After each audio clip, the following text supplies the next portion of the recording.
Hello. What's up, everybody? Brainy, Pumpkinhead, Nasrallah, Cassie, ISOCU, Jag, Delightful Business Goose, Santa, Chris Slink, Bearded on, Pure. I think I said old on Pure. Hope everyone's doing well on this, what is it, Thursday? Thursday, December 14th. Yeah. Where we assemble to continue the adventure in Disco Elysium. I'm very excited. What's up, Warren?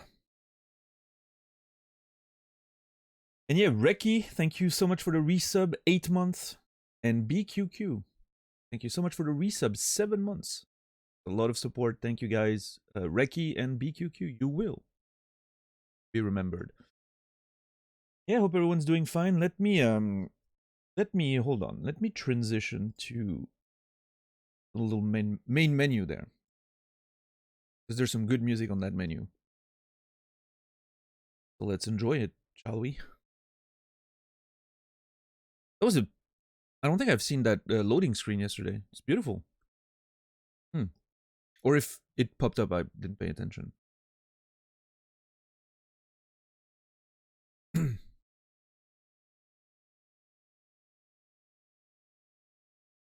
Yeah, how's everyone's week going? It is Thursday already, so for a lot of you that means the weekend is approaching. Sure is a good thing.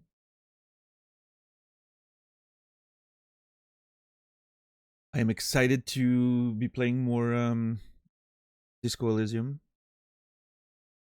Probably all through the weekend. I'm not entirely sure if I'm gonna take Saturday off or not.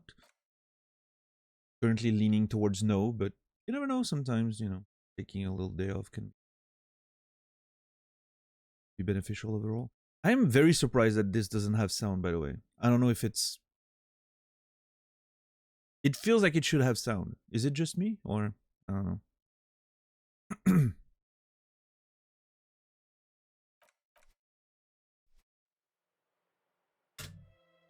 Beautiful. What's up, Kimmy? How are you doing today? Week's been chill. Looking forward to this stream all morning. Well, I'm glad. I'm glad you were. Good.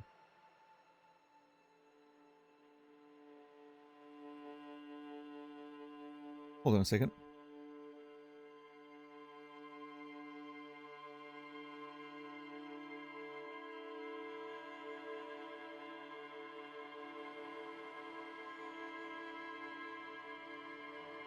Had to blow my nose there.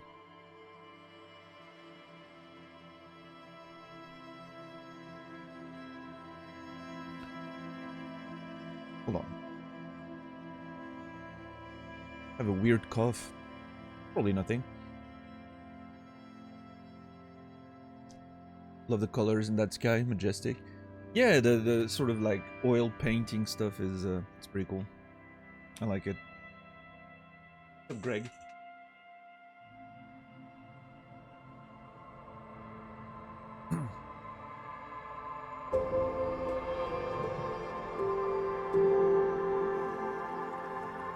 Warren, thank you for gifting us up to Gregarious Fist. Appreciate it. Thank you so much, Warren. And Greg, you will be remembered. Waiting for groceries. I was going to order breakfast, but it seems irresponsible if I get groceries today. I mean, here's the thing, Kimmy. It's not more irresponsible if you get... You're going to get groceries anyway, right? So if you're going to get breakfast, it doesn't change anything when you get them, right? If you're going to get them. But I know the feeling of, not wanting to spend money on the same days or whatever.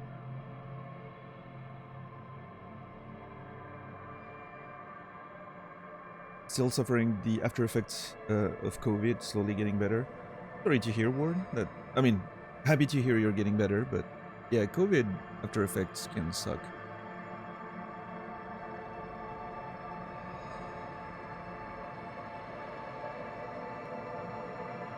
I got it twice. I don't think I've had any sort of long-term effects. Like even, you know, both times, thankfully, I just, you know, was down for like about a week, and then that was it. But yeah, I've heard some pretty nasty stuff.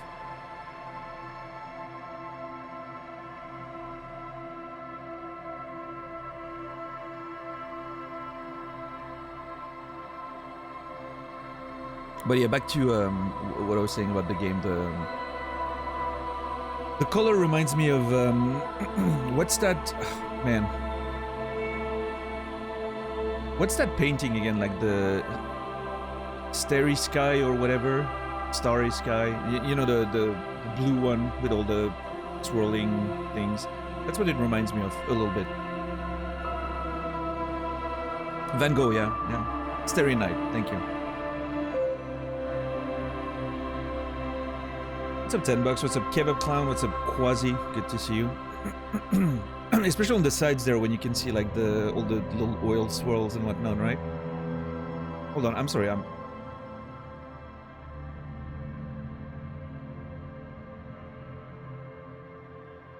right, I think I must have.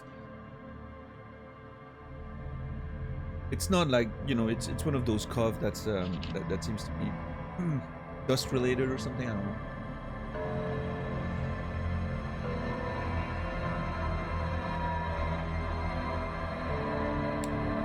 Lady, what's up? Good to see you.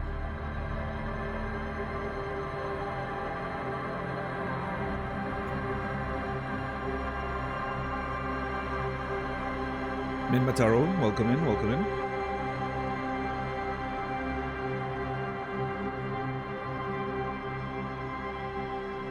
But yeah, that. Oh, jeez. I'm sorry.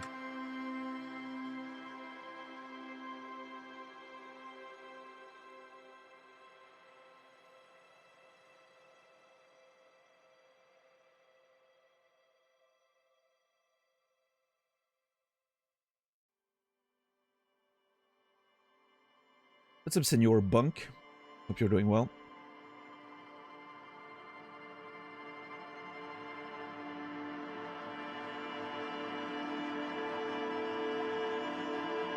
I really enjoyed this entire title screen thing. It's interesting now looking at it after, you know. Oh my god, I'm having hiccups now. Jeez. Can I please just have my body working normally? Please. Like looking at this after yesterday, right? I'm obviously seeing the docks, seeing like the seaside vibe, right? I'm trying to imagine where the what's the name? Whirling in Rags or whatever. I'm gonna have to look at the name again. I'm trying to imagine where it could be, maybe somewhere here. I don't know. It's interesting. But clearly it's, you know, seaside. We can hear the gulls and whatever. It was a cool cool little ambience there on the balcony yesterday when we got out for a little bit. Hubs, what's up? How are you today? Zek, good to see you. The best we can do is back pain, so I'm very lucky with that. I don't have any back pains whatsoever. Well, I mean, you know, if I'm gonna spend like the day standing up and doing like, you know, work and whatnot, which happens rarely, but sometimes, you know, a little bit of lower back soreness and whatnot. But yeah, like if I'm spending the day on the computer, even like sitting in the worst positions imaginable, I'm usually fine, which I'm very lucky. Very lucky that I can say that at 40 plus years old. But yeah, I'm not feeling the effects of aging yet, Zek. I'm sure it's gonna happen. I'm in my 40s, it's gonna happen, right? But yesterday my neck feeling all cramped up after I woke up was obviously bad. It's a lot better today. I was able to sleep pretty well, so I'm feeling it if I'm like hyperextending on the right side, but you know. That's fine.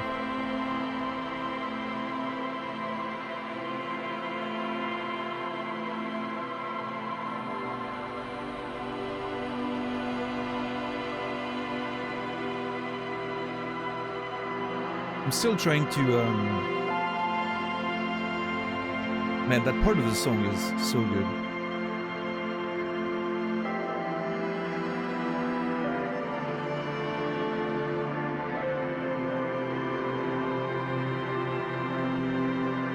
I'm trying to get a sense of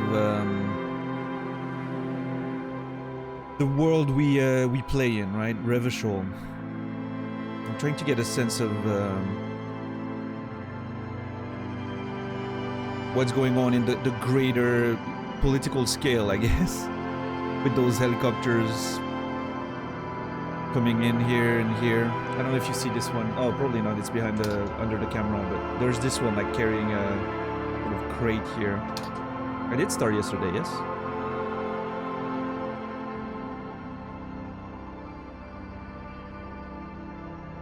Most of the aches and pains I have from motorcycle accidents rather than age for now.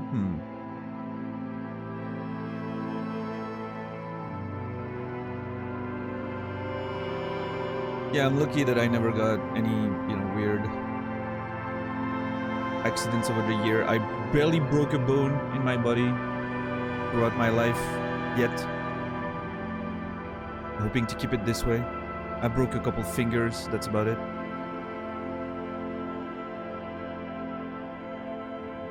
Missed about 3 hours of character creation and 1 hour of dying to a ceiling fan. Yes, yes, that is very much a summary of yesterday. For the most part. Oh, and then, yeah. Trying to talk to a woman. That went well.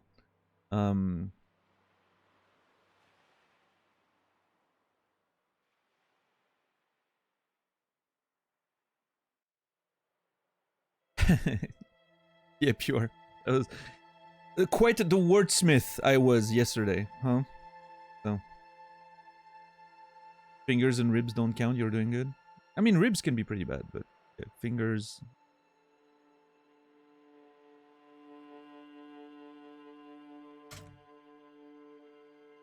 I wonder what that option is. I'm obviously not gonna look into it, but collage. I don't know. Probably nothing too interesting for me.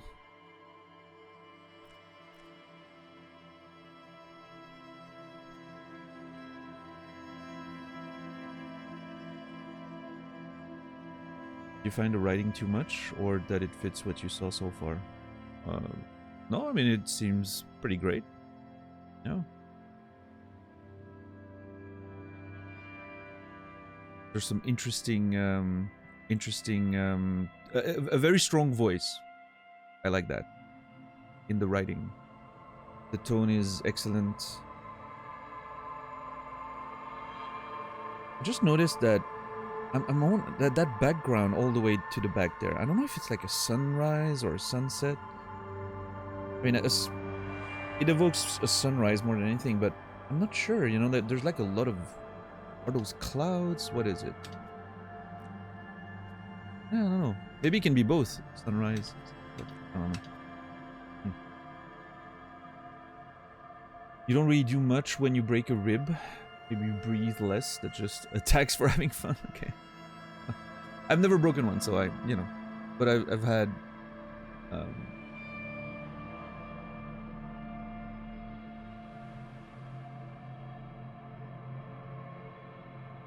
members of my family break ribs. It didn't seem that pleasant, so... Let's just all of this. Alright, we're good. What's up, Rico? How are you doing today? Good to see you.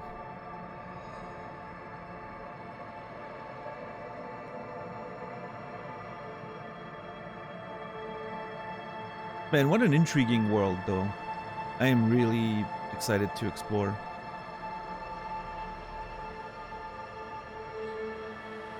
So to, you know, have a summary of what we've done so far. We woke up from what appeared to be a very deep drunken sleep. It seems we're a cop. I'm not sure we're really a cop, but it seems that everyone thinks we're a cop. So we don't have a badge or anything, you know. It seems that we lost it, but who knows? Maybe we're not actually a cop. I don't know. And we're supposed to investigate on a murder of a body that's been hanging for like a week. I don't know why it's taking so long, but it is what it is. And we're currently in a hotel. And we met with Kim, who's apparently going to be our partner on this investigation. And we're about to talk to the bar manager, or whatever his name is. Gart, I think was his name. Yeah, that's about it, right? That's about how far we've been. What's up, Claston? Brendan, Rian King. Brendan, thank you so much for the raid. Appreciate it. I was, I saw you dueling with a Cammy earlier today. And I highly disagree, by the way. I think the fit is great. I like that Cammy fit quite a bit. What's up, Badger? How are you doing? Pretty visuals. The game's yeah, that game looks actually very, very good. The art style is amazing. It legitimately looks like a painting at all times. It's very good. What's up, Whimsical? Yeah, the OST is amazing. Everything that has to do with art direction so far in this game, whether it's the writing, music, the visuals, everything has been exceptional. Yeah.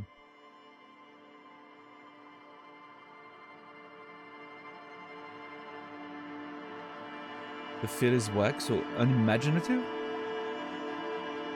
Oh yeah, because a pair of pants is very imaginative.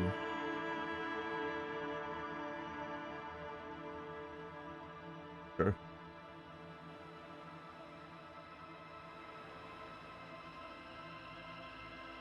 She's doing a Steve cosplay? Yeah, actually it does look a bit like that. That's what I thought when I was looking at it.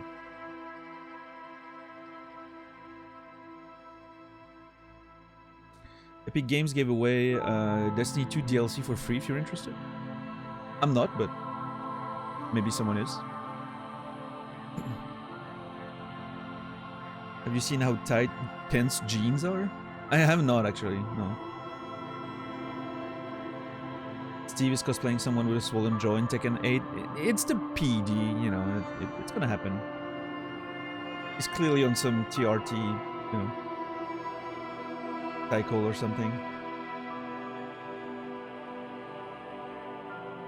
Yeah, Brendan. Yeah, Inland Empire was, you know, obviously very appealing to me based on the themes and whatnot. I still have to watch that movie too.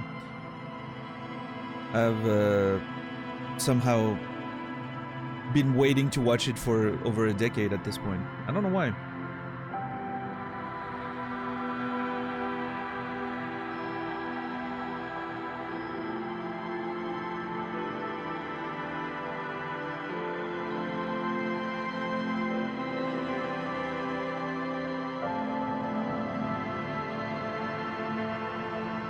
I think Justin Theroux is in it, which obviously as a Leftovers fan, you know, and kind of has a certain appeal. A David Lynch movie with Justin Theroux is pretty exciting as a Leftovers fan, you know, but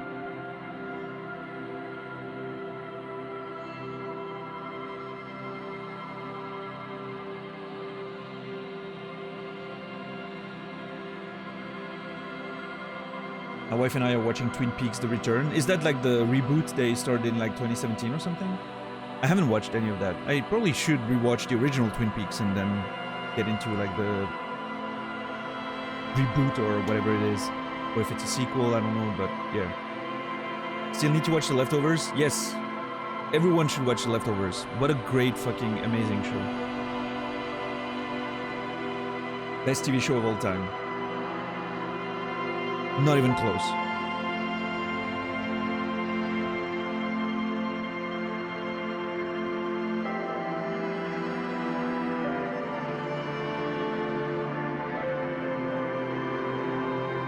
If The Leftovers is the metrics for a 10, the second best a TV show can be is probably maybe a 6, if it's really good.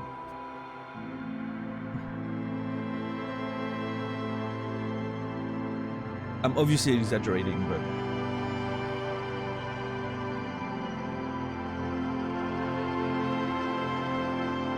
We've watched season 1 and 2 and Fire Walk with Me. Fire Walk with Me. I'm not sure if I've heard of that. What's up, Keiko? The Return is just the 3rd season. Alright. Interesting. Yeah, I'm gonna have to look into that at some point. Probably, I'm sure I'm gonna want to watch Twin Peaks when we do Alan Wake Remastered and Alan Wake 2 at some point next year. Just from what I remember, from Alan Wake back when it released, the Twin Peaks comparisons were many in like gaming media and whatnot. So.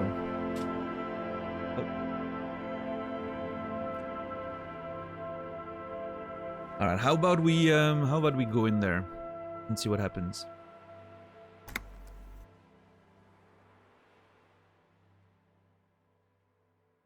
The map tab in your journal lists all the white checks you can reattempt.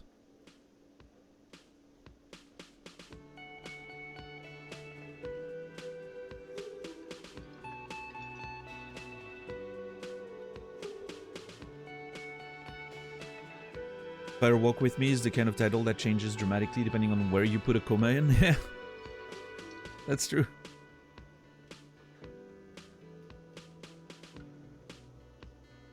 If you put it just before the me, now you get a title. Gaming already? I mean, we're in the game. I'm not sure if we're gaming, but we're in the game. Yeah. Oh.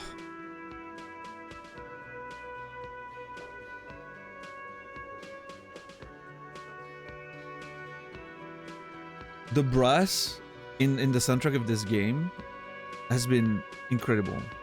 Not only this, but like when we were on the roof yesterday, holy crap. That little tune there, oh.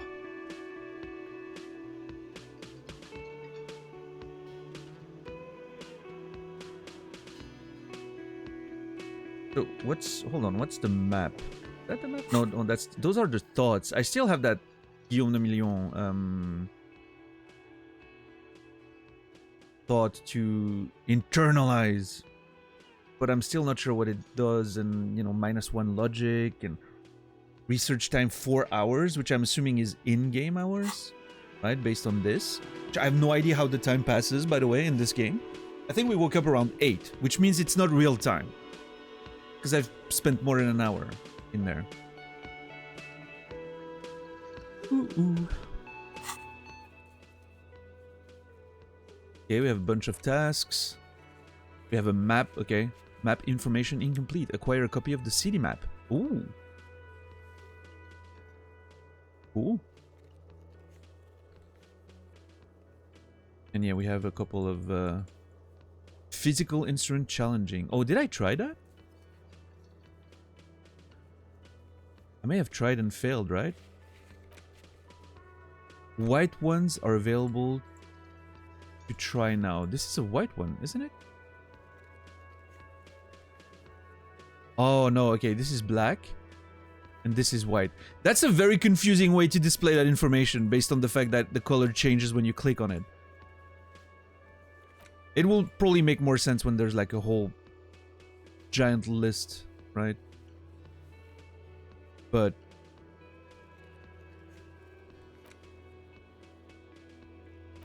so hold on, can I do the sleeping coworker then? Dock worker? Let's see. Wait, what the hell?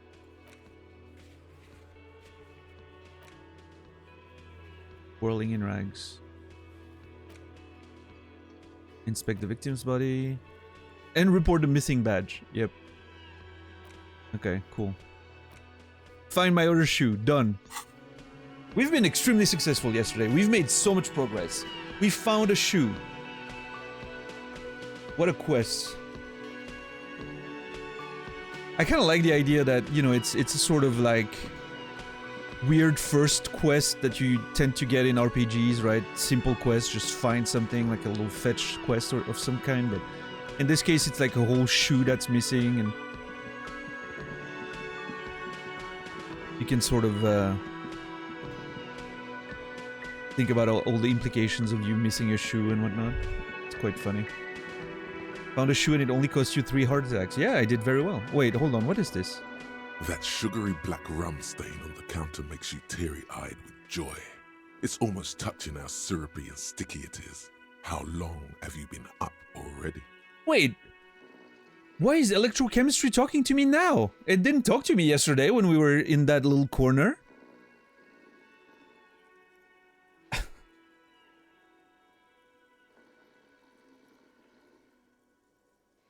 Interesting.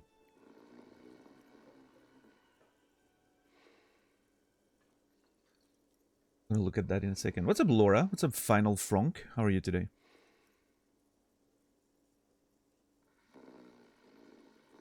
Sugary black rum stain on the counter makes you teary-eyed with joy. It's almost touching how syrupy and sticky it is. How long have you been up already?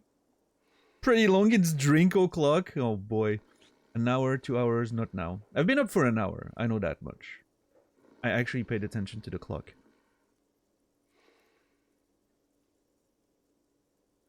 Pretty long. It's drink o'clock. I don't know how to deal with my character's latent alcoholism. I think I'm gonna go with the correct answer. An hour. Sweet Lord, a whole hour. And you haven't thought about rum and lemonade in all that time? You've truly extinguished all trace of yourself. I've been secretly thinking about it all this time. Actually, should I be thinking about this? Looks like drinking hasn't turned out too well for me. Now that you mention it, I do need a rum and lemonade. I'd love for Gart to serve me up a beverage. Maybe later. Oh boy. Paying attention to the clock, what a nerd. I know. I mean... Oh, time has moved. I think it's 8:58. It was 8:58 a second ago, I think.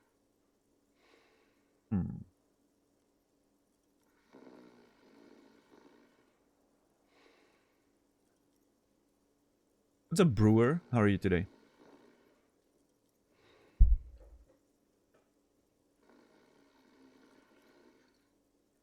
I think so far my character has been, you know, like trying to make sense of whatever the fuck is happening, right? We're in total confusion. Trying to figure out, you know, who I am, I guess. Very questioning about the world around me and all that. So should I be thinking about this? Looks like drinking hasn't turned out too well for me. Maybe you haven't turned out well for your drinking.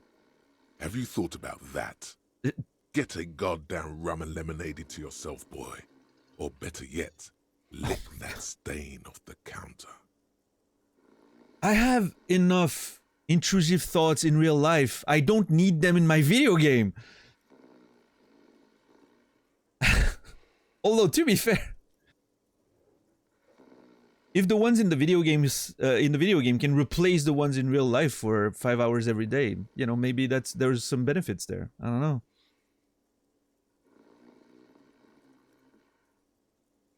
Get a goddamn rum and lemonade into yourself, boy. Lick it, don't lick it, but only a little. I love that there's like there's levels to that stuff.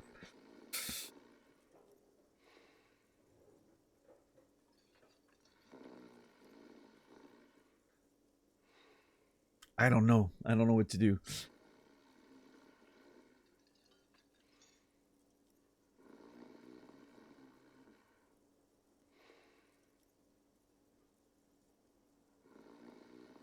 I just wanted to shake that dude.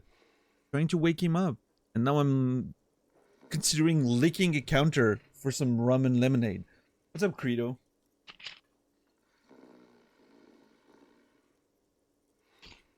This game is already escalating in disaster.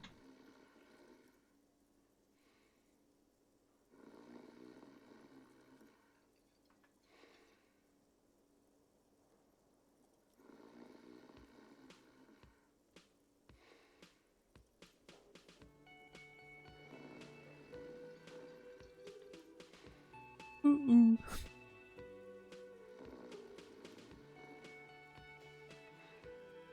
You're very familiar with it? No. What, the idea of licking alcohol of a counter, Credo?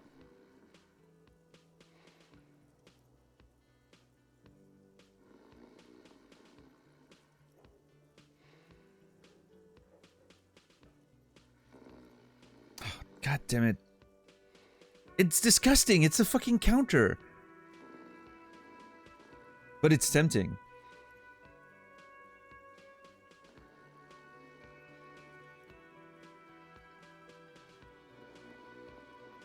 But at the same time, I'm trying to pretend that... Well, I mean, pretend. I don't know. I'm trying to...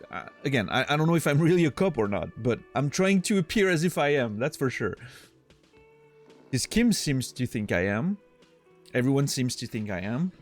But that's because I told them. So, if I lied, you know, would I know?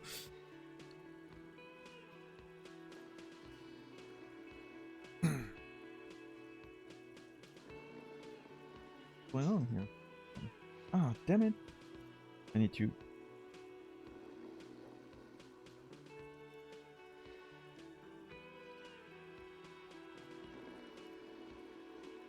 do some maintenance on my chair. Tighten a few screws again and whatnot.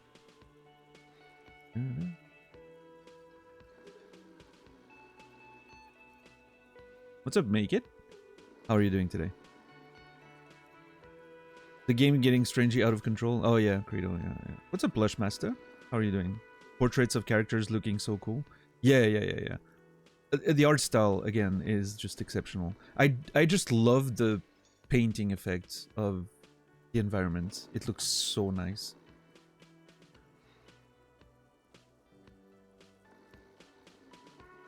I mean... trying to be a good cop, right? I'm trying to, like, do my job right there. I'm trying to not let my basic instincts take over me. Electrochemistry is bad for me right now. Pushing me to do bad things. I'm not gonna lick a counter. This is disgusting.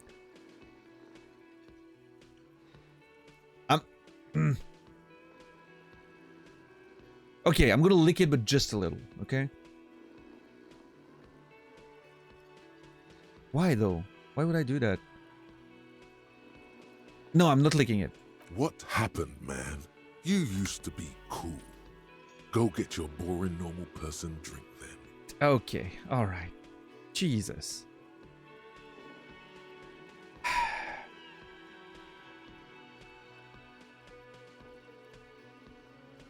Electrochemistry is just a bad influence. What changed today? Oh, nothing special, Make It. Though it just wasn't much conversation happening, and I wanted to play the game, so... here we are.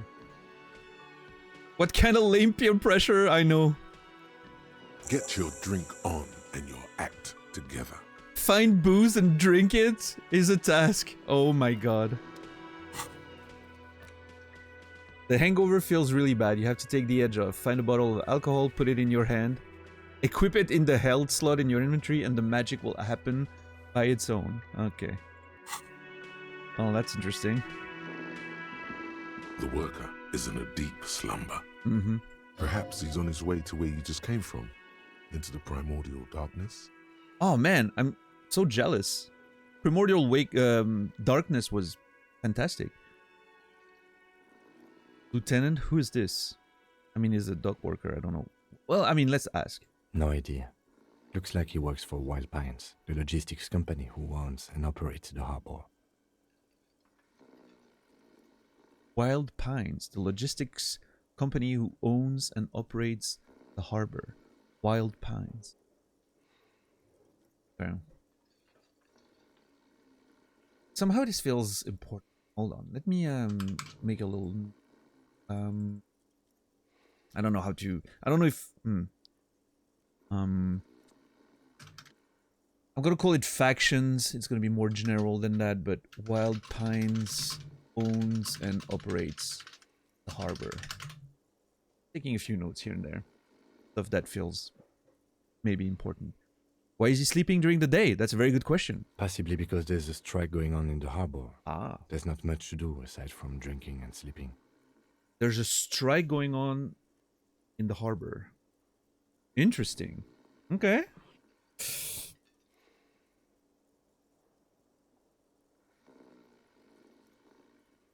Okay, I have an 8% chance of successfully waking him up. But it's a white check. So, you know, why not? You gently shake his shoulder, but nothing happens. This man could probably sleep soundly in a ship's engine room. Okay. I'm too weak. I'm literally too weak to shake a man awake. That's insane.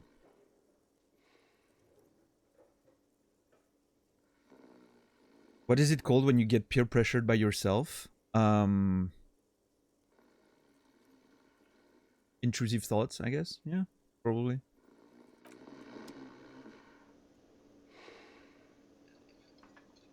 Oh, can I talk to her now? She was like, she didn't want to talk to me yesterday because she wanted me to talk to Kim. Oh, well, let's talk to Kim actually.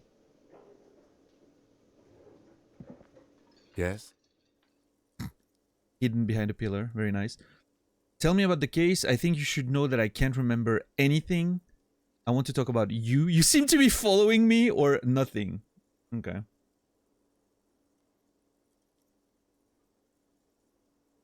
Interesting. Alright, Chris. Have a good one.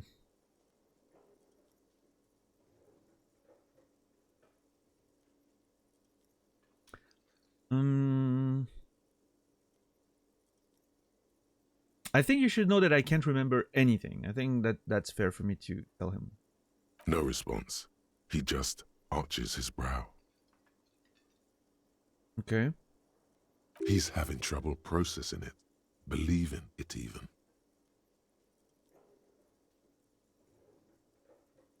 Thank you, Rhetoric.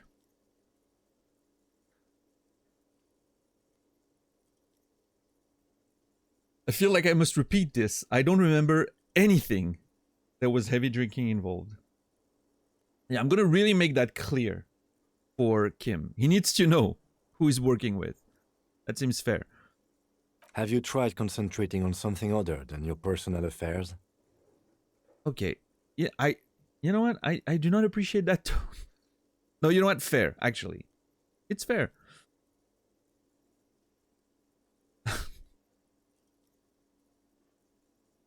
There is a sudden, harsh edge to his voice, like he's tired of hearing about your personal affairs. Thank you, empathy. What's wrong with personal affairs? So what should I concentrate on? But I'm completely lacking in basic information about even this organization we're in. Can you help me? I'm afraid this is a medical situation. Or fine.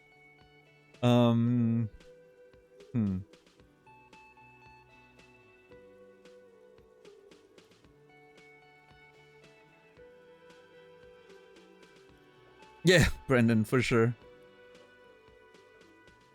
I do. It sort of reminds me of Planescape Torment, the way your characters just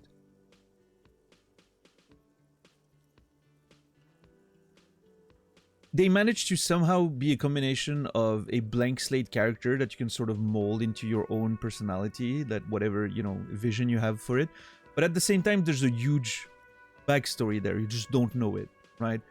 It's very interesting. I like that. I mean, my intention when I was talking about the fact that I couldn't remember anything was that I have no idea what we're doing, which is what I feel number 3 is. I'm completely lacking in basic information about even this organization we're in. Can you help me? Fine. We should get through this day first. Off hours begin at 9 p.m. If you're still having trouble then, I can give you an orientation. Okay, hold on. There's actually like... Oh, shit. End of day debrief with Kim. Kim can answer any lingering question you may have about the case and the RCM. Join him on the Whirling in Rags balcony after 10 when you're calling it a day. So there's like a day cycle type thing in the game. I see a little clock here, which leads me to believe that there's actually, you know, like timed events and whatnot. Oh, this is fascinating. Which makes sense. Like so the passage of time down there is not just a cosmetic. It actually has gameplay implications. That's exciting as hell.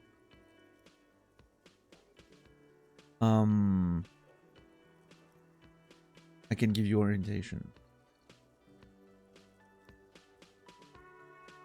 What's wrong with personal affairs, though? Let's ask. Not a fan. It's just the nature of lieutenancy. He's very you know, like job oriented, right? He's here to get the work taken care of, and I appreciate that about him. The RCM deploys a self-styled structure called the Decomptage as its chain of command. Every lieutenant is responsible for 2 sergeants and 8 officers. That means the average lieutenant has to deal with quite a few personal affairs. Even you know this. Thank you, Encyclopedia. Décomptage. Every lieutenant is responsible for 2 sergeants and 8 officers. Okay. That's a lot of stuff to take care of for sure. What should I concentrate on? He's gonna tell me the case, of course. Try work. The case at hand. Yeah. It can work miracles. You know what, Kim? Good point. Fine. Focus on other people's troubles, not your own. That is a relief. I'm not sure if that's good advice, but okay. A moment passes. The lieutenant glances at the sports watch on his wrist.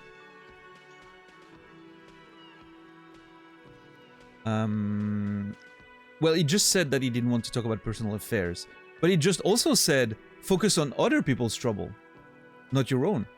So I want to talk about you. Me? Yes, you.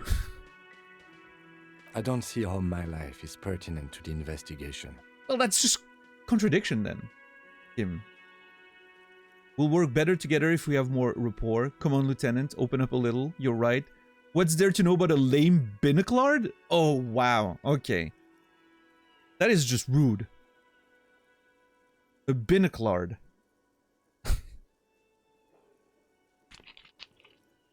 I love how they, like, there's so many French words in this game. Very, very weird. Because as far as I know, the devs aren't French.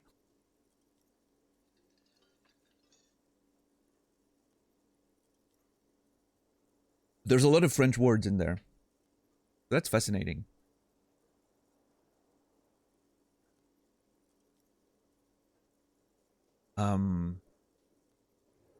We'll work better together if we have more rapport. I agree with that. Let's see. That's a fair point. There you go. For the good of the investigation, what do you want to know? You're wearing glasses. Okay. And? You don't look like other people around here. Oh my god.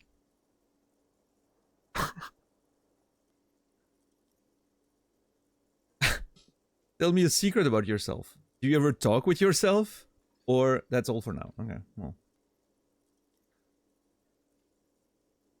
French is a cool language? Yeah, it can be, I guess.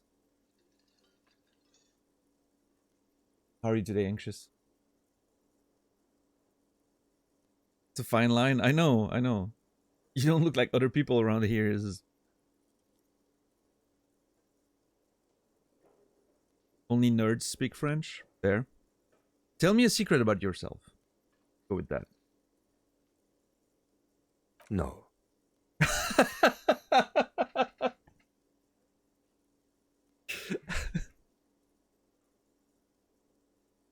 The lieutenant narrows a single eyebrow. Ask again. Or, oh, okay.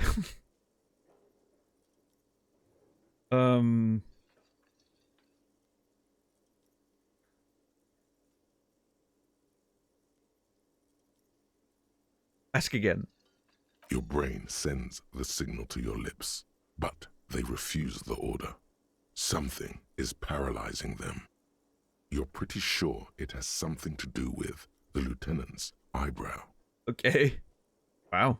The eyebrow is exercising psionic control over you. Volition telling me that the eyebrow is exercising psionic control over me.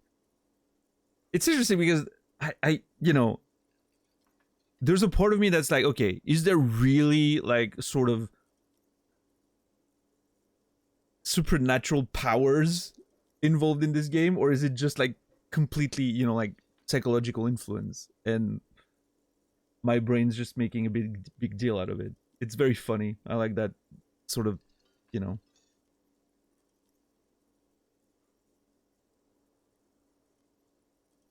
yeah. What's happening to me? Something the matter, detective? Well, This guy's got authority off the charts. With just the flick of his eyebrow, he's able to make you his thrall. wow, okay. Kim's got some serious authority going on. Nice. So what can I do about it? Nothing. You better hope he doesn't abuse his authority. There's a lot of it. Silently scream for help or accept your thralldom. Oh my god. I'm gonna silently scream for help. If the lieutenant were an evil man, who knows what sort of havoc he could wreak. Well, thankfully he isn't, right? Fortunately, he is a committed officer of the RCM. He'll only use his powers for the good of the investigation. Thank you, empathy. I appreciate that. The lieutenant relaxes his eyebrow, and you seem to regain control of yourself. I love that my character posture changed and the music came back, and this is so funny.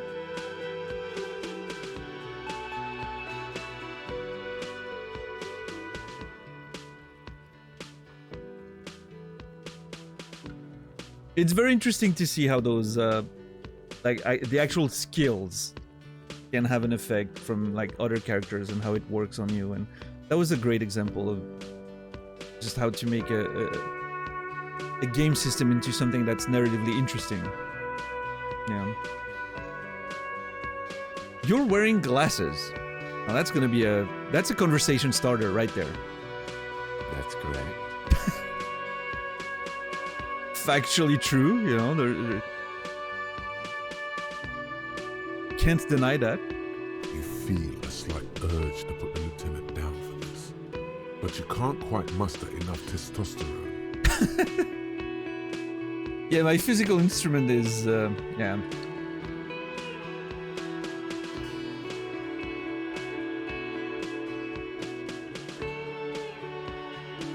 Glasses are cool, I guess, or just observing.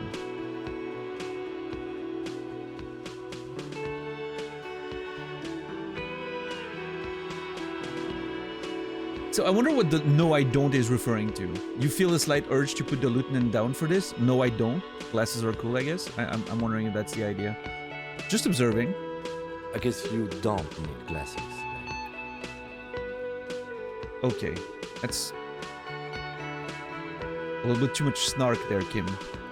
You don't look like other people around here. I'm gonna click on it. I'm not sure what... That's because I'm half Seolite, or quarter. My father's father was from Seoul.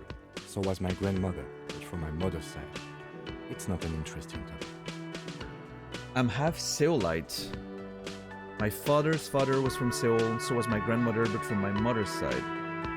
It's not an interesting topic. I disagree. What is Seoul? It's a part of the world, officer. A geopolitical entity and a geographic division. I told you it wouldn't be interesting.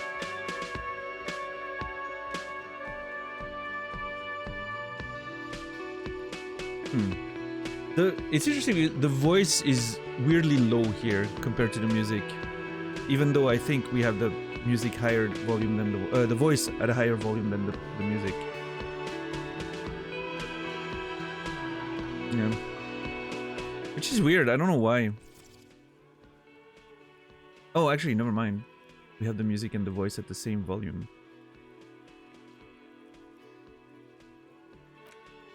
I guess push the voice a little bit? I don't know. Or is the music too loud? in itself. And the music is quite loud here, but it's not always so loud, which is, again, like, it's very hard to find the right balance with those things, but...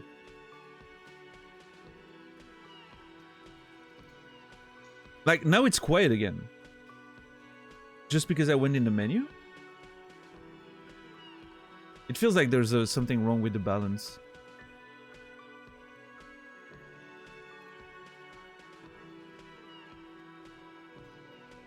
Seol is a protectionist, isolationist, pan-Isolari state west of the Insulindian Isola. Actually, it's quite interesting. Some would even say mysterious. I love Encyclopedia. Protectionist, isolationist, pan-Isolieri state west of the Insulindian Isola. Okay, so Seol really doesn't want to have anything to do with the rest of the world, it seems. You're only making it sound uninteresting. I still want to know more about Seol. You're barking up the wrong tree. I don't speak a word of Seolite. I've never met either one of my grandparents, and I've never been to Seol. I'm a regular Revacholière. Revacholière. Be the name of people of Revachol, I guess. He seems almost proud of these things because he's never been to Seol. Interesting. I wonder. Get a bit of a sense of his character right there. What a mysterious man. A point of pride to him. Thank you, Rhetoric. He's glad to have shut down your question. All right. Fair. An interesting character. Wouldn't Revacholière be feminine? In French it would be, yeah. Probably, but...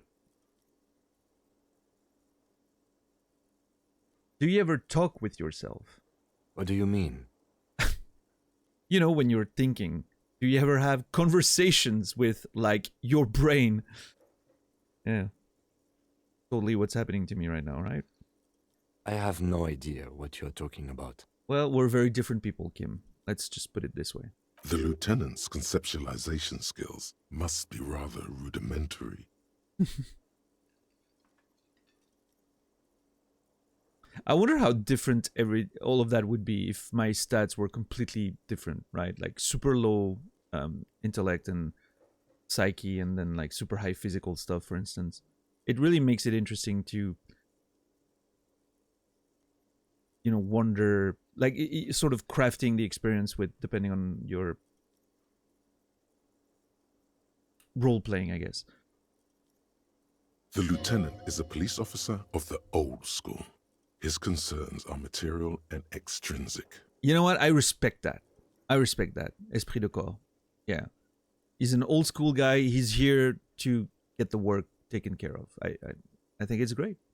We're going to get along just fine. He'll take care of the work and I'll take care of everything else. But this isn't an old school case. I get it. You're one of those... Okay, interesting that conceptualization is telling me that it's not an old school case, which indicates that there might be some mysterious stuff about it. You're one of those old school detectives. Nod respectfully. So how do you, you know, type the side of your head? So you're saying your brain never just chimes in with advice or warnings or anything? Oh, that must be nice. I get it. You're one of those old school detectives. Yeah, let's just try to be friendly with him. So what? That makes you the new school? God spare us. Why are you shooting on me so hard? I'm just being nice. Jeez.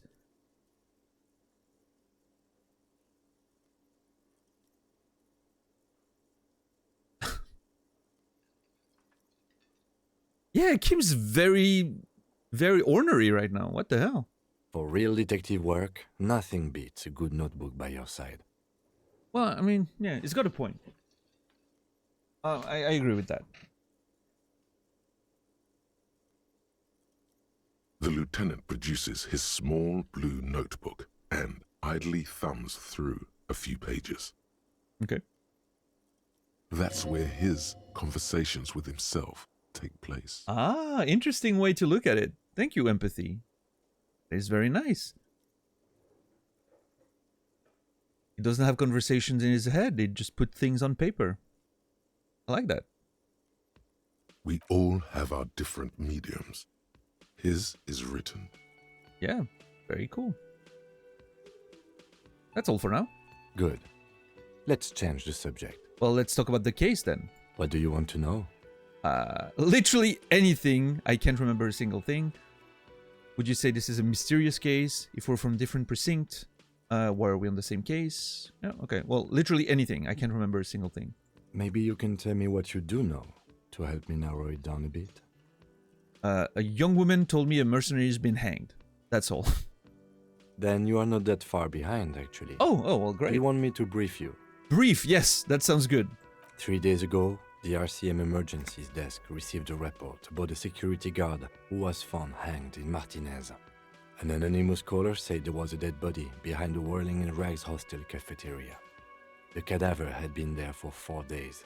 No one had come to investigate.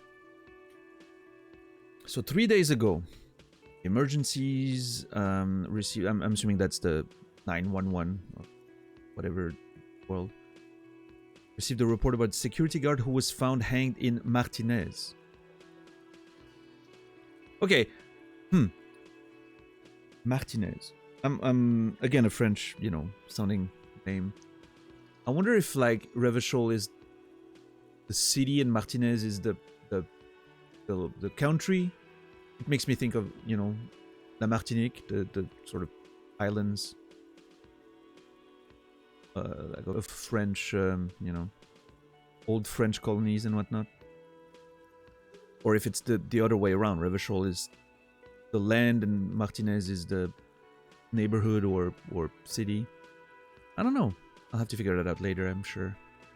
An anonymous caller said there was a dead body behind the Whirling in Rags hostel cafeteria. The cadaver has been there for 4 days. Why did no one...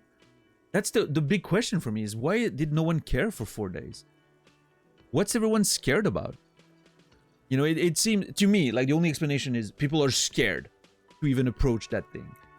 It's like, oh yeah, we're not getting involved because they know what's going on. Maybe, I don't know, gangs or who knows, right? But...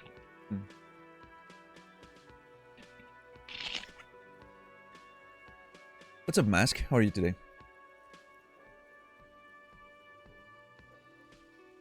During that time, the victim had been stripped of his belongings. The caller did not identify him, but used the word lynching. There is an ongoing labor dispute between the local dock workers and the logistics company Wild Pines. I was told we should approach the death as part of this dispute. Ooh, interesting. So the victim has been stripped of his belongings. Mention of a lynching. And there's... Okay, so the strike is because the dock workers are unhappy with Wild Pines, which is the company that operates the harbor, according to my notes. Okay. I was told we should approach the death as part of this dispute.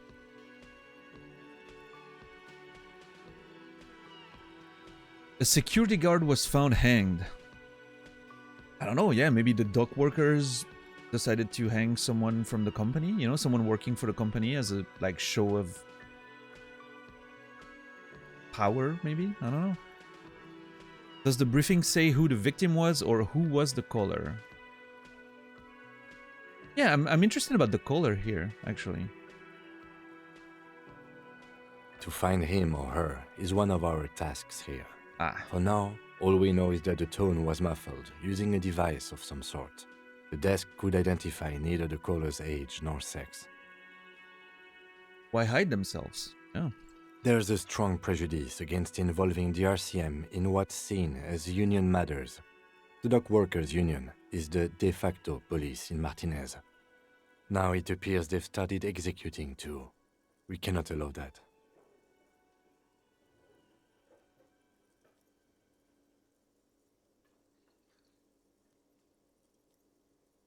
Huh. So the dock workers union almost acts as a sort of mafia of some kind, is what I'm understanding here.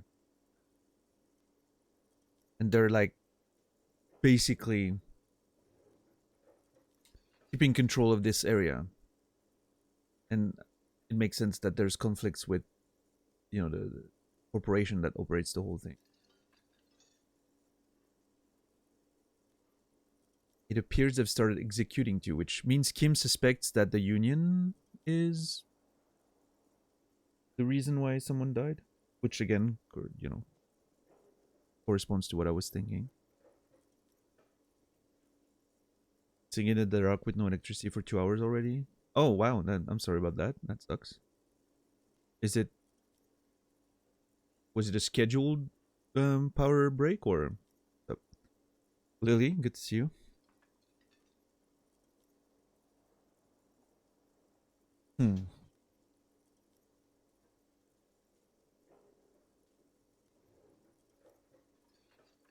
So it feels like Martinez could be more like the local area of Revachol.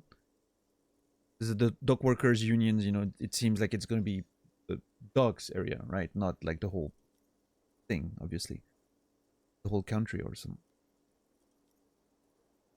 Of course, I understand everything now. No, I don't. I'm just trying to make sense of anything. I still don't understand anything. I love that this is an option.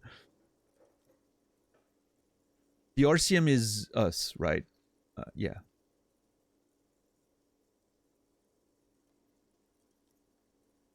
I don't know what RCM means. Revachol something? I don't know. Well, actually, let me ask. That's us, the Revachol Citizens Militia. We're the police in this city. The Revachol Citizens Militia.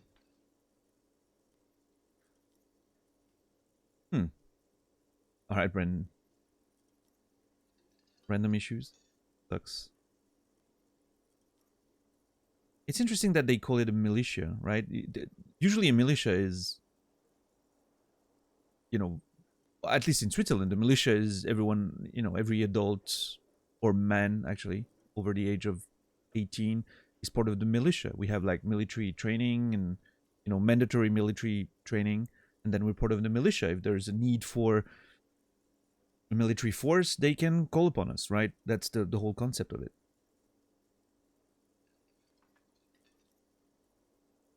Which it appears that this is the way the police works in this city, is that they don't really have like a professional police force. They just take citizens and when they need. Could be a different definition of militia too, but yeah. You're a militia member? Well, personally, no, for two reasons. First of all, I'm over the age of 30 something, which is when we're technically not members of the militia anymore, right? We're done serving. Second of all, I didn't do my military service because I objected when it was time to do it. I objected and did civil service instead. Worked in different, whole bunch of social work. It was very cool. I liked it. Some countries, the term describes police. Alright. Well, there we go. The RCM, or the Revachol Citizen Militia, is the police force you and him are part of. A self-organized peace corps of the occupied city of Revachol. The RCM operates within a legal twilight, yet its authority is rarely questioned. It's super useful to know this. Okay, that's very interesting. There's a there's a lot of information in this. Encyclopedia is overwhelming. A self-organized peace corps. So it's not a government. It's not a government-ran agency. Is what I'm hearing there.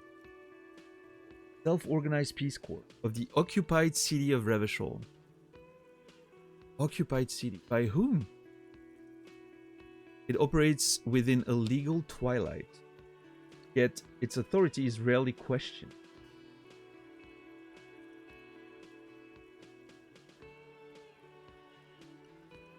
Huh.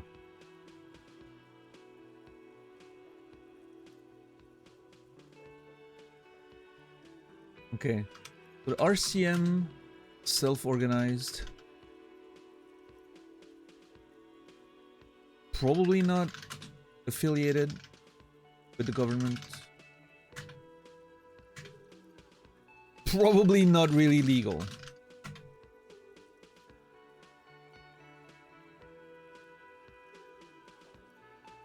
Okay, what about Revachol? I need to start taking notes about Revachol. Occupied city. By who?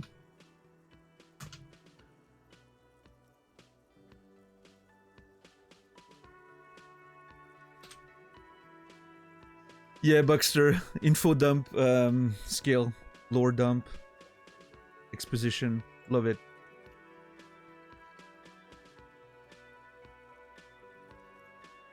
So it's interesting because all those checks, I'm only seeing success. So what I'm thinking happens here is that all those things are hidden checks.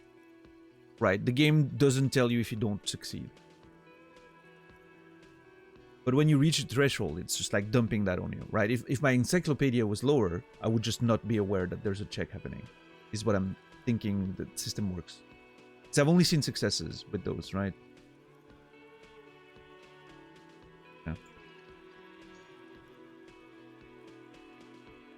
So let me just make this perfectly clear. Our job here is to find the killer. That's right. Hey! Experience! Would you say this is a hold on.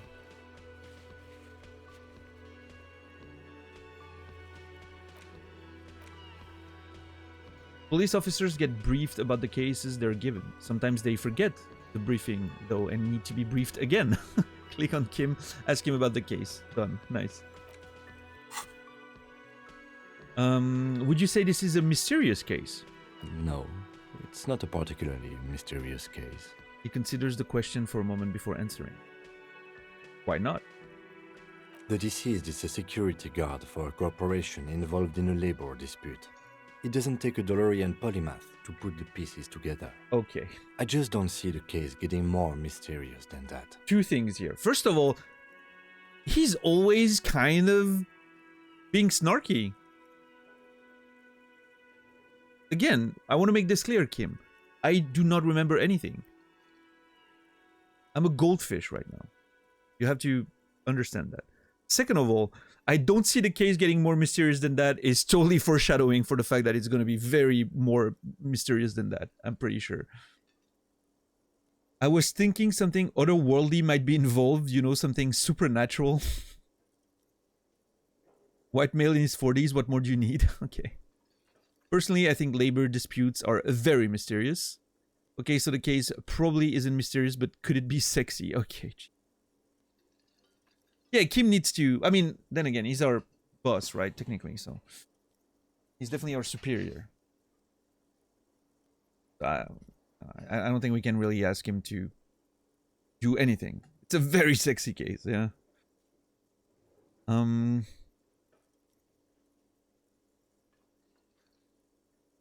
mean, why would I think something supernatural is involved? Because I enjoy the idea of it? Probably.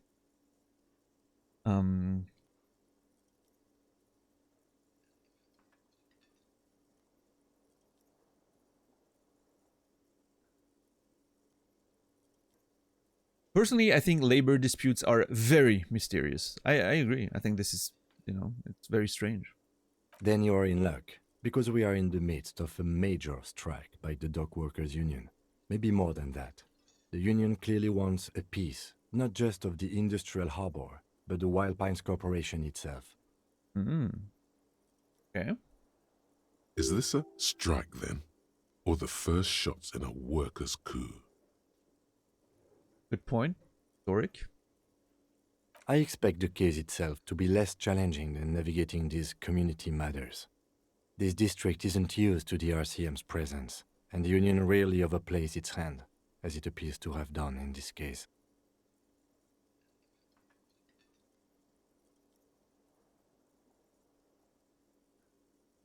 So that's interesting. The implication here is that, you know, the case itself isn't very complicated. It's just pressure, right?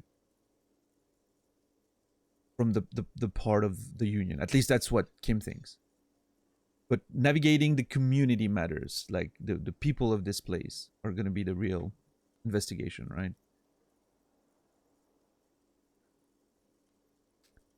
So is this a strike or an attempted coup? Strike, coup, revolution. It's brigandage, however you parse it. There? You feel something rising through you. A familiar feeling. An opinion taking form. Okay, rhetoric. I have a lot of opinions. Look at that. Jesus. We should ground the workers into fine paste and feed them to the pigs?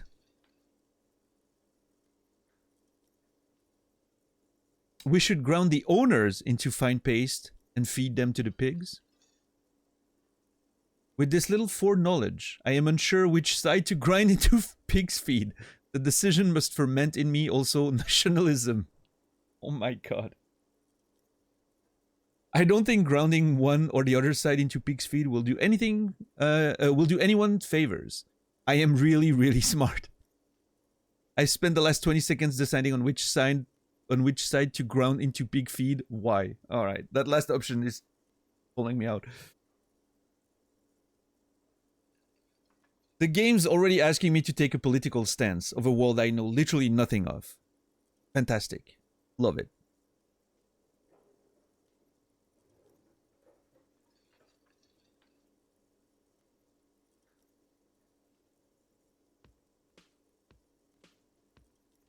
What's up, Thread? It's an opinion? That's a lot of opinions, yeah. At least the pigs are fine. Yeah, they're eating good. The pigs are eating good.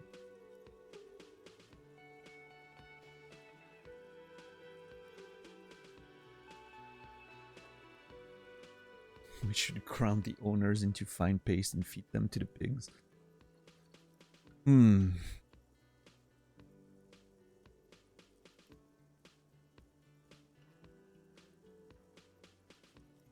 I am really, really smart. Fence sitting and feeling smart about it. Beautiful. We'll love to see it.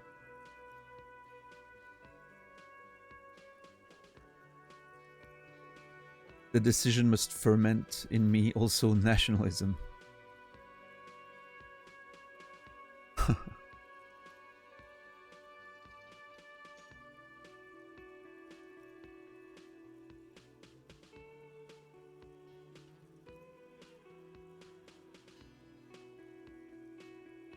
You know what? I'm sure it's gonna feel a bit like a cop-out, but I think number 5 is actually pretty... I've spent the last 20 seconds deciding... 20 seconds, by the way. Optimistic. Deciding on which side to ground into pig's feed. Why?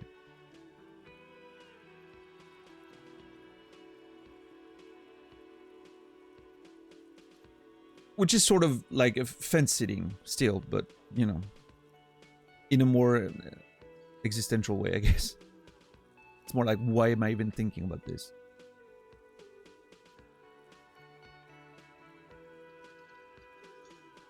Politics is habit forming and hazardous. It is also irrelevant to police work. You're right to doubt the impulse. It might be detrimental to our task here. Hey, look at that. Kim likes the fact that I'm not, you know, letting myself get involved or take sides, right? I'm just focusing on the job. Very happy that me trying to dodge the question turned into something positive for my relationship with my colleague there. Politics is habit forming and hazardous. Oh, that sure is true. I'm not sure it's irrelevant to police work, though. But... From an imaginary fan. From an imaginary fan. Now, was there anything else you wanted to know about the case?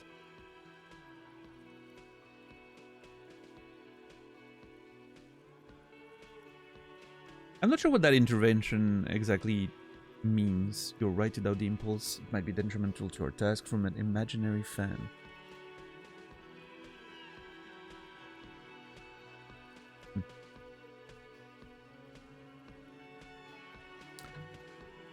Now, was there anything else you wanted to know about the case? So that's the preliminary info. I think we're fine with that. If we're from different precincts, why are we on the same case? Good question. I wonder if that was out of place. I've seen a few things like that before. I don't know. Maybe. Little dialogue hiccups.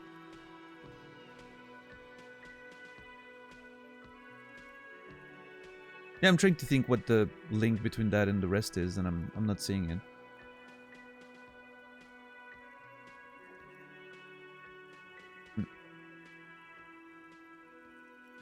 So if we're from different precincts, why are we on the same case? I'm afraid you and I are pawns in a pissing competition. Oh shit! Is there inner politics between inside the RCM too? Let's see. His disdain is clear. This man would not use such an expression otherwise. What do you mean? You don't know? I assumed you were in on it. I don't remember being in on anything. You know what I'm in on? Retrograde amnesia. And tell me about it. You know what I mean on? Retrograde amnesia. Better still than an imbecilic cop-off. Pop off? It's just stupidity. We shouldn't waste any more time on it. If you want my take, ask me after we've inspected the victim. Ah, damn it! Kim, stop dodging. The pissing competition. Apparently there was a pissing match between Precinct 41, yours, and Precinct 57, Kim's. Ask Kim about this after the initial inspection of the dead body is done. Okay. I mean, you should tell me now. This seems relevant. Later. Was there anything else you wanted to know about the case? I have all I need for now. It's fine. Good. He nods. Okay. You seem to be following me. This is fine. He's following me because we're working together. Does she have anything to say, by the way? Hello, sweetie. The elderly woman turns to you with a smile. Does that mean you like me? Okay, Jesus, that dude needs to, you know. Well, I'm that person. I need to keep it in my pants. Who's sweetie? Why, you are, officer. I'm no sweetie. Look at me. Maybe I am.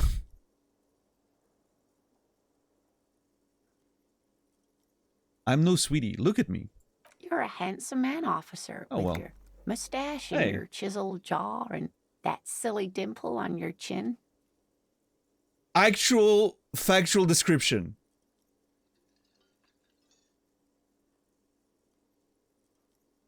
The game knows. It is what it is.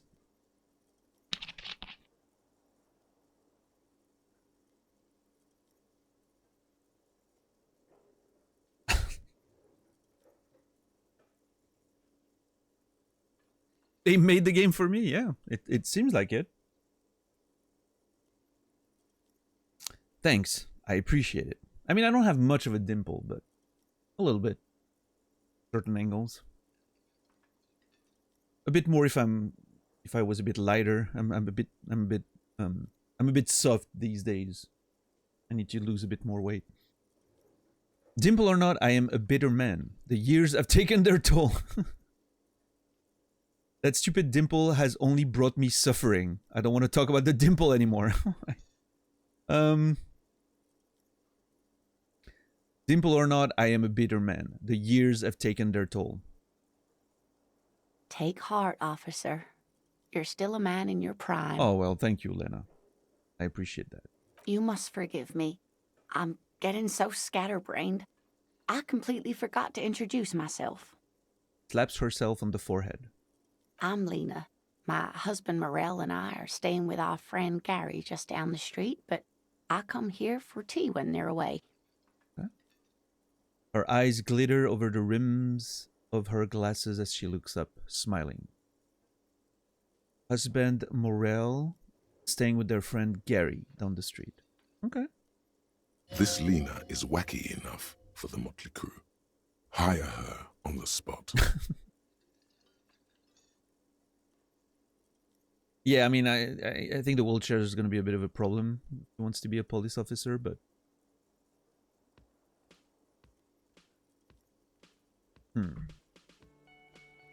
You seem to be in a chair. Like, this character loves to point out facts. I think it makes him feel good to be right about some things. How'd you like to roll with me? I don't know if you've noticed, but I don't know where I am or what I'm doing or anything.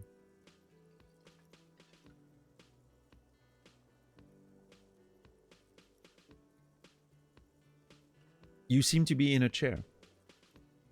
Yes, dear. I'm a paraplegic. Okay. A paraplegic is someone with limited or no ability to use the lower half of their body. Paraplegia is caused by spinal cord injuries, like falling from a great height, or a grenade explosion. That is very specific.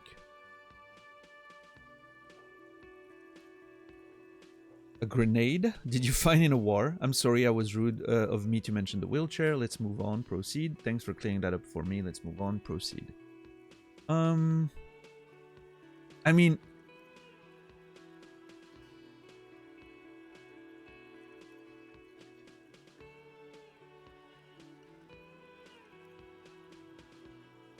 It's so interesting that the encyclopedia is like telling you, you know, oh, it could be, you know, because of this, and then you're like mentioning it out. It's so interesting as a way to present information. Obviously, you know, probably not going to be a grenade, but I want to click on it just to see. I'm still in the learning phase of the game. No, dear. I'm not quite that old. Although I was injured in the line of duty. I'm not quite that old, meaning there was a war at some point, but it was over 50 years ago or something. I mean, there was a mention of something at the beginning of the game, right? I don't remember. There was like a bit of a history lesson at some point. Were you a mountaineer? A tightrope walker? I feel like I was in a war. In a line of duty. Were you a mountaineer? Nothing so glamorous, dear. Though when I was young, I dreamt of planting the Revacholian flag on some figurative peak. What did you do then? I'm being very intrusive with that person, but... I was a training and development manager at a rapidly expanding mail order shoe company. I'm sorry. Rapidly expanding mail order shoe company? You'd think it would be a safe job, Yes. but I had to be everywhere, and, well, once I happened to be under some faulty scaffolding. Aw. I was lucky. This was almost 20 years ago, and I was compensated exceptionally well. One can only dream of such payoffs nowadays. She runs her hands over the chrome wheels of her chair. Okay, so she got into a work accident, scaffolding collapsed about 20 years ago, and she got a huge payoff. Alright. I'm sorry, it was rude of me to mention the wheelchair, let's move on. Or, thanks for clearing that up for me, let's move on. I think I'm gonna pick option 2, she seemed fine to talk about it, so... Let's thank her. Be positive instead of negative, right? Thanks for clearing that up for me, let's move on. No problem. She nods, smiling up at you from behind her glasses. There is no bitterness in her voice. Okay. She accepted the curiosity her condition inspires a long time ago. Yeah, that's nice. Interesting. Very cool. Amazing how different these playthroughs can be. I didn't get any of this and we have very similar stats. Yeah, Naz, that's very interesting. Yeah, for sure. Which also leads to Buckster's mention is that you miss a whole lot, which, you know, if you have FOMO, can be a bit of a problem. For me, it's fine. I can feel that thing of like, oh my god, I wonder all the things that I'm missing because of stats and whatever. But at the same time, I'm like, I'm always happy to have my version of a story, right? And that's it. What's up, Emmy? Thank you for the raid. Appreciate it. How's Elden Ring going? Looking forward to doing a second playthrough at some point. Yeah, nice. And I mean, you get to play your own and then see my own version of it, which is already interesting, right? How'd you like to roll with me? So, I love this sentence because it reminds me of, your game crashed? Oh, that sucks. Where are you in the game right now? Are you making some good progress? That second line is interesting to me because I remember back in like 2007, 8, between 2005 and 2010, my girlfriend at the time had her grandfather had MS, right? So he wasn't stuck in a wheelchair, but he had such an insane sense of humor about it all the time. So like it would just like every time we went there for like Christmas dinners and whatnot, he's like coming in the room. He had like an electrical wheelchair, you know, like he could push to move around, and every time he would be like come in the room and be like, "Hey, how's it rolling?" You know, every time, like in the French version of that expression, right? "Ça roule," we say, you know, which means how's it going, right? "Ça roule?" question mark. And the translation is "how's it rolling?" Every time he would make that same joke, and you know, it was always very you know, sort of self-aware about the condition and everything, and it was a good. Love that dude. He was awesome. Probably my best memories of that relationship, really. Pentiment is also very good for that. Lots of different playthroughs. Oh, is that the one that looks like a medieval old book or whatever with the graphics? You're on Morgott. Okay. Overall, you enjoy the game. A lot of issues with it. Most of them stem from the fact that it's open world. Yeah, I mean, that makes sense. That is the worst part of Elden Ring, is the fact that it's an open world game. Yep. Very much agreed.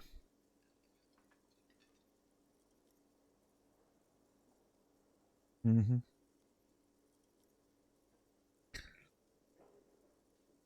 Best way to handle such a condition? Yeah, I mean, I guess it's a way to cope, right, Warren? You're not going to change your condition. There's no solution to it. So the only way to do it is how do you move forward with it in a way that makes it manageable, bearable. And I think, you know, like in her case, for instance, accepting the curiosity and all of that, and probably just engaging with people and just telling them the story and accepting that is probably a good way to go about it. It's probably less frustrating than just being bitter, right? Brain transplant would help. Well, let's talk about that when that happens. It's going to be very interesting if one day we get to the point where, I mean, I'll probably be dead by now, but whenever we get to the point where brain transplants are technically possible, it's going to be really interesting from like is it even a brain transplant at this point, or is it a body transplant? Or, well, not transplant, but enveloping. I don't know. You're not planting the brain in there. You're putting a body around the brain. Because the brain's the person, right? Technically. So what if you put... Actually, yeah, that doesn't make sense. A brain transplant wouldn't help. You would just be putting someone else in that body.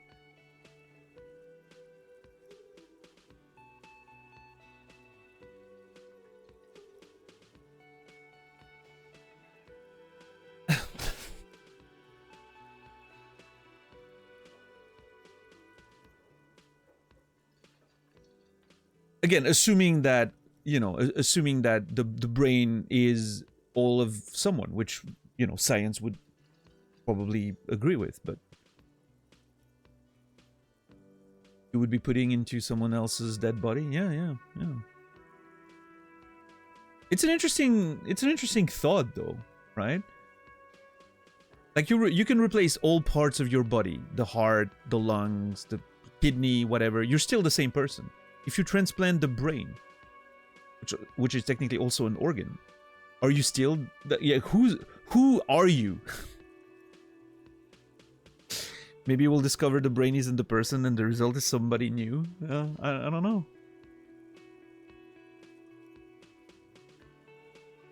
I don't think I'd want to be around for the scythe-dumb age.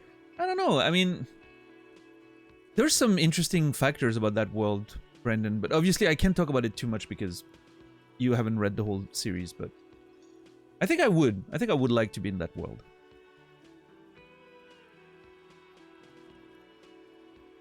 But we'll talk about it once you're done reading the series, or at least the first book.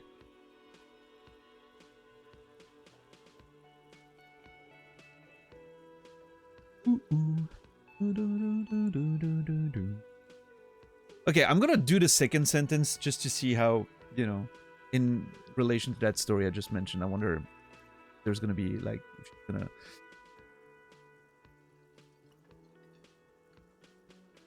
transplant your brain into someone else's body? Yeah, like, you know, technically you're not transplanting your brain, you're like just getting a new body around your brain, right? It feels like it goes the other way around in that case.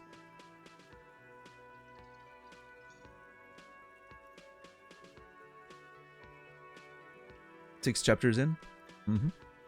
How would you like to roll with me? Whatever do you mean? A light, or her eyes light up. Whatever do you mean? I want you to be my wheelchair partner in fighting crime, ridding backyards of corpses, catching sequence killers. Nothing. I was thinking of the lyrics song "Wanna Roll with Me."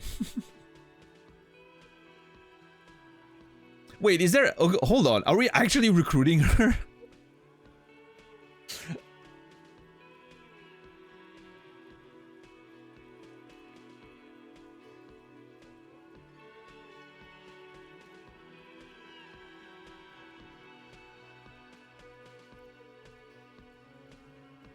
I want you to be my wheelchair partner in fighting crime, ridding backyards of corpses, catching sequence killer.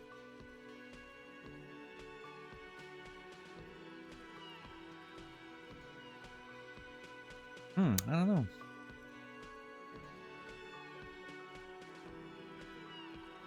Yeah, anxious? I don't know. I mean, it's, you know, obviously science is nowhere near that level yet, but at one point it is going to happen, I'm sure. I'm pretty sure nobody in this chat will still be alive for that. Well, I mean, you never know, but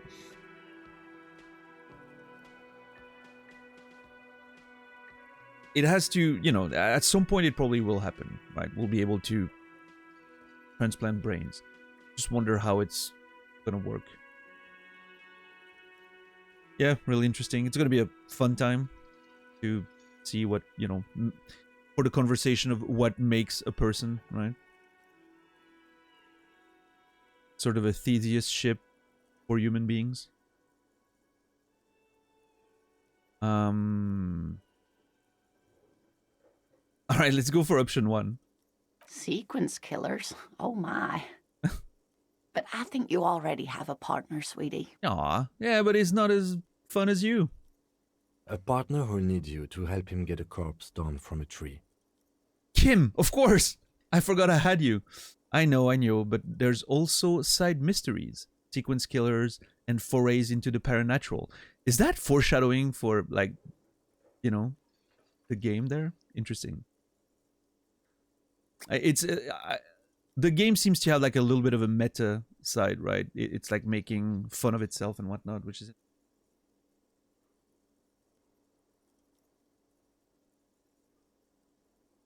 gut biome affects the mind a great deal, apparently. Might have to do a brain plus poop transplant combo.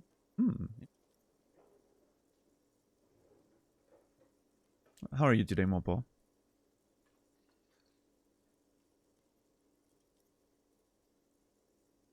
I know, but there are also side mysteries, sequence killer, and forays into the paranatural. I like that option. I'm a bit unhinged, but it's fine. I can assure you, with absolute certainty, there are no sequence killings taking place in Martinez. Fair. Now, gentlemen, no need to squabble. I wouldn't be of much use to you anyway, sweetie. Turns to you. Wouldn't be of much. So I'm still a bit confused about Martinez, Revachol. Revachol is the city. That much we know. Now, is Martinez just a neighborhood? Which is what I believe was indicated by the fact that Martinez was mentioned along with the dock workers union, right? Which it seems to be a local. It makes sense that the dock workers union would happen deeper in the land, right? So Martinez is probably that general area, district, whatever. FF10 is not very good, but I soldier on. Wait, why are you playing it if you don't like it? Did you never play it back in the day and you're trying to do like a full series playthrough or something? I wouldn't be of much use to you anyway. You're probably right. That's so rude. Why? 3 heads are better than 2. I agree with that. Thank you, but Martinez isn't the most wheelchair accessible place, you see. Aw. I'd slow you down. She looks out the window wistfully. Perhaps another time. Yeah, perhaps another time. She turns back to you with a hopeful glint in her eyes. She wants to do something. Like she's, desperate for some like excitement. It feels like almost.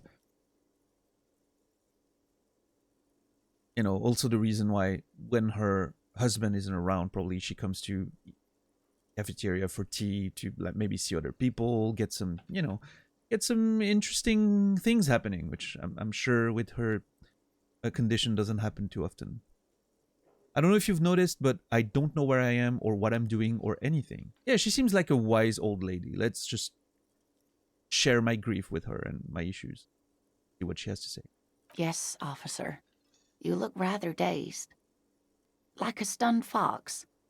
But surely things can't be that bad. Her eyes follow your movement with some concern. Can it, though? She won't judge you, no matter what you say. Suggestion. She won't judge you no matter what you say. That's why I like her. I like non-judgmental people. I drank so hard I forgot literally everything. I hope you're right. I hope it's not too bad. I'm blowing this whole thing out of proportion. Forget I said anything. I'm gonna be honest. I drank so hard I forgot literally everything. Oh my. It takes a moment. You know where we are, right? It takes a moment to process. You know where we are. The Whirling in Rags cafeteria. It was on my keys.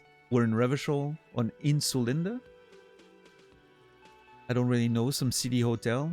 A war zone at the edge of the world.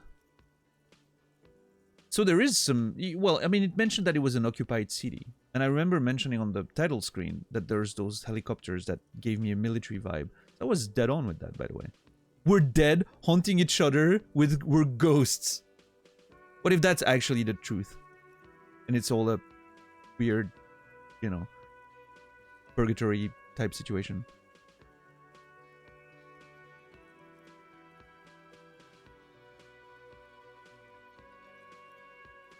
You know where we are. The emphasis on "are" is very interesting.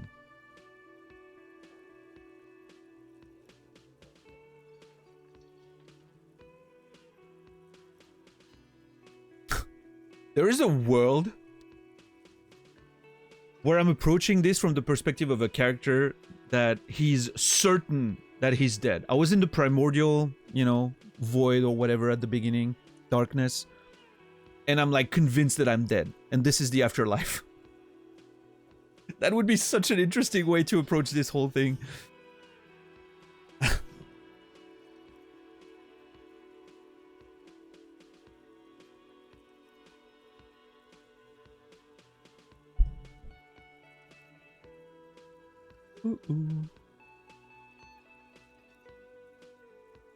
And this song is addictive as fuck. Like, I feel like the entire day, yesterday after the stream and this morning when I woke up and I was having breakfast, I heard that little like riff in my head all the time.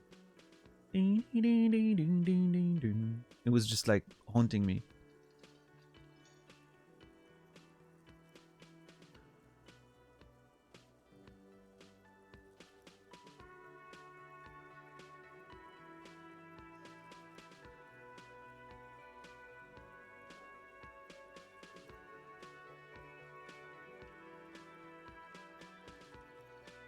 What a strange option. Why is it even there? A war zone at the edge of the world. It's very interesting.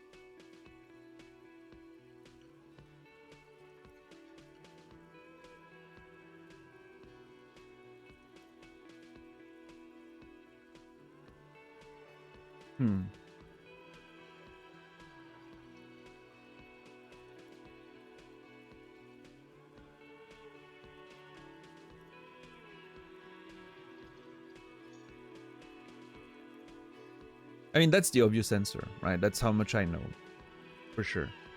Or this one. I'm not sure what Insulinda is. I think it's like the greater area, maybe?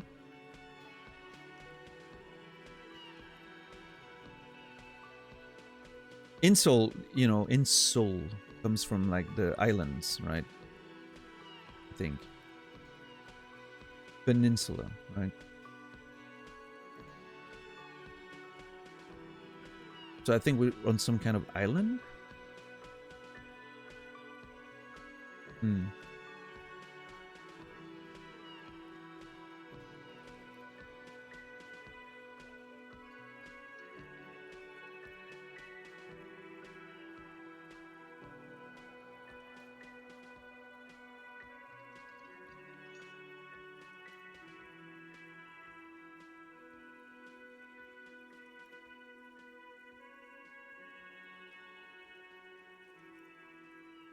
I'm so tempted to go for that answer just to see what kind of answer I'm getting.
What's up, Glegor? How are you today?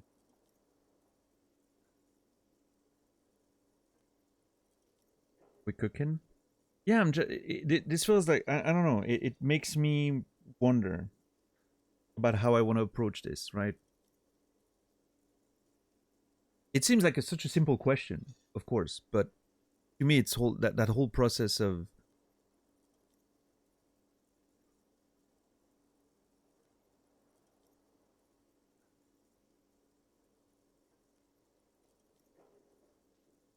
defining sort of the character, right?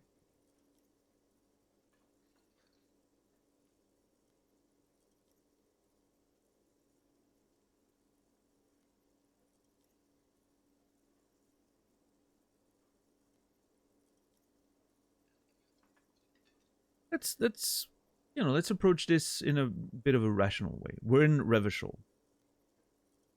That's right. In a hostel called the Whirling in Rags, to be precise. Okay. Well, I know that Revachol used to be really cool in the 30s. Honestly, I don't know diddly squat about Revachol. What kind of place is this? How would I even begin to tell you? Revachol is the most beautiful city in the world.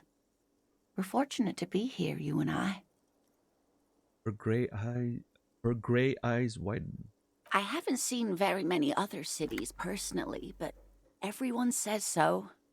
Revachol is a rare jewel. This city used to rule the world, though it has seen better days. There's a pause as she studies your expression. You must look quite lost. I am, actually. The city used to rule the world. Speaking of history, you know what year it is, yes? It's the spring of 51. It's the year 973. All I know is we're approaching the end times. It's a bad year in my late 40s or 50s. I don't even know how old I am. We're approaching the end time. There's so many of those little weird answers that are sort of like hinting at something greater, which is very wild. I think we've established that we were in 51.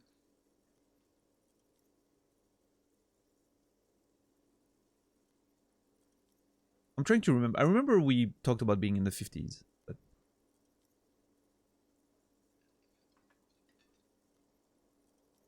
It's the spring of 51. That's right, dear. How Hey. splendid. Here, take this pen. Knowledge should always be rewarded. Wow. I got an item out of this. I answered the quiz correctly. Nice. Her relief is palpable. She was getting pretty worried about you there, but now she relaxes her shoulders. Well, yeah, but I mean, that doesn't mean, like, I still don't know shit. I just listened to the information I was getting. Okay, nice. Composure check. Success. And now she feels better, which is good. Want to make old lady feel better. Lena's great. I can tell that this is taxing for you, so I'll just ask one more question. What regime are we living under? What mode of government? I can tell that this is taxing for you. I'll just ask one more question. What regime are we living under? What mode of government? Some kind of democracy, maybe? I'd like to think it's the dictatorship of the proletariat, but something tells me it's not. Our leaders are fierce warriors who traverse the plain on steeds. Civilization cowers before us. That's some sort of Conan. We're governed by intelligence machines that perform calculations to determine the freest market. Everyone hustles and grinds like a badass visionary. That's the real world. That's not the game. That's the actual real world. Radios are being used to control people's mind and distort our perception of reality, concealing our true masters. Foreigners and women. Oh my god.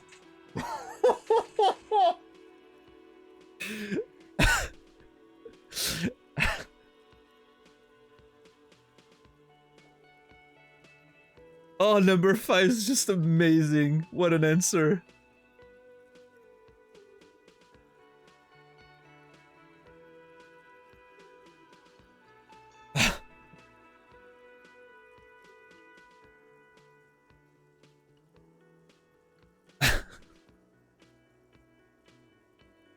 Oh, dude.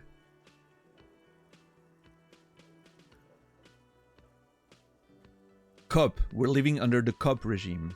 Okay. So I know we're in an occupied city, right?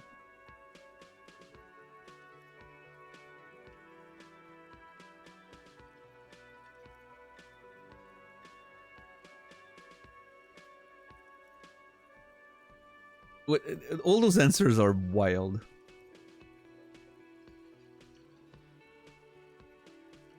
I'd like to think it's the dictatorship of the proletariat, but something tells me it's not.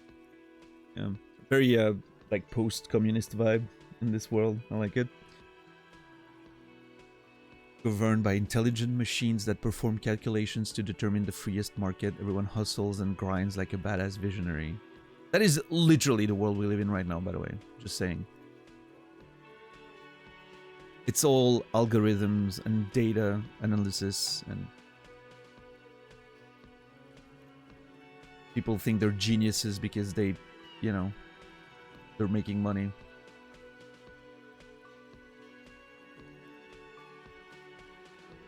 I mean, I don't think we're in a democracy. I mean, although we're occupied, but it doesn't mean we're not a democracy. Certainly the police seems to be important. I mean, the RCM.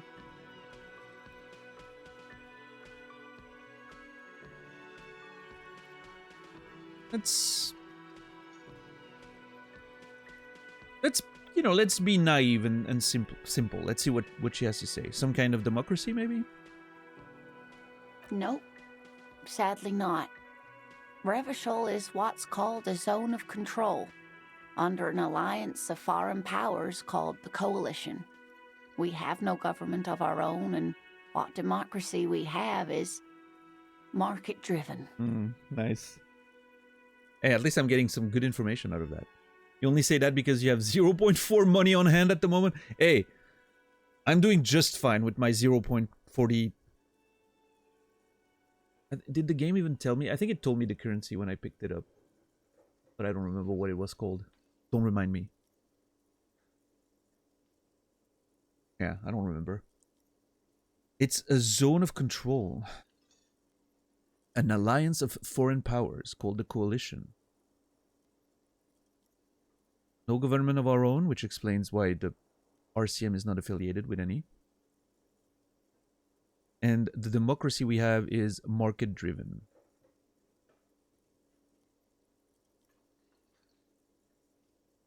So I'm assuming a lot of like private corporations or powers, right? Zone of control. Interesting. What an intriguing, unique world game. Meaning, buying is voting. All right. If there's no government, how come there are cops? Well, we know that. It's self-organized, right?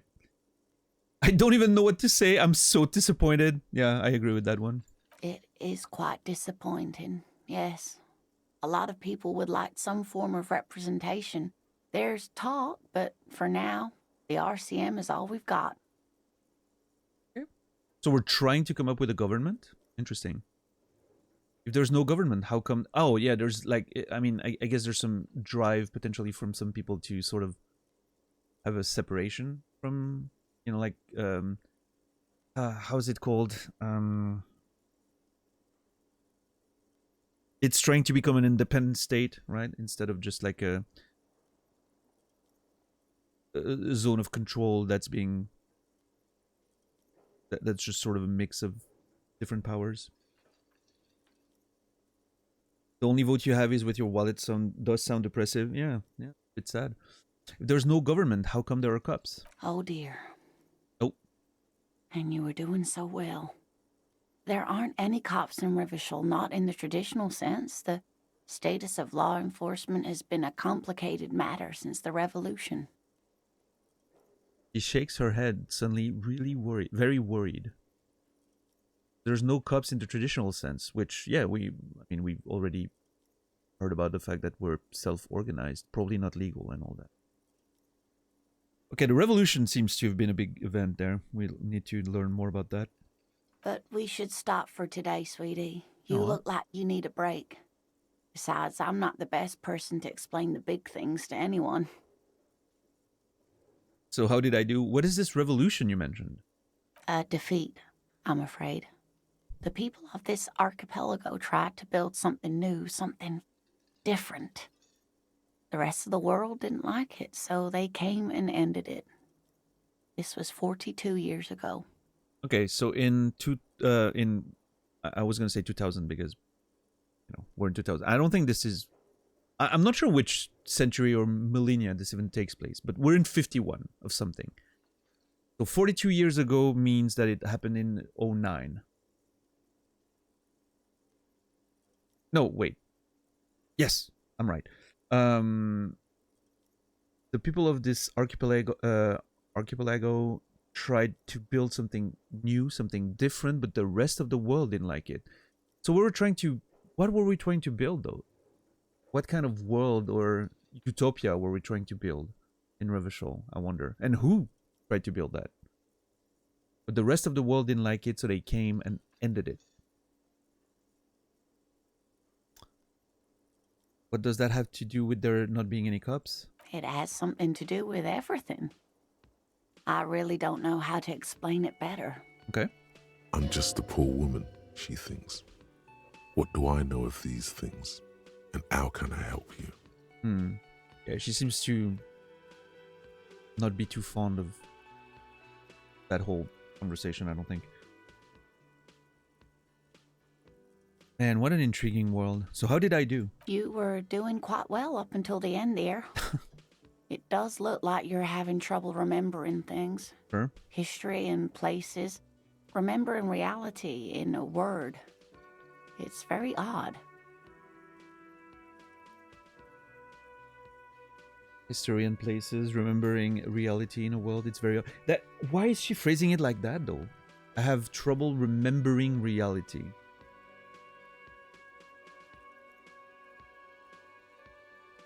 I have a feeling this game's gonna have some interesting twists. I don't know.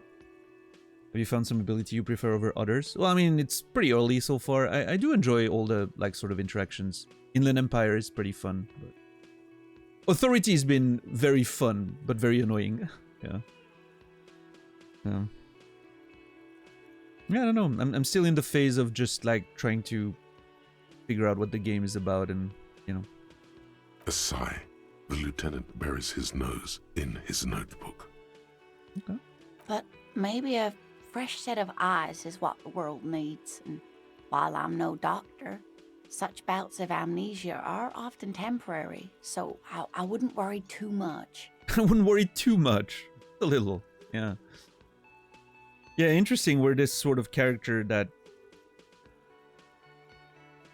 comes in this very complex world with a complete lack of knowledge of what's happening.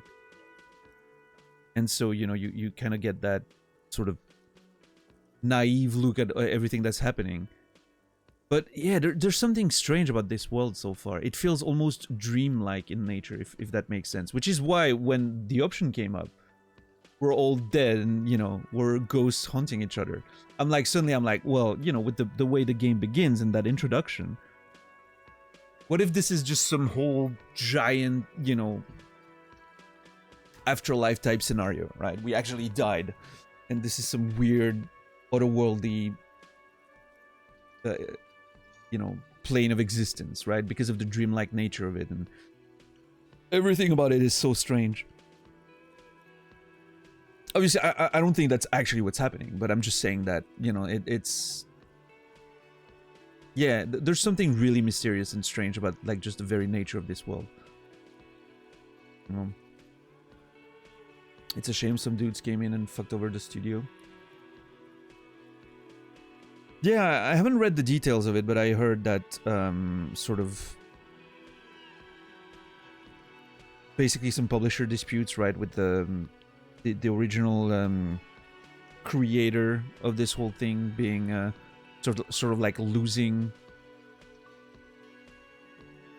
the rights to his own work, which is, you know, that's it is what it is in publishing. Unfortunately, that's a big thing, right? Like, for instance, I don't own the rights to my novels anymore, the ones that have been published, right? Technically, I don't own the rights anymore. I've sold my rights to my publisher.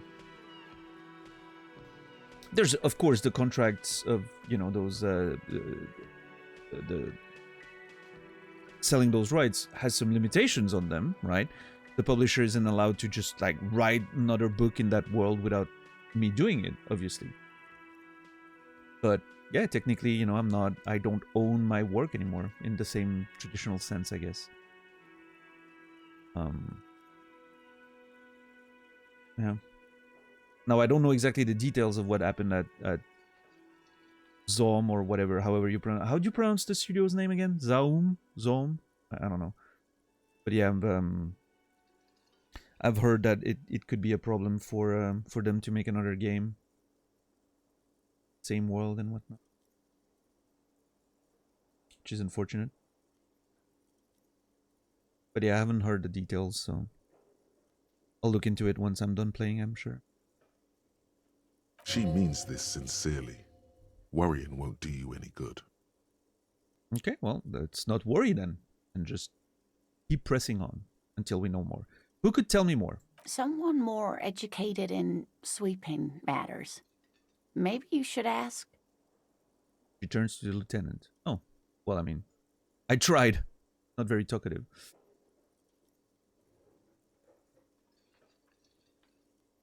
Right, Gecko.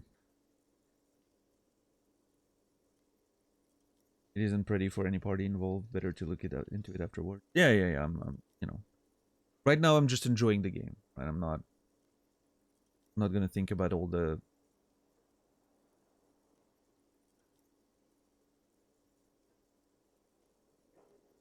But yeah, it's unfortunate, of course. No, I'm not an encyclopedia. I won't be a guide either. No. I'm a detective. Okay, Kim. Got it. Of course. Then I don't know. Someone rich, maybe? Wealthy people are educated. Though I don't know where you would find a wealthy person in Martinez. Okay, so Martinez seems to be like the more local area, and Revachol is the big city, right? That's what I'm getting there. And obviously, she thinks Martinez is a bit of a low-income area. Obviously, you know, dock workers. There's corporations, so never know. Gotta get going now. Of course, dear. Good luck with your case. Gives you a small wave. Love that character. She's awesome. Love it. Get a reality lowdown. You have no idea where you are. Then I encourage you to ask others to explain the world to you in greater detail. Perhaps try a rich person. Rich people are educated. So many tasks already. Jesus. I got a pen. Kind green ape pen. Huh. It is an ape. Look at that. A pen with a green ape head on one end. The ape has closed its eyes. Kind expression adorning its face. It seems to be meditating. Can I hold it?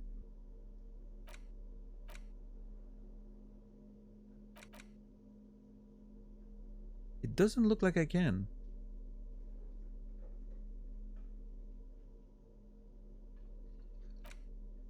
I wonder what it does then. I mean, it has a price, that's for sure. I'm gonna keep it. Well, I'm sure I'll figure out something with it later.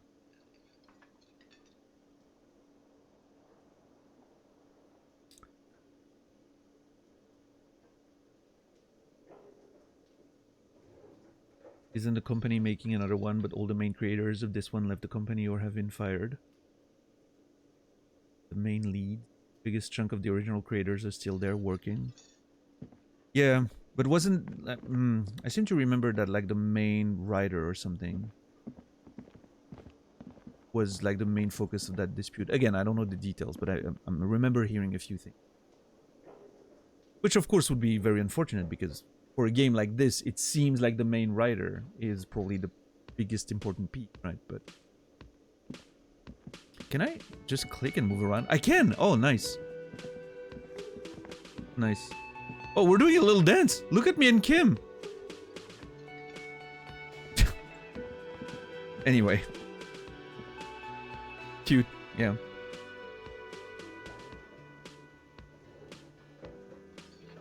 Let's talk to Gart again. The man with the unimpressive beard notices you approaching. He drops the ledger he was holding and turns to the lieutenant.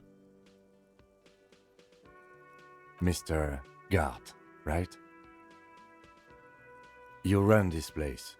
The lieutenant glances into his little notebook. I really wish those little things were voiced by the narrator. But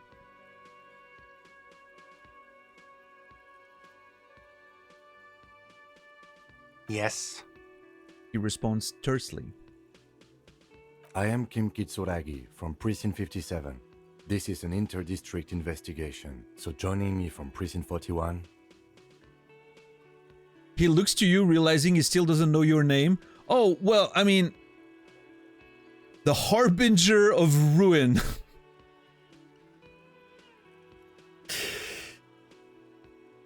What is gold and orange like a forest fire but smells like liquor? I'm currently in between names.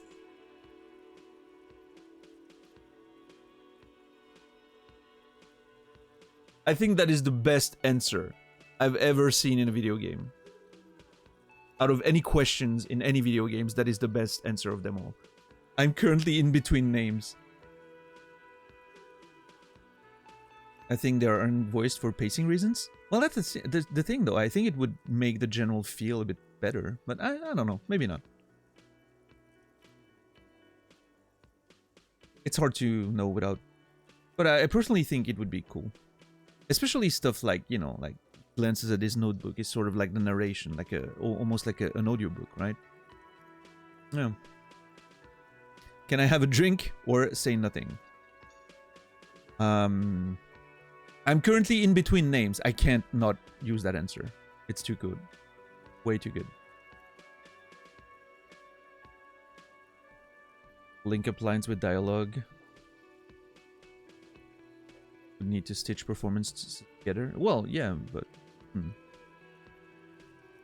obviously it's a lot of work, right? It would be a lot more work, but because like the voice actor, he can see a line like that, and he says this, puts a little pause there for you to read it in your mind, and then the second, it's probably like if they're making, that's probably one file, right? One piece of recording. If you had to just completely splice that and then put another one in, it's a lot of work, right? It would be a lot more work to do it. But do I personally think the general effect would be better? Yes, but obviously, you know, it's a free update they did, right? The whole voice acting stuff, so can't really exactly complain there. I'm just saying, you know. I think it would have been nice. What's up, Timmy? I'm currently in between names. Fantastic. It's like when you've left your band, but you haven't decided on a solo artist name yet. Kim is about to say something. Let him.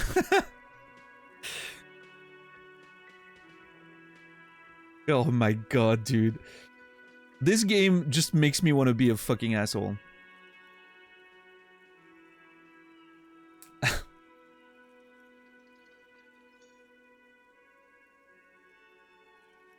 I'm gonna let Kim talk. Kim is about to say something. Let him. Right.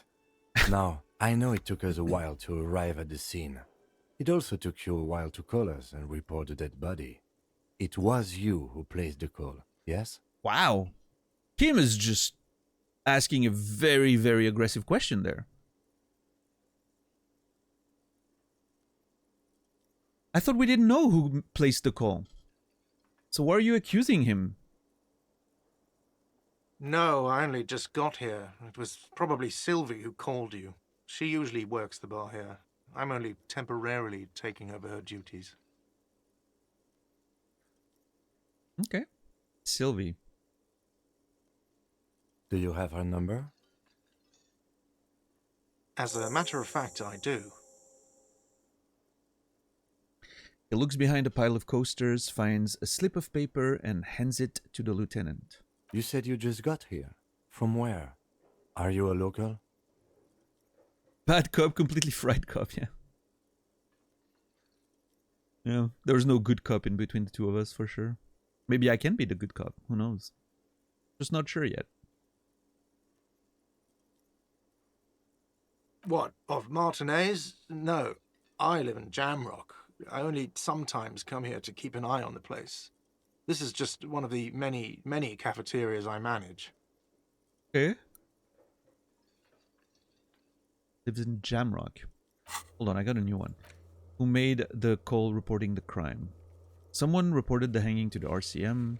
Maybe if you find out who it was, it may shade new lights on the events. You have an idea where to start, but the caller could have been anyone. Call Sylvie using Kim's shortwave to ask whether she made the call. I have a feeling it's not going to be that simple. The matter-of-fact cop and what is a fact cop? Existential cop. Bad cop, existential cop. But you still know your way around, yes? In case we need directions. Yes, I know where some things are, but as I said, I don't live here. I just used to work here. And I'm not going to start working here again, if that's what you think. Okay. I didn't imply that. Detective. Turns to me. What do you want me to say? You're doing so good, Kim. Keep going. He probably means this is where you step in and ask your questions. Right then, questions. I got this. Play the fool. Who, me? Or, no, I'm good. Pass the questions. Awesome. Yo, Kim was doing so well. I love that, assuming I didn't have that much logic, right? I would probably have a very different set of reactions there, which is very funny to think about. I mean, there's a world where actually playing the fool and acting like I don't know what I'm doing, which is, while it's the truth, could also be very beneficial, right? You just act like you don't know what you're doing and people just don't expect you to suddenly like break them down with logic and thought, you know? But then again, yeah, act. But then again, I want Kim to think I'm, you know, I don't want Kim to, well, I mean, I think he already figured out that I'm completely out of my depth, but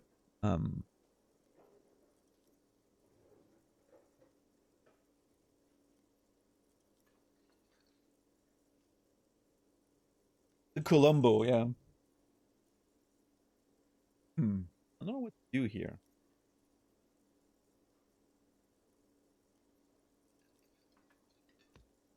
Oh, I was literally just about to say, I wish there was some music there. And then it started. I love that the music sounds like it's playing on like the cafeteria speakers, maybe. Like it has a bit of that sort of, you know. It feels like a little ambient music that's playing actually in the cafeteria. Very nice tune.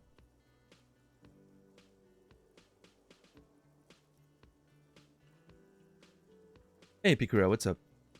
Managed to catch some disco on your break? Nice, nice. Yeah, and as you can see, we haven't made much progress. We've just been talking to a bunch of people in there.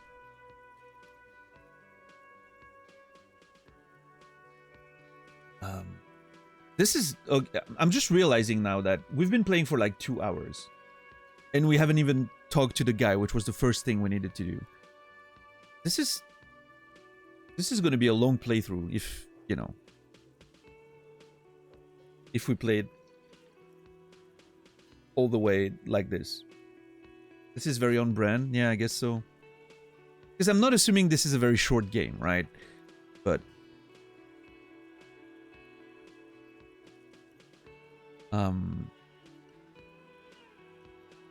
probably means this is where you step in and ask your question. Detective, play the fool.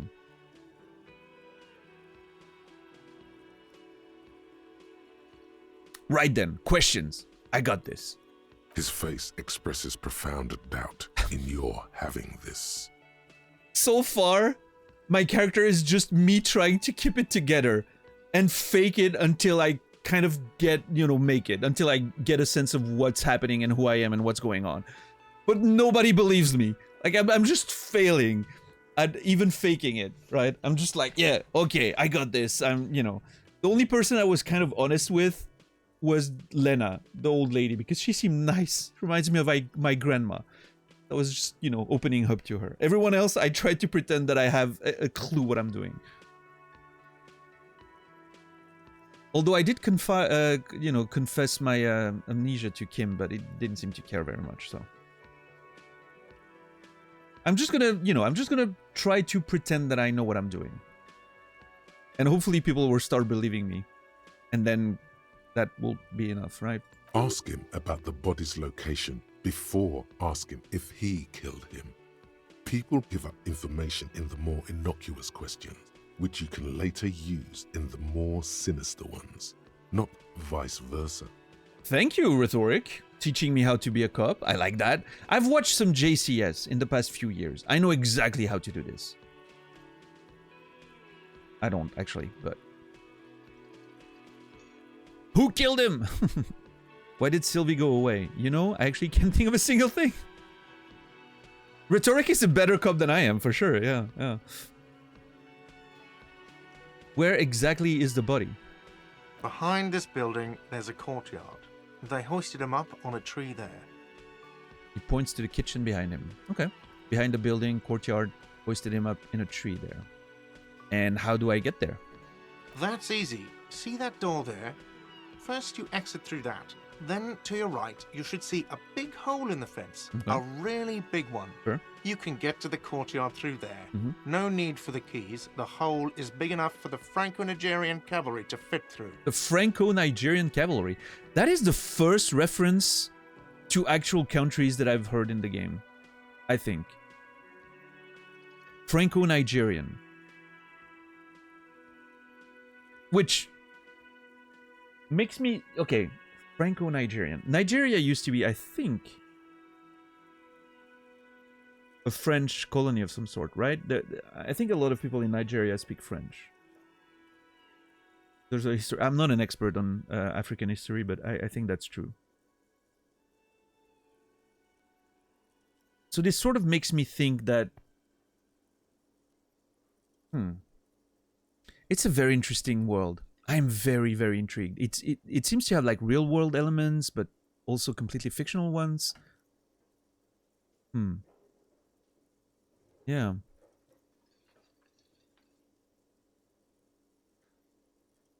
That's fascinating.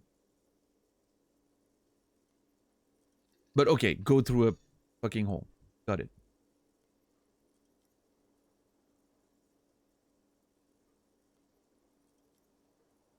Does he want you to feel guilty of making that hole?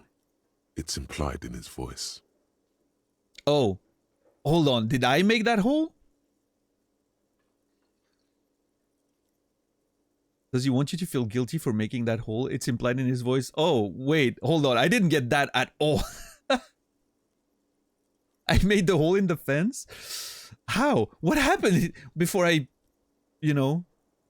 okay, this is a really interesting thing too, is what happened in the few days before I blacked out. I'm sure it's going to be like a whole The Hangover style, you know, like I'm going to meet people that are going to be like, hey, I remember you. And I'm going to be like, try to put things together of what exactly happened there. Why did Sylvie go away? Or who killed him? What did Rhetoric suggest? Innocuous questions and more sinister ones later. Huh? Why did Sylvie go away? She went away because none of your business. Well, fuck you. Dude. Do you want us to solve the case or not? This is very suspicious. Have they not been telling you you're a cop?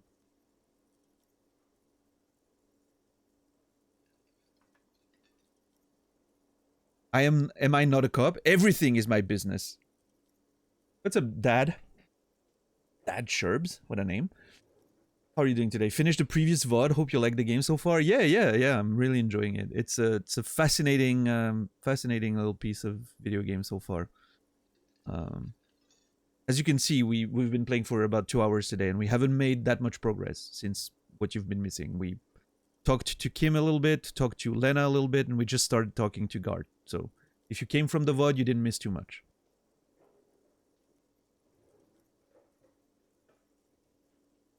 But yeah, welcome in to the live show. Glad you found the VOD.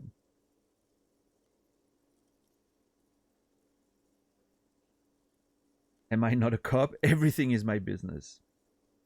I mean, this seems to be a very aggressive way of approaching that conversation. I don't think it's going to do us very much good, but... But yes, I mean, I am investigating. Fuck you, Gart. Okay, you got me. She went away because of the dead body out back. And because I asked for her number. That's why Sylvie went away. I hope you appreciate that. See? I was assertive. That works sometimes. I gotta do more of that.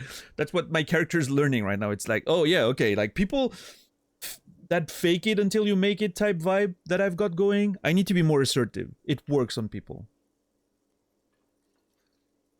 Authority was right. Yeah, Trad, I know. Okay, you got me. She went away because of the dead body out back and because I asked for her number. Wait, in a, like, hitting on her sort of thing? That's not very cool, Guard. If you're the manager and she's your employee, not cool. Thank you. He opens his little notebook at the cover. The number is safely tucked away in a small pocket. Mystery solved! I wonder if the didn't go well is a question about him asking for her number. Let me ask, just to see how I'm trying to get a sense of how the game structures the dialogue. Didn't go well, question mark? I asked an employee out. There. She didn't want to come, Cool. but felt obliged to. It was a bad idea. I'm glad you Now, realized that. What is so goddamn fascinating about that for you? It's got nothing to do with the lynching. This stuff gets on my nerves. I am a feminist. Oh my god. This game is incredible. Dude. the kind of options you get to navigate those dialogues are just insane. And it again, we mentioned that, I don't remember in which game in the past, but I think it was Witcher. I like when a game sort of makes itself clear with the tone and intentions of dialogue, and you know, you have a question, you're like, okay, I think that refers to that, and yes, it does. And then you have like all those thoughts that you may have as the player are considered, right? Because of course, like I was just saying, right? Oh, he asked an employee for a number. That's not very cool, you know. And then, you know, he obviously admits to that. And then it's like, what do you care? And there's that whole thing, you know, oh, that gets on my nerves. You can actually, you know, play the character in this way, or, you know, there's so many ways to approach everything. It's so fucking fascinating.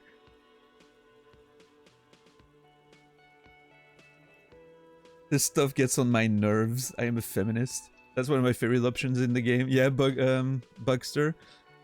It comes out of nowhere. I don't know. I think there's a bit of logic in there, right? It's like, oh, you shouldn't have done that, you know? It's not very progressive. Like, it's not a very cool way to treat your employees, right? So I don't think it really comes out of nowhere, but it's definitely a very cool option for sure. My favorite dialogue so far, my favorite dialogue answer so far is, I'm in between names. That one takes the cake right now. We'll see. I'm sure I'll find a better one later, but for now, I'm in between names is my favorite option in the game. And there were some good ones, but in between names is just such a cool fucking answer. I love it. I guess I like to be thorough. I mean, which makes sense. I mean, we're investigating a murder. He could be involved. She could be involved. It makes sense to know whatever is happening, right? Everything has something to do with everything. Wow, that's very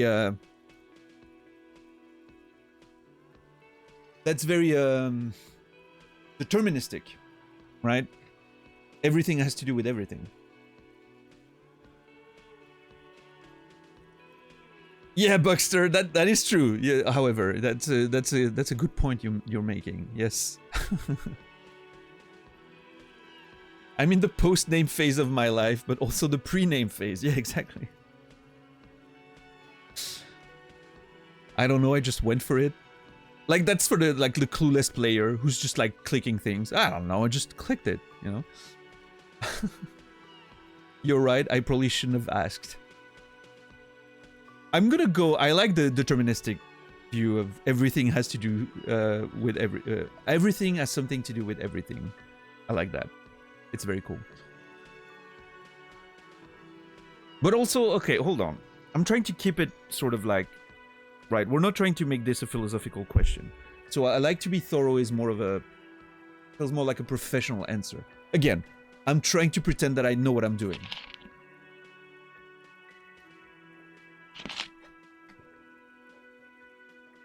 I guess I like to be thorough. Good for you. Was there something else? I'd like to get back to what I was doing.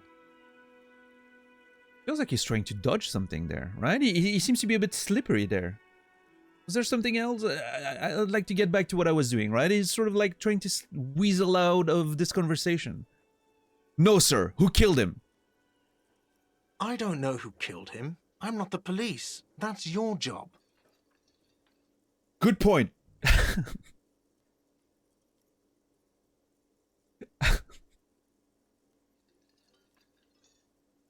This is it.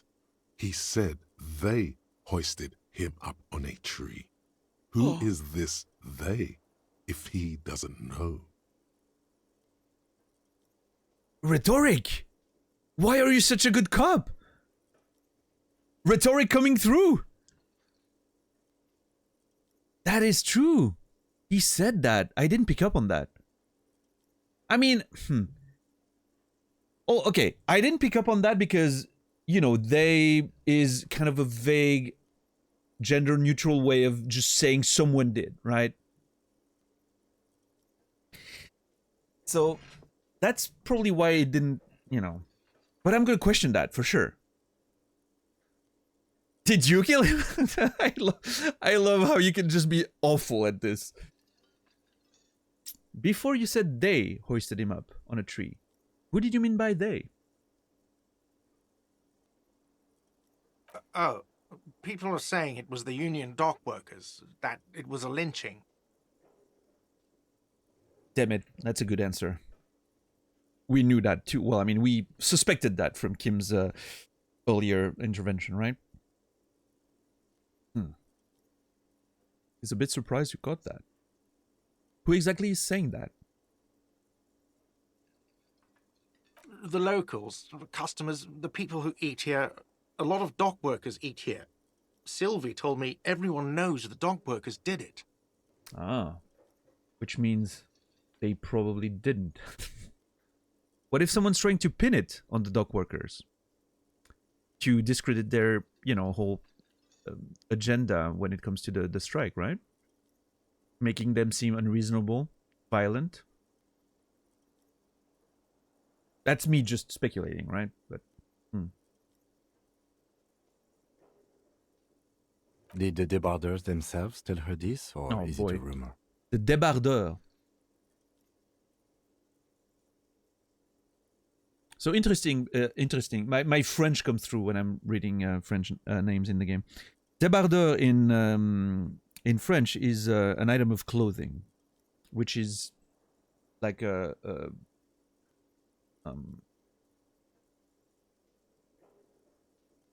a tank top of some kind. I don't know.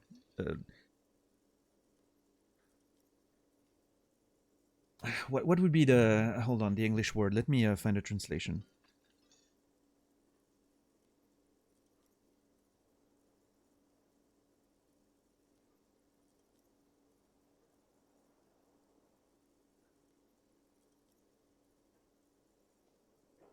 A porter? A tank top. Yeah, that's it. A tank top. Yeah. Yeah. A unitard.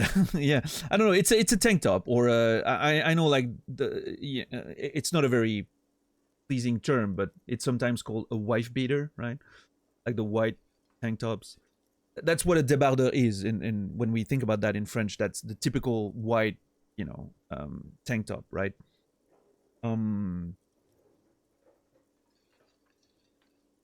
So interesting. I wonder if the débardeur is like a group of dock workers because that's the kind of shit they would wear, probably, right? Yeah. I wonder if that's the name of the dock workers union, or maybe, I don't know. Or the dock workers themselves, since they talk to Sylvie and all that, right? I don't really know. You'll have to ask her. Just deductions based on the name, right? Why would the dock workers lynch this man? I would suppose it's because they have nothing better to do. Oh, Gart does not like the dock workers, it seems. That's very condescending. I mean, granted, they're on a strike, right? So that's what he could mean by they have nothing better to do, but, I mean... Also, I'm seeing the passage of time. We've been playing for 2 hours. It passed, like an hour passed. Okay, so it's not real time, that's for sure. Maybe it just passes as we complete things and complete tasks and talk to people. Like, it just passed right now. I'm thinking it just progresses as we click on things, maybe? Never bothered looking up any of the French word. Yeah, I mean, I probably, like, if I didn't speak French, I would probably not even, you know, I would just, oh, that's a French-sounding name, right? But obviously, it's going to be interesting if there's so many French words in this game, as it has been the case so far. It's going to be very interesting to see what kind of sort of context clues I can get from them, right? Just because I know the language. That's actually pretty cool. I like that. You mean the strike? See, Kim gets it. Yes, the strike. The man they hanged was a security guard for the harbour company, I hear. A mercenary. The unionistas probably thought they'd send a message. Right, that's what we were assuming earlier for sure. Why is he quoting, putting a strike in quotations though? Does he not consider that a strike? Did you kill him? I mean, okay, I'm not sure. Oh, man, this is so hard because, okay, here's the thing.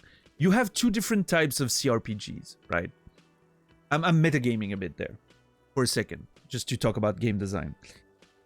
There are the games where you can just ask basically any line of dialogue, and nothing really consequential happens. It's just like more information that you get. But there are some games where asking certain lines or picking certain options obviously is going to have pretty severe consequences on like how the characters react to you, how they consider you. You can lock yourself out of something later. Don't tell me, obviously, but I don't know which one this one is. So I'm like, should I be outright accusing him like that? Maybe not.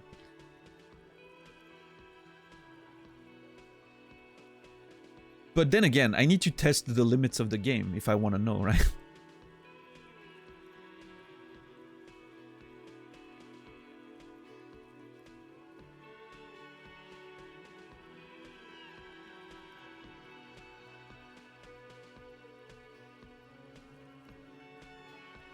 Okay, let me try. I want to see what happens. What are you, crazy? Of course I didn't kill him. Okay. It didn't take that very well, but at least it didn't like shut me off of the conversation. The lieutenant turns the page in the little notebook he's been scribbling in. I think that's all. Let's go. All right, that's it. Well, what a rude note to end on. This is like, are you crazy? Not so fast. Oh. You owe me 130 real. Real, that's the name of the currency. I owe you 130? Sir, I have exactly 0.4. I have 40 cents and I owe you 130.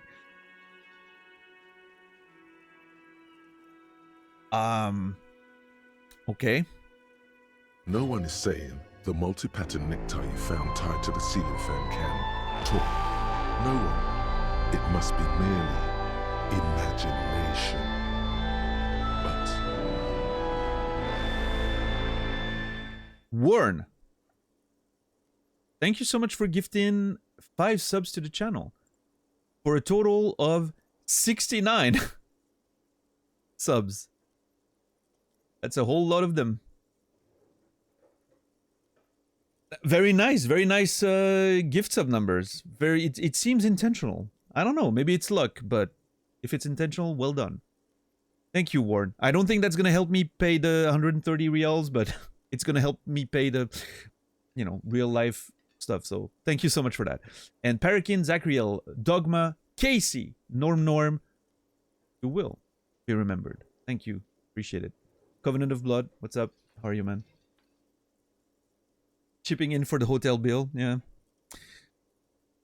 Yeah, I mean, I feel like maybe some damages are involved in this.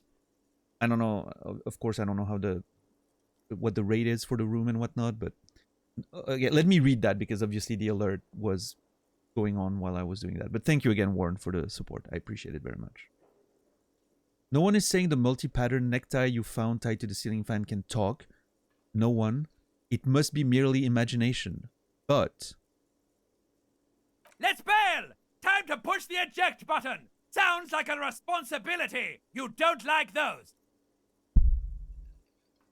hold on!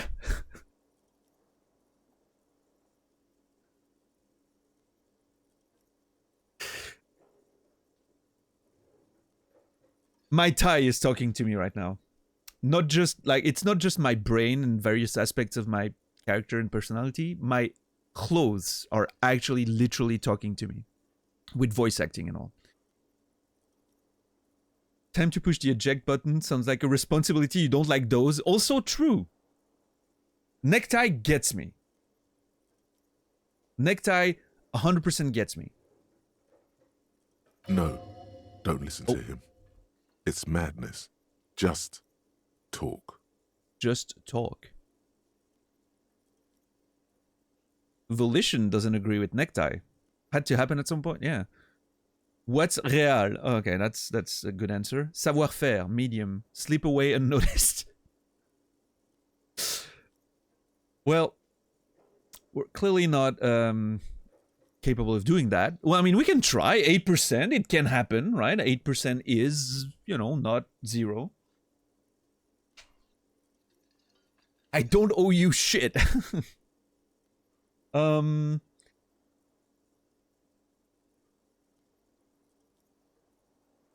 mean, I know what the real is, but I could, you know, pretend that I don't.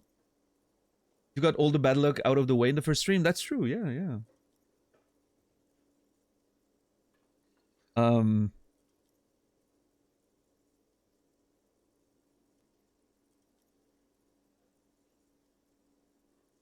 Okay, dude, 8%. Do I believe in my luck?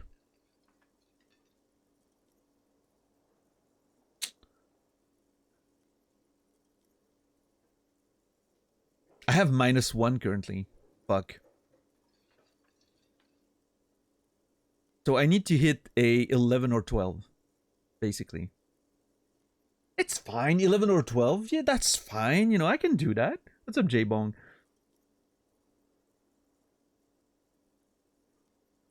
I mean, I don't know how I'm supposed to sleep away unnoticed. We're literally in a conversation right now, but...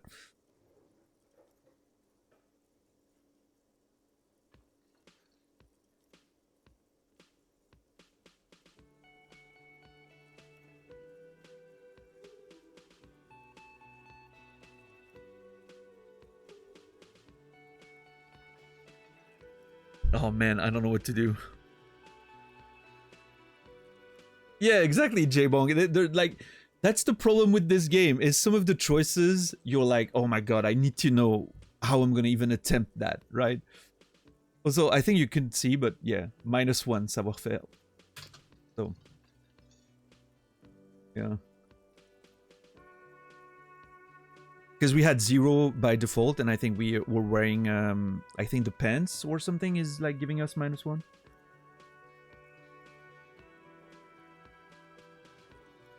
Obviously you flashbang everyone, yeah. Or, well, based on what I know of that character so far, maybe you flash everyone, which, you know, gets them to turn away and then you run, you know?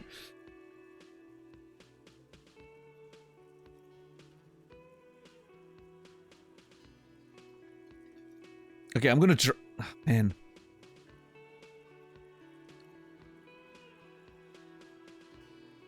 Alright, I'm gonna try. Let's see.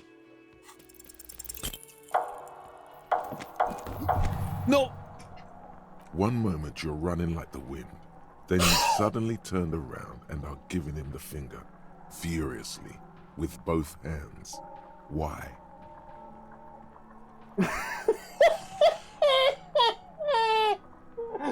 Oh my god, dude! Why?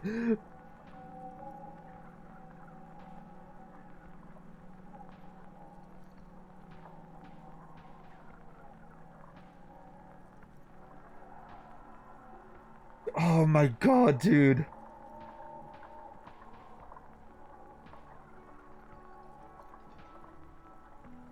You're running like the wind. Oh, dude, I got a 10. I was so close.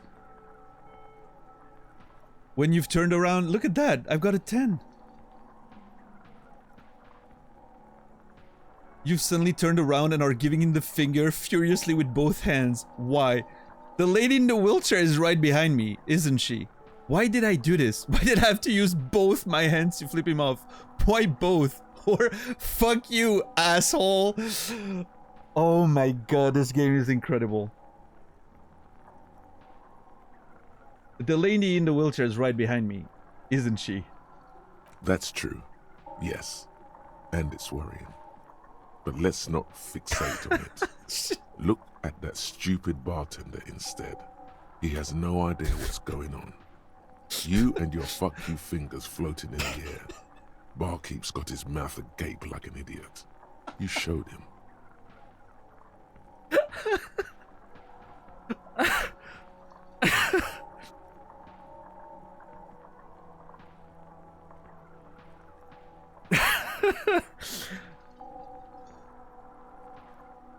Also, is my HP on 0 right now?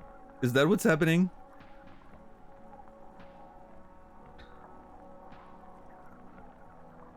Why did I do this? Why did I have to use both my hands to flip him off? Why both? Watch out!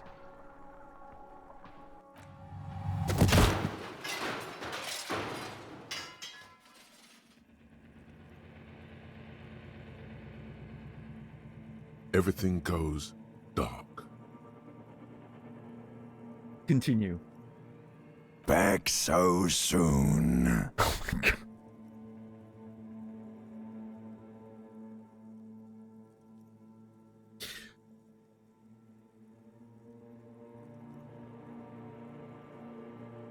This did not need to happen. I gave no such commands to my body. I had an accident. So worth it, though it wasn't. I had an accident. It was no accident. Those were disco moves from your spinal cord. The spinal cord has yet to reveal itself to you. Its mysteries are unholy mysteries. Wow, there's more of you hidden? I'm so cool. I don't know, that just comes off as a lazy effort at reconceptualizing the antics of a shambling drunk.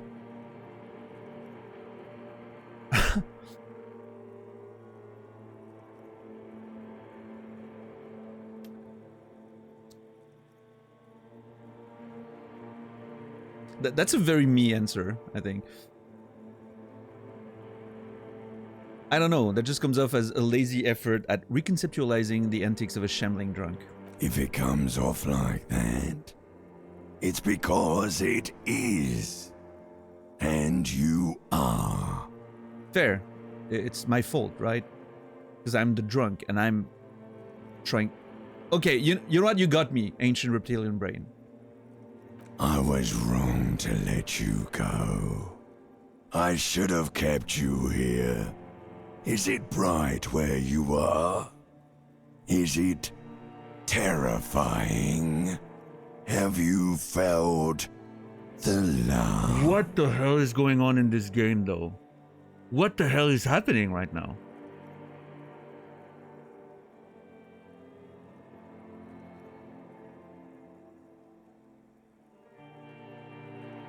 I mean, I was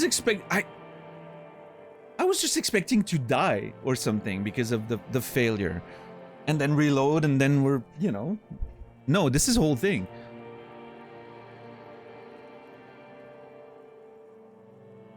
Is it bright where you are? Have the people changed?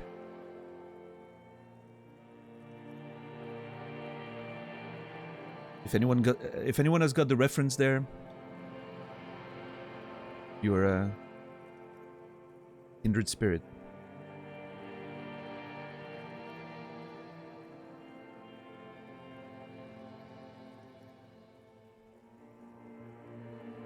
I was wrong to let you go. I was trying to stay too, ancient reptilian brain. I was trying to stay with you at the beginning.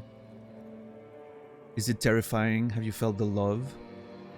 I sure as hell haven't felt no love. That is too bad. We all need a little love.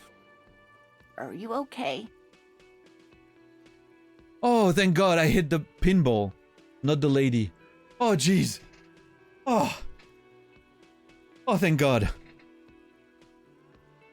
Oh, jeez. The relief.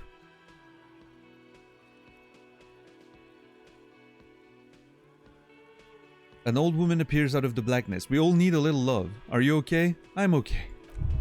Oh, no! Kill yourself now! No, you have sustained a trauma to your lower neck. In addition, you have strained your left trapezius muscle. Well, Pain surges down your back when you move. we can use healing items even with 1 health. That is amazing! I love this mechanic. That's awesome. That's actually fucking sick.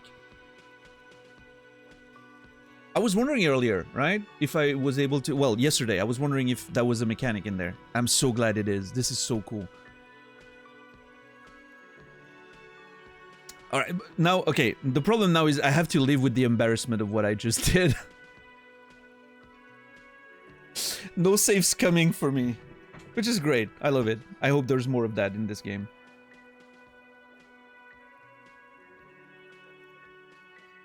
You have sustained trauma to your lower neck. In addition, you have strained your left trapezius muscle. Pain surges down your back when you move. You know what? Actually, with my neck crank yesterday and like all the pain that I've been feeling, very relatable. I'm feeling very good right now. Like, well, I'm not feeling good, but I'm feeling in sync with my character.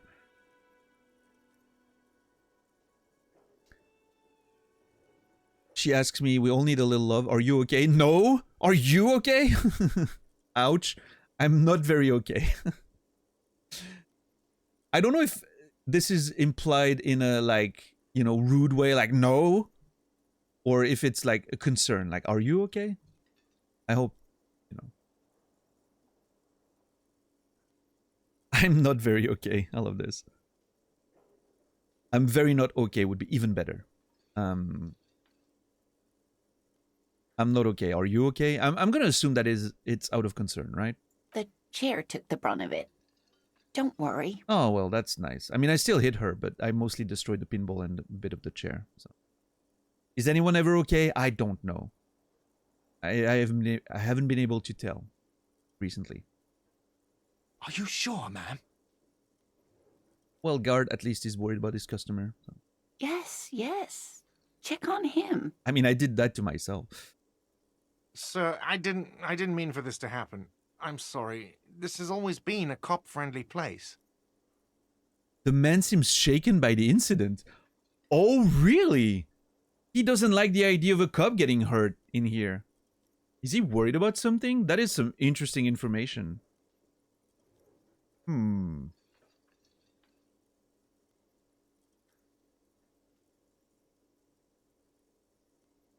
drinks are on the house, okay?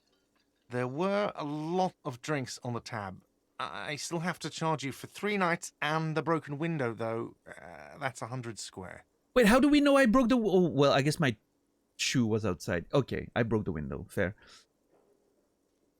I just got out of paying 30 real out of this. This is awesome. Dude, the fact that I can fail a check, get into such a weird situation and all that, and I still benefit from it is amazing. It is literally amazing. I love when games have unexpected consequences, whether you succeed or fail, because not only does it mean like that failure can lead to positive outcomes, it also implies that success can lead to negative outcomes, and that is very exciting when it comes to a role-playing game. I love that. It's not just black and white. It's not just success or failure. It's all character based. It's all context based. It's all like, oh, man, this is so good. This is so good. All right, 3 nights and a broken window. So I'm assuming it's 30 a night and 10 for the window. Well, I mean, that's a big assumption. It could be 20 a night and 40 for the window or something. Yeah. He's shaken. Barter now, and he'll cave in. Rhetoric! Dude, rhetoric is the best skill in the game so far. Just coming, like, rhetoric is just... I'm gonna let rhetoric take the wheel. Who knew conversation was so powerful?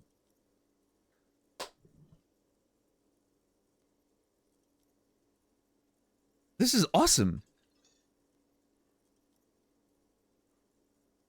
I won't pay for that window. Ouch. Grab your side. Cool. Thank you for your cooperation. Okay, so let's play it up a little bit. I won't pay for that window. Ouch. I'm hurt. Okay, fine. I'll take it off your bill. Sleep in a post-apocalyptic hellhole if you want to. Just know I won't give you another room. Well, it's fine. All right. Cool. Thank you for your cooperation. Don't thank me yet. You still owe me 60 real for 3 nights stay. Hell yeah. If you don't have it by tonight, I just can't let you up there. He points upstairs toward your room. Oh shit. It's 10 a.m. and we need to find 60 real. Well, 59 and 60 real. By the end of the day, we're in trouble. Okay, so that was 40 for the window and 20 for each night. Fair. And for God's sake, watch out for yourself. Okay. Hey, task successfully failed. Or... Actually... Successfully failed is not the right way to put this, right? Unsuccessful... Wait, what's the...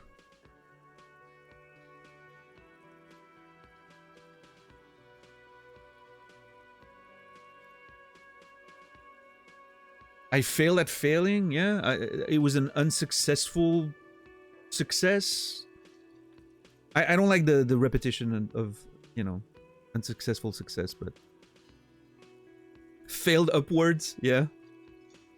Anyway, we got out of paying, we just got a, you know, over half our bill went down. That's awesome. What is this? By the way, where is home? Oh. The address is coming up blank, and this place sure isn't it. That's a good question. Where am I coming from? What's my backstory? Do I even have one? But you've been at this hostel cafeteria for only 3 nights. Where were you before? You had to be somewhere. I don't know. Near? South maybe? Far away? Up on Marvel Hill? I don't know. Near? South maybe? Yeah, I have no idea. You had to be somewhere. I mean, it doesn't seem like... I don't know. Far away? Question mark? In time or space? Okay. The game's just going full existential on me right now. In time, in space, or both.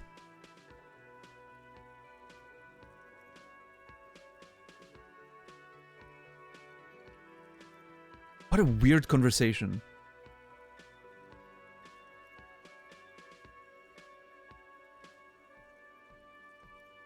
Both. That doesn't sound like somewhere you can stay if you run out of money. Could I trace the way back somehow to the exact street, the exact number on the building? I'll live in a dumpster, I don't care, fuck everything, hobo cop? Well, let's be logical about this. You can try. Run some addresses in your head when you get the time. Maybe a street or an apartment will appear. Okay. I gained a thought out of that. Okay, let's see.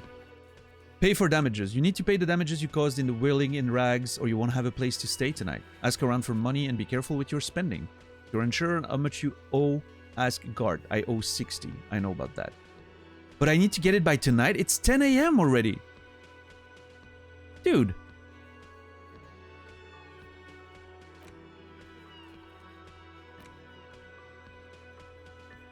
Yeah, that was done.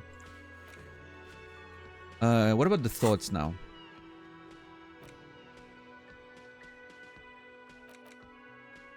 Okay, so this takes 6 hours. It gives me a temporal research... Wait, hold on. Oh yeah, it's a different image. Look at the little drawings there. They're amazing.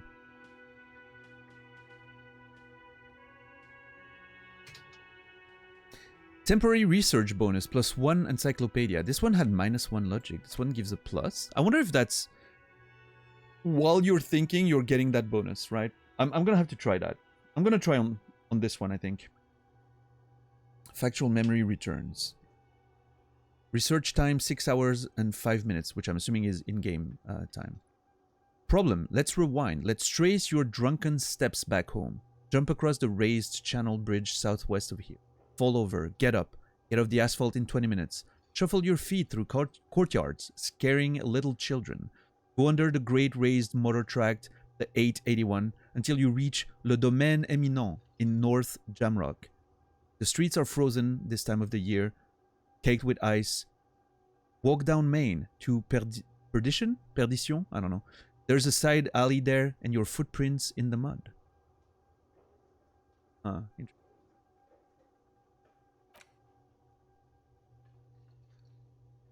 Domaine Eminent. Eminent Domain in North Jamrock. Guillaume Le Million. Yeah, that was that celebrity that I got the grin from. Or maybe that's me. I could be Guillaume Le Million for all I know. Maybe I used to be a star and now I'm a cub. Who knows, right? All right, let's try to internalize that thought. I need to understand how that mechanic works. So there's only one way, right? Let's go.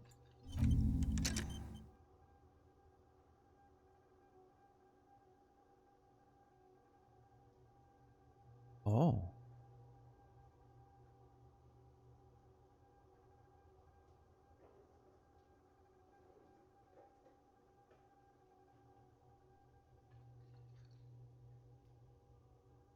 %. +1 encyclopedia. Which puts me at 7 right now, I think. Or, no, actually at 6. Yeah. Okay, so this is active now. Can I activate more than one at a time?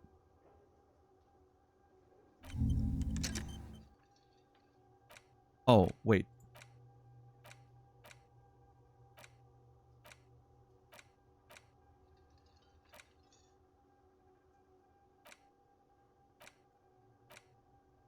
I wonder if the line changes anything. It doesn't seem like it changes the setting, the stats here, so...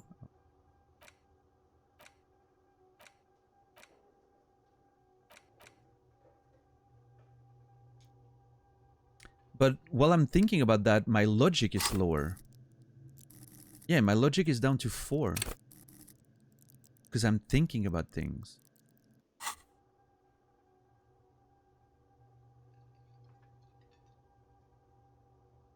I am so confused about this system. Well, I mean, I'm not confused about the stats changing, right?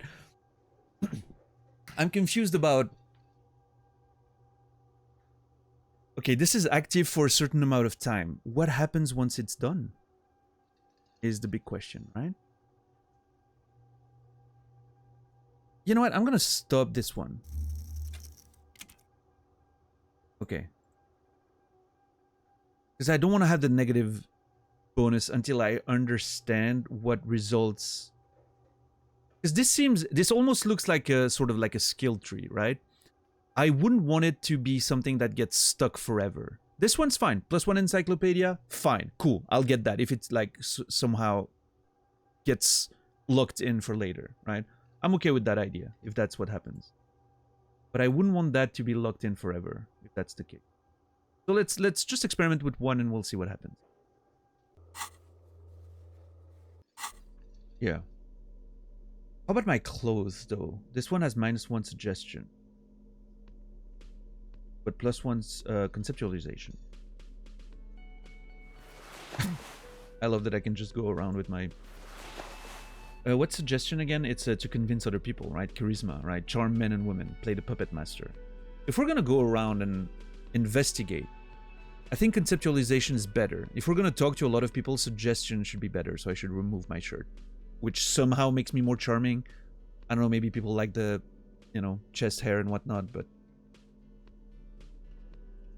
I would go around without pants, because savoir-faire, you know, obviously... I'm on -2 right now?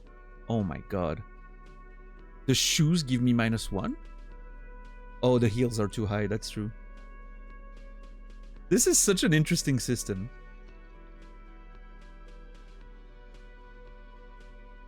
Yeah, I had no chance of making...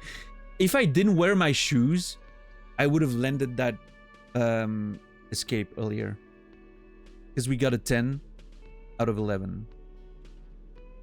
Or a 9 out of 10, because we rolled a 10, but we had -1, right? I would have actually nailed it if I didn't have my shoes. My shoes are responsible for all this tragedy. Does it mean they love the body hair, they hate the shirt more? There.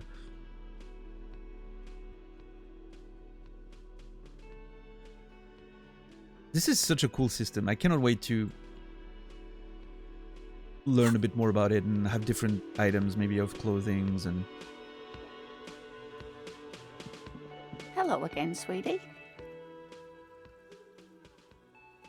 Sweetie needs money. Does Sweeties get money? Oh my god, do Sweetie guys... I'm actually trying... I have the option to try and bribe that lady into giving me cash so I can pay my debt. Unreal. Are you okay? I'm very sorry I crashed into you earlier. I don't know what got into me. That is what I feel. Lena, you know, I like Lena. She's very nice. She's very friendly. I'm not gonna try to get money off of her. Oh, I'm perfectly all right. I'm more worried about you. What was that? Yeah, what was that? The cafeteria manager is a bad man. A man without honor or compassion. It was like my body had a will of its own. I was running, my torso turned, my hands made this lewd gesture. I'm sorry you had to witness it. That's actually what I feel like what happened, right? I didn't mean for any of this to happen that way. Don't beat yourself up over it too much, dear. People do strange things when the old fight or flight kicks in. I'm just glad you weren't injured. I've got to get going now. I'm gonna leave. Cool. Are we finally getting outside now? Are we done? Hold on.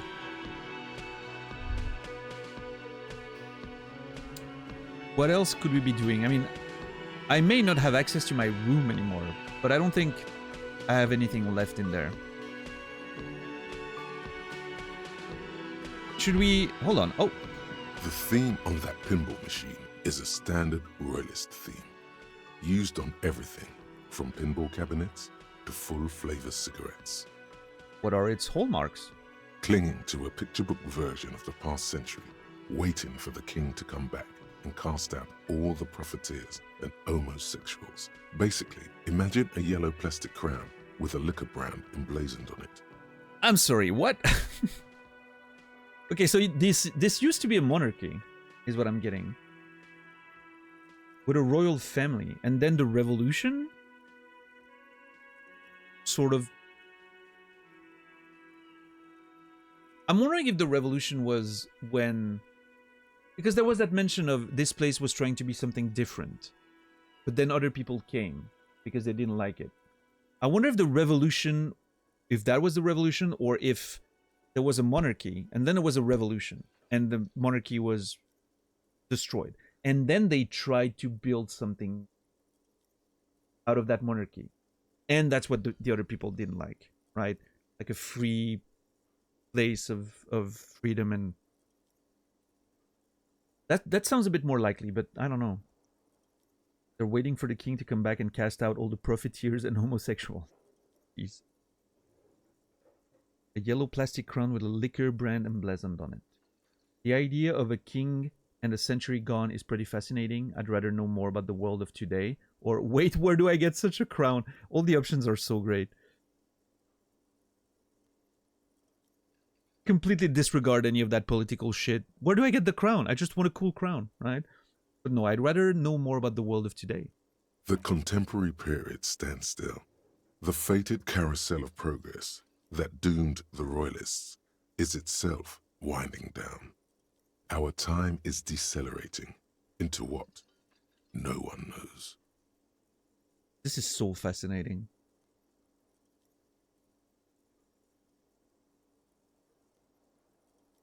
This world is so strange and so unique. Man, I cannot get enough of it.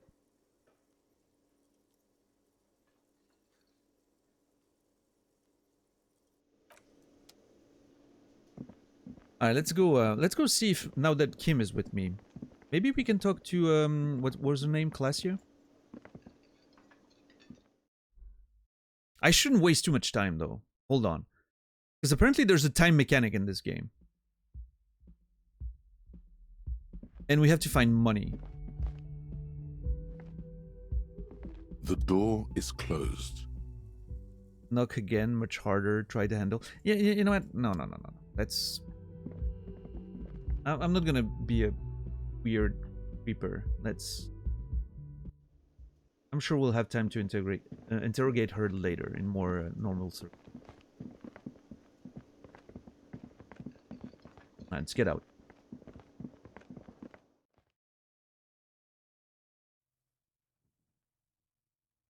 Hey, we're finally leaving.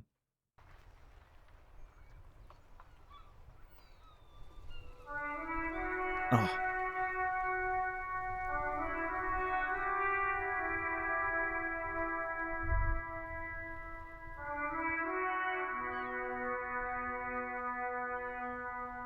So good. Look at this. Dude.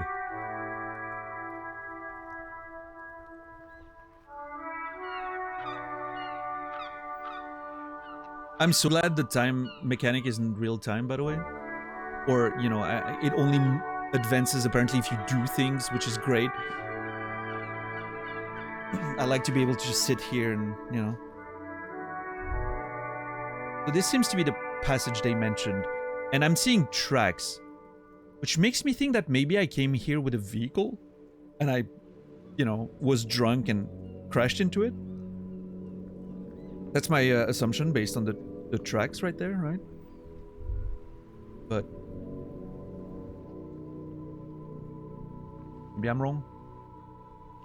I can also see myself just having ran through the fucking like fence, but oh, there's a intercom and a door. Dude, this looks so neat. The visual design of this world is just so incredibly fascinating. All right, Laura, have a good one.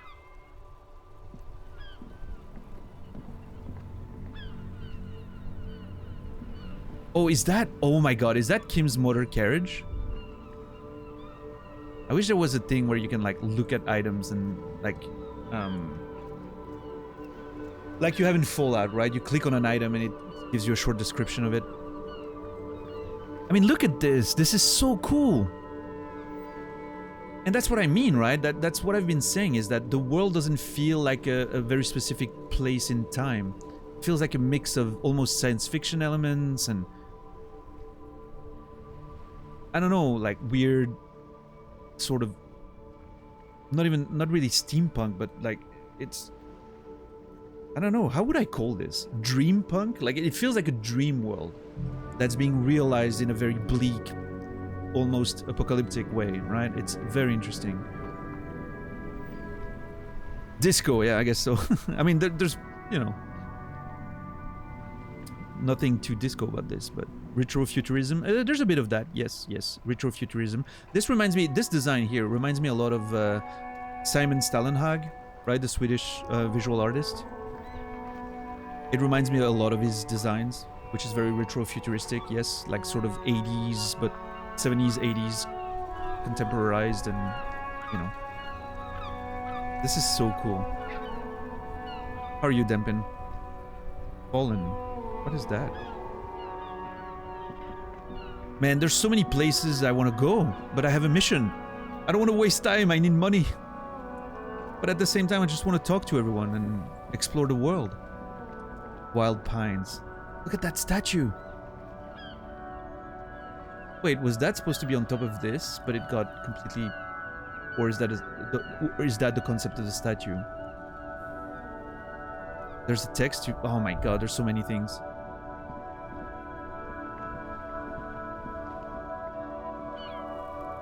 I can talk to that guy. I'm overwhelmed. There's too many things. What do I do?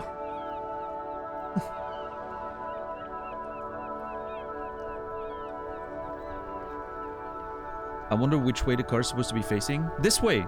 There's no... You can't look through this. This is the motor, right? You can see the controls here, it seems like. In the window to look out of, like the windshield, right? And the...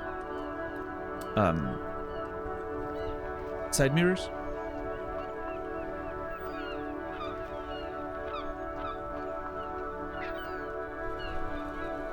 Man, the music is so good. What is this though? Salt? To salt the roads? A heap of snow melts in this wheelbarrow. Okay. Not salt. There's a puka bear. Who's that person? What is this? Oh my god, there's so many things. I'm getting... Pigs Go Home. The street name is illegible. Pigs Go Home. Us? Pigs? Are people not happy that there's cops around? I mean, I guess it makes sense, right? They don't really want to... Like, I want to explore everything, but at the same time, I'm like trying to be considerate of the time that I have a limited amount of time before tonight. And we have some investigation to do, right? There's probably going to be time to explore later. You thought they were seats? Ah, yeah. Oh, yeah, I see how you see it. Interesting. Yeah. No, those are the commands. You can see the seat here. Which I'm sure on stream is a little smaller, so...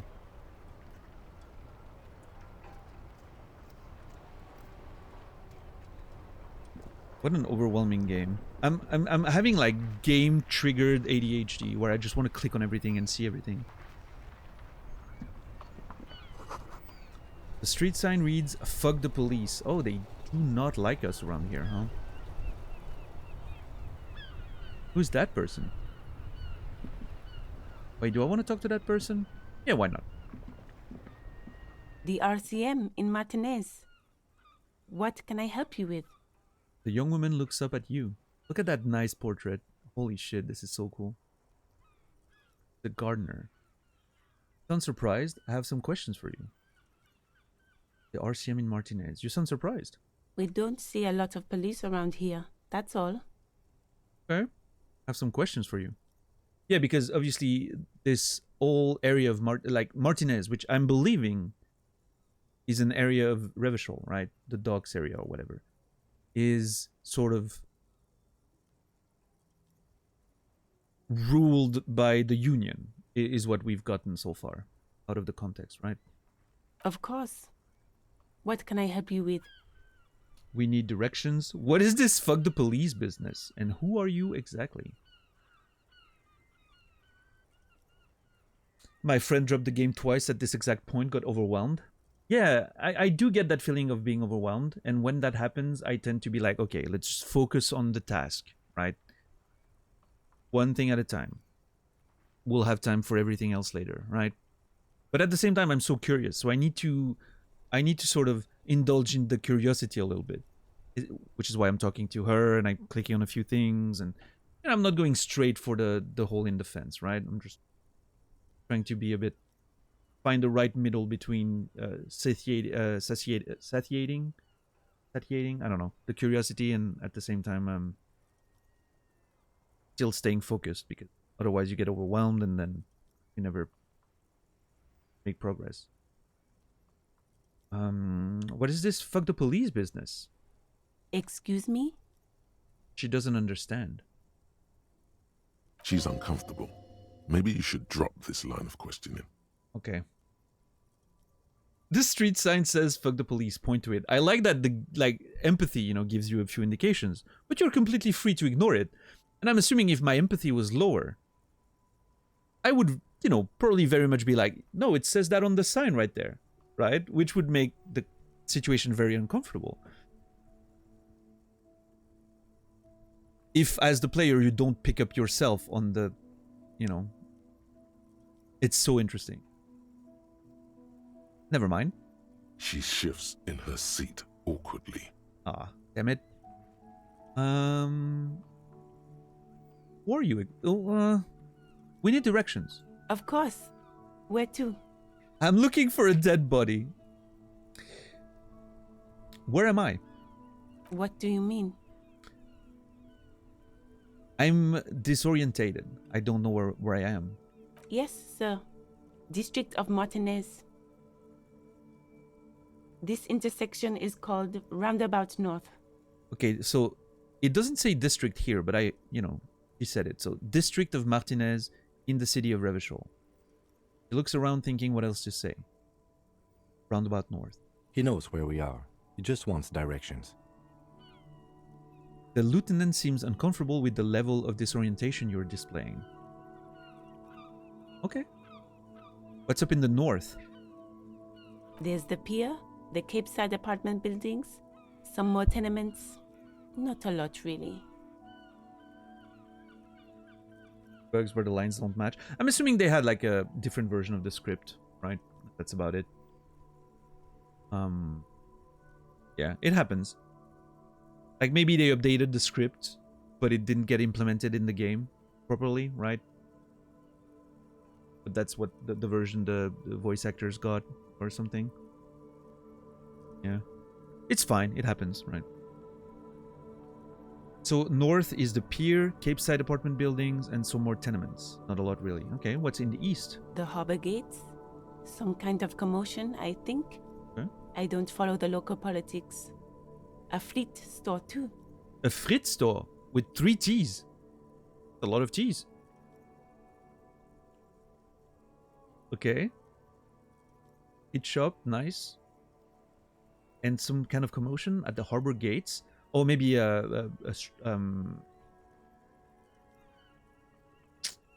what's the word I'm looking for? When there's a strike, you do some demonstrations, some you know. What the fuck? What's the word I'm looking for? Manifestation in French. A rally? Yeah, I don't know. There's a specific word.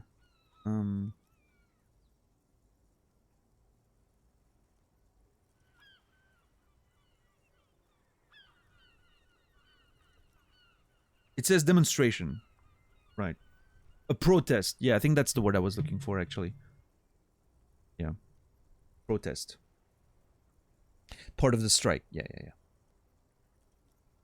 Yeah. Yeah, I was thinking of a protest in the context of the strike and everything. Right. What is in the south?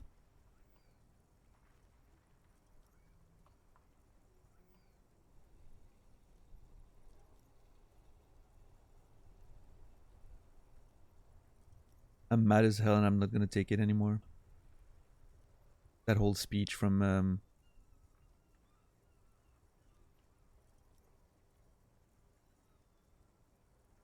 what was that movie with the big speech and the dude like you're just yelling? What's up, Lonigan? What is in the south? Network, yes, thank you. Some shops and a bridge. The canal bridge leads to the coast, but it's broken, I think. Some kind of accident, probably. Oh, okay. Canal bridge leads to the coast, but it's broken. Some shops and a bridge. What's on the other side of the canal? Just coast. There's a little fishing village there, and a fish market. But that got closed down ages ago. Okay. So the fishing village is, you know, maybe the fishing doesn't work so well because of pollution, the corporations being around. A lot of, obviously the docks are being used for commercial reasons now. Since, you know, if there's a dockers union, it probably means there's a lot of traffic. Maybe Martinez is a big port in Revachol for imports and exports, right? Maybe there's this whole thing going on, which means there's less fishing happening. Means the fishing village probably isn't doing so well, right? That's the whole vibe I'm getting there from context, which I love. And I like that. I'm very excited this is like a sort of a, you know, modern type world, not, you know, I'm very happy to be playing something that isn't fantasy and whatever. That's very cool. That's the kind of vibe I've been looking for when I've been wanting to play Fallout again recently. This game comes at the exact right time. Enjoying it. What is in the west? It's just water. No, actually, I think they call it the Martinez Inlet. There are some islands in the bay, but they're hard to reach. Okay, some islands in the bay, but they're hard to reach. Cool. In the west is the miracle.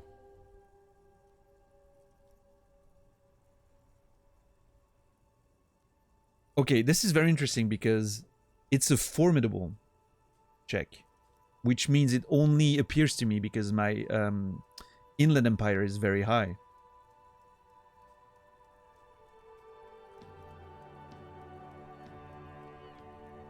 In the west is the miracle. The game's already setting up these little hints here and there that there's something more at play, which is very, very interesting to me. I'm intrigued. Also the music. Oh my god. Okay, I'm looking for a dead body. I'm gonna question... Maybe, you know, I'm under the pretense of getting directions, I'm gonna get a few hints as to what's happening and what people think of that. Oh, that's right there, in the yard. She points north. Okay, so the the actual cardinal directions in the game are corresponding to the screen layout, which is great. Yeah. She's relieved someone has come for it. Finally. She's relieved. Okay, cool. Thank you, empathy. No problem. She nods, brushing a fleck of soil off her cheek. And who are you exactly? Me? I am just a gardener. Good to meet you, just a gardener. Cool, and what are you doing here? She's gardening. I'm working. Working on what? I have a greenhouse in the yard there. She gestures over her shoulder. I've been trying to get some work done. That's why she's relieved, because probably getting, you know, to the yard when there's a dead body on the tree isn't the ideal, right? There's discomfort. She stops mid-sentence. Right, right. Empathy. Thank you for confirming my thoughts. Go on, it's okay. As you already know, there's a corpse there, hanging from a tree. It smells pretty bad, so I have to take breaks. There. Don't worry, miss. We are here to clean it up. You can get to work soon. Yeah. Thank you. She smiles politely. My head is about to explode from all the salts I've had to inhale. That's fair. I'm sorry about all that. We're gonna clean it up. Yeah, hell yeah. Kim's right. Have to run. Of course. I won't hold you back. She wipes her brow with the canary yellow gloves. Her gloves. You get the feeling that you need them. You have a dead body to deal with after all. Inland Empire. Can I trust you, Inland Empire? Get the feeling that you need them. You have a dead body to deal with after all. No, those gloves aren't really my style. One more thing. Can I borrow your gloves? Sure. Keep them. I have another pair. Aw. She hands you the rubber gloves with no visible annoyance. Thank you. What a nice person. I love that her model had the gloves and now doesn't anymore. Okay, so those give us +1 to interfacing and says bye-bye bugs. Thick latex gardening gloves in classic canary yellow. Maybe you should retire. Take up gardening as a hobby. It's worth a thought. Okay, so I can put those on for +1 interfacing. Hell yeah. Look at me. I look fucking stupid, but ready to take on a dead body, I guess.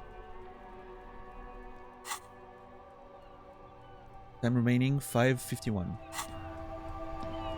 Wait, hold on. That's in-game time, right? Yeah. Already 10:26.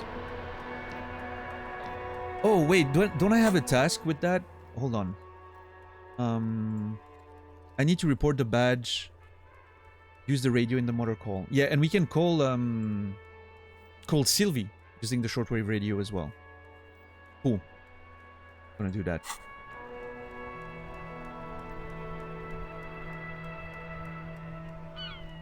Okay, I have to take a very short break. I haven't done that in a long time. I'm usually like streaming non-stop, but my bladder is asking me to take a very short break. So I'll be back in a couple minutes. Not even, probably 2 minutes max. I'll be right back. Don't go anywhere. Enjoy yourselves in chat, but not too much.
All right.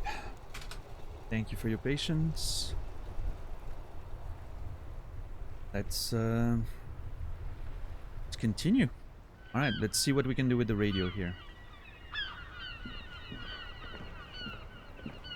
Before you stands a motor carriage. The bodywork is covered in blue and white livery, bearing the number 57.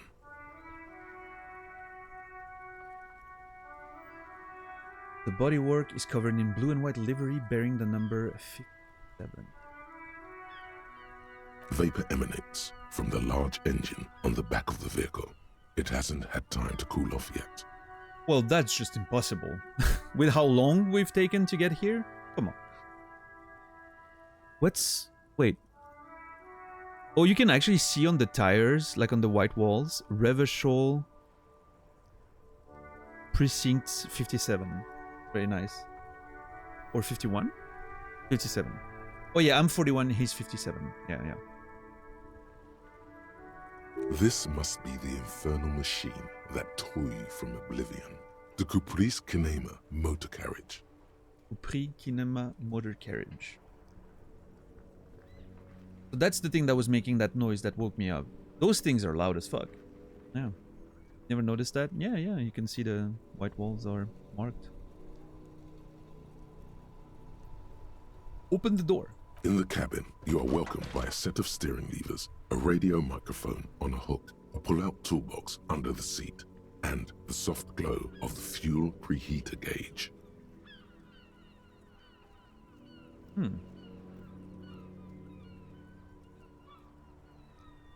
A toolbox.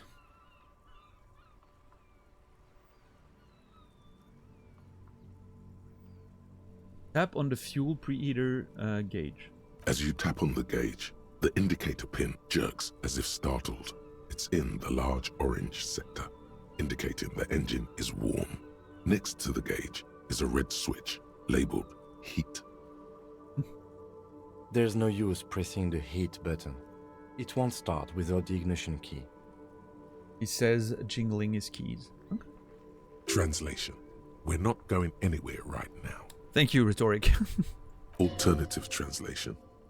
Don't even think you can drive my MC. Oh my god, this is insane.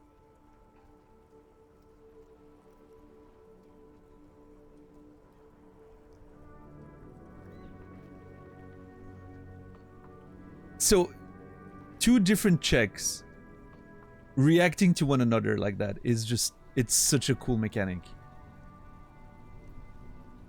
MC motor carriage, yeah.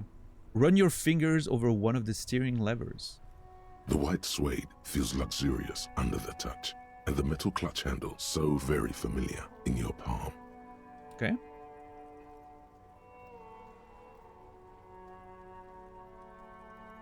Those are nice vehicles, is what I'm understanding there. Yeah. Love when the brain talks to itself. Yeah, it's really cool. It's feels very much like, you know,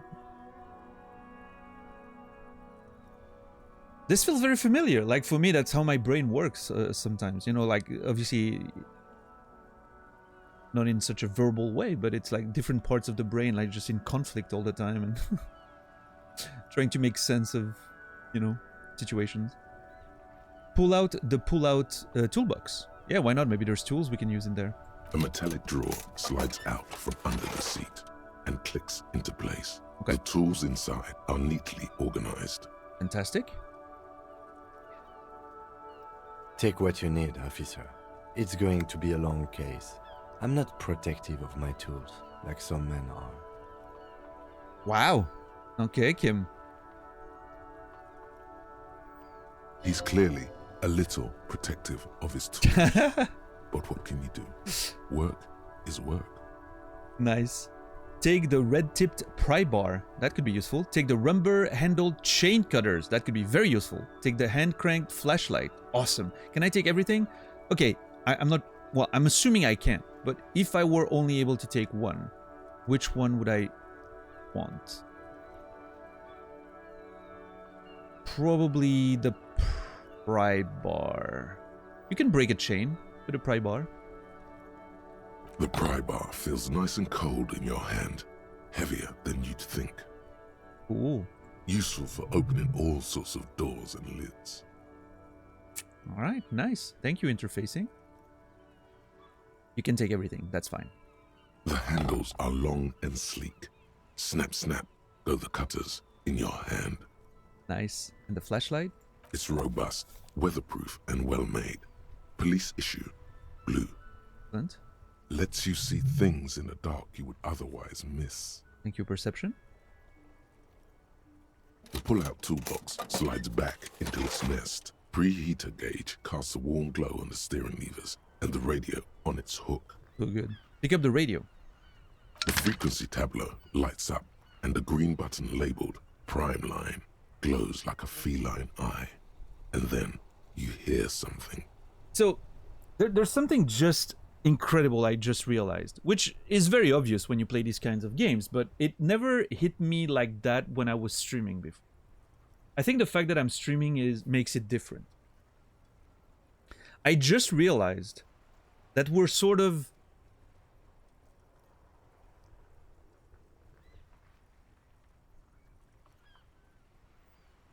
also, holy shit, it started snowing. And it's covering the roads and everything. What the hell? This is amazing. So what I was trying to say is, visually, what's happening on the screen right now is just a character in an open door with his hand in there. We don't see any of that pulling the box out and everything. It's just sounds and narration, right?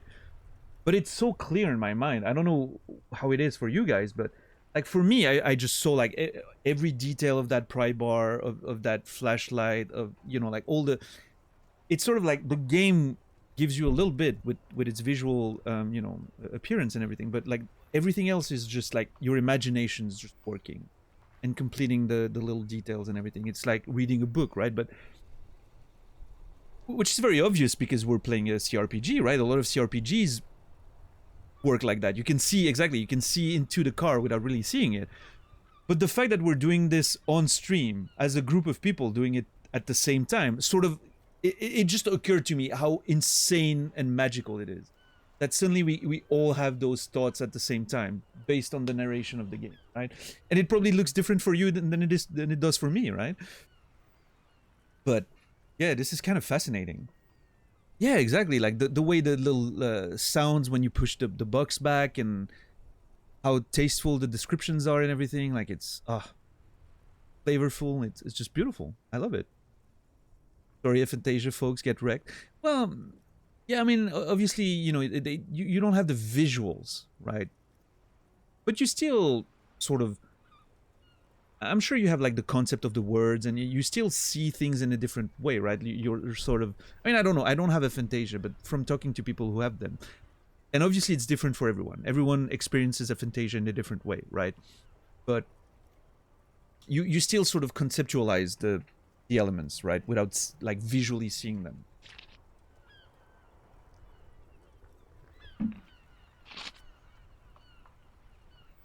Got wrecked, still a great experience. Well, I'm glad, BQQ, yeah. Yeah.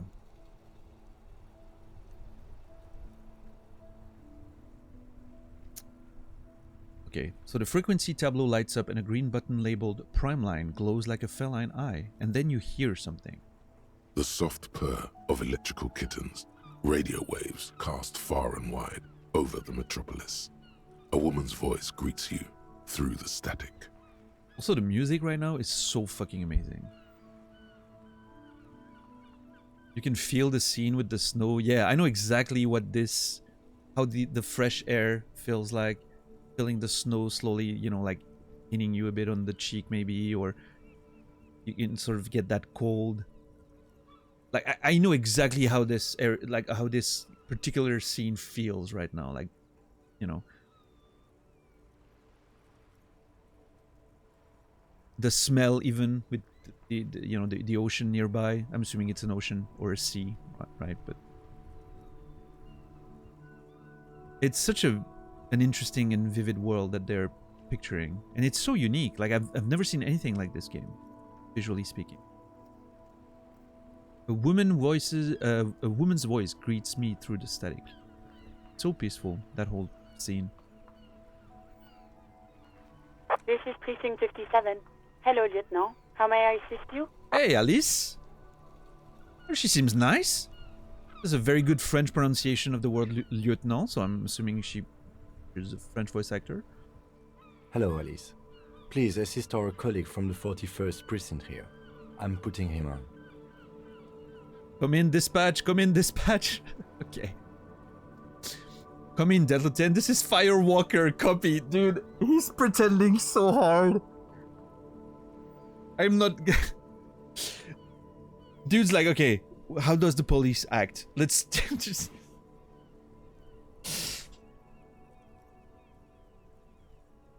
Hi, Elise. This is the officer from the 41st precinct speaking. Nice to meet you. Yeah, I'm gonna be very polite. This is Officer Alice Demetri, Precinct 57. How may I assist you? A voice replies in the radio. Alice Demetri. She's clearly a proper native French, by the way. The way she pronounces those words. Perfect. Good for pretend cops. Yeah, right. The game's just nailing those things. That description for pretend cops was awesome. Could you connect me to the 41st precinct? I have something I need to report. I need you to connect me to a civilian, Sylvie. You may have reported a murder. I'm done with the radio for now. Okay, well, yeah, I need to sort out the badge situation. I might need a badge, so if they need to send me one, or I don't know. Also, this could confirm if I'm actually part of that precinct or not. Maybe I'm not, who knows. Let's see. Just a second, officer. It puts you on hold. Static crackling softly like a bonfire. For a while you hear an old man greet you from the radio. His rattly voice is oddly familiar. 10-2, 10-5. This is 41st. Come in. Over. Jules Pidieu. Also clearly very French. A scrawny old man sits in a dusty cubicle, smoking, with a large white rectangle sewn on his vest. In front of him is a box-shaped apparatus with an array of wires and antennas. The radio switchboard. Yeah. The man uses relay code. You got this. You're a cop, and cops know relay code. 10-4, station 41. I've got an urgent business. Over. Look at me. I'm a good cop right now. I'm doing my job. 10-4, message received. 10-5, relay message. What's your status? Over. Just reporting in. Over. 10-18, state your message, sir. I need to report my badge missing. I'm in dire need of financial assistance. Yes. This might sound odd, but there's personal details I'd like to discuss. Yeah, let's be very weird immediately. 10-10, transmission completed, standing by, over, and call with the 41st. Okay, let's see. I need to report my badge missing. I think that's probably the elephant in the room right there. 10-9, over. My badge, I can't find it anywhere. Basically, it's gone. 10-4, message received. This is a very serious situation. I need to 10-22 the captain. Over. Okay. Is it him? What does he want? Uh-oh. Jean Vicmar, the captain. He doesn't look very nice. Look at this picture. Says he lost his badge and needs to report it. He what? He lost his badge? What's with all the French, though? It's funny. It's so funny. Hey, who is this? No, I'm not gonna be rude to my captain. I'm just gonna say nothing there. I know when to shut up, okay? Even though the game hasn't really demonstrated that until now. Who lost his badge? Oh my god, what is going on? Is everybody listening in? Who's Chester McLean? Dick fucking Mullen. Who do you think? Dick fucking Mullen?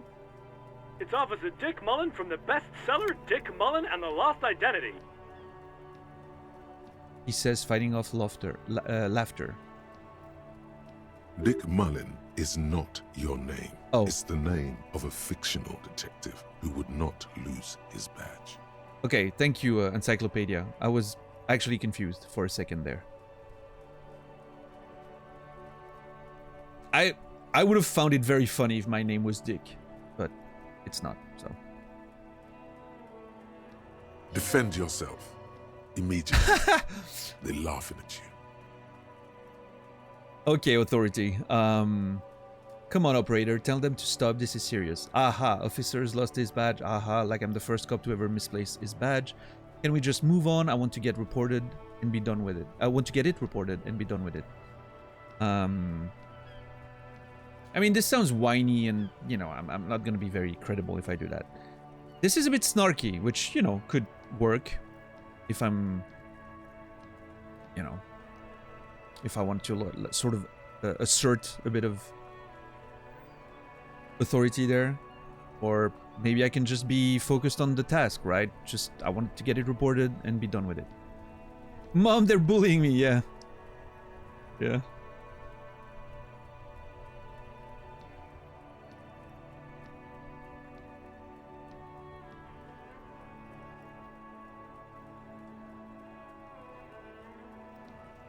Alright, I'm gonna go with, like I'm the first cop to ever misplace his badge.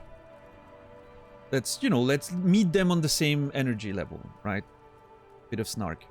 He says this has probably happened to other policemen before him and laughs sarcastically.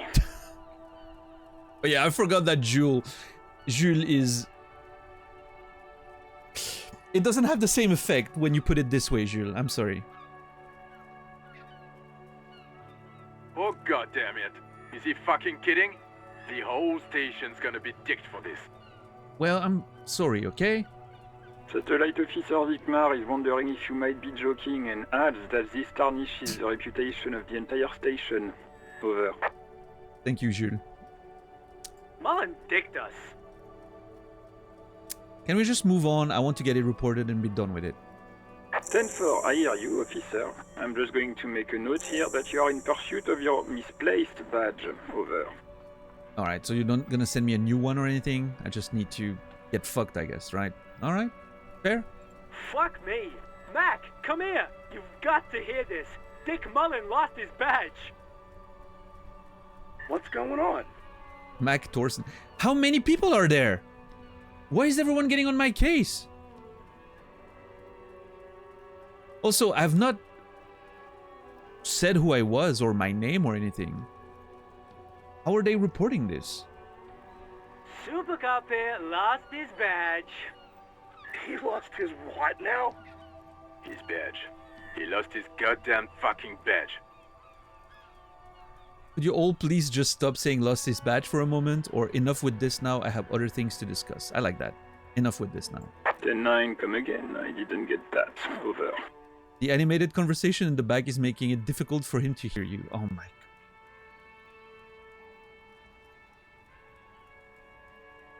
It's starting to make... If I'm actually a colleague of these people, it actually starts making sense why I'm drinking so much. New heights even for Captain Sober. Okay, so they know it's me, apparently, based on that. Ask him. Ask him if he's lost his gun, too. Actually, I may have lost my gun, if I'm supposed to have one. Sergeant Orson wants to know if you lost your gun too. Over. Check your pockets. Check your... Holy fuck. You don't know where it is. I didn't think of that before just now. Oh my god. I just... Oh no. What's up, Nix?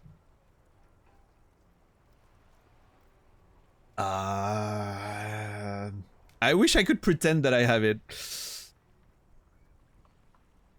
Toxic work environment. Well, I mean...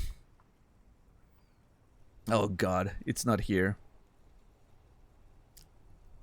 Okay, it's gone. Your gun is most definitely gone. Yeah, yeah. Oh, I'm talking to Half-Life right now. Half-Light, which makes sense that I can't be dishonest with my own brain, right? Yeah. Don't Don't sweat it, Bratan. You don't need a gun to have fun. We can still have fun. It's not all over. Thank you, Ty. Necktie is just having a blast right now. Necktie is just happy. Happy to be around, right?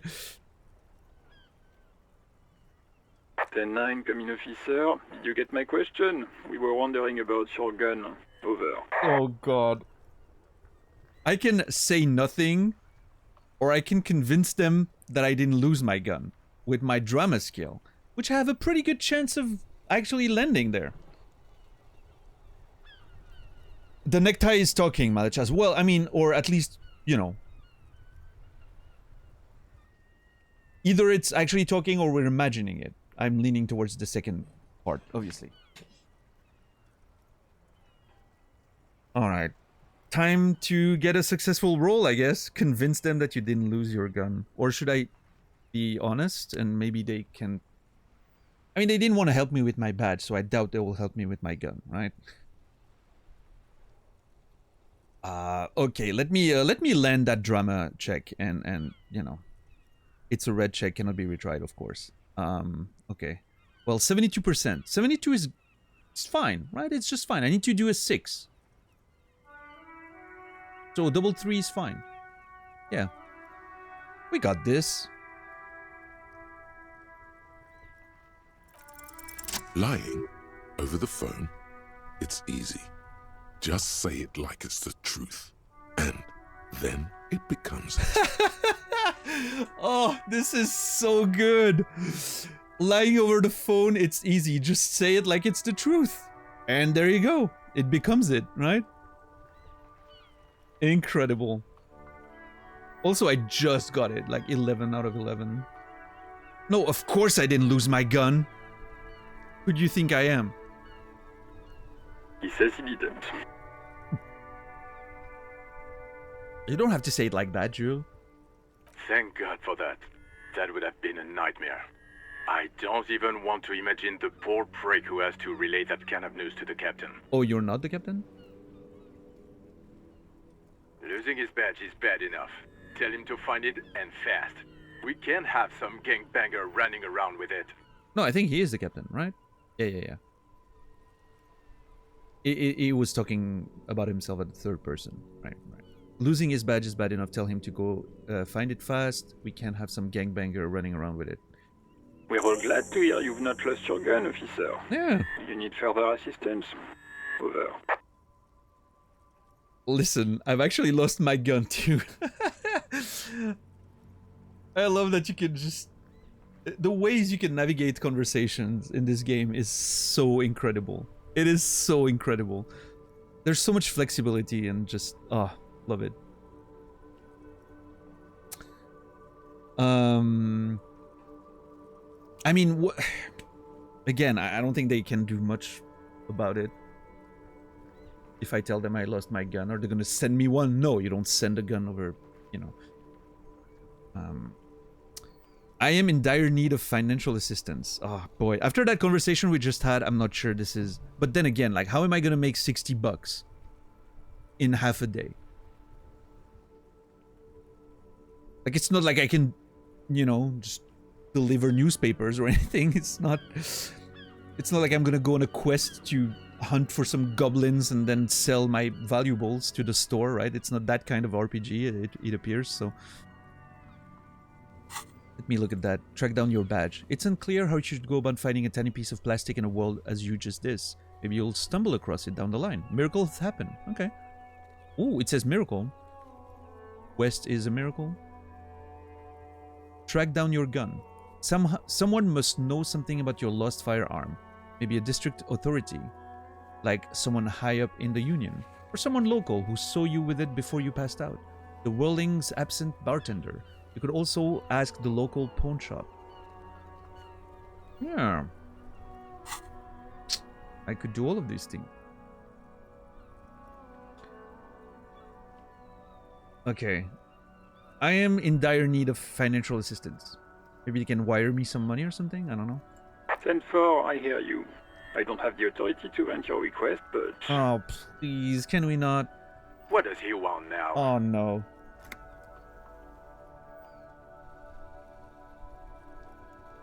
He's asking for money.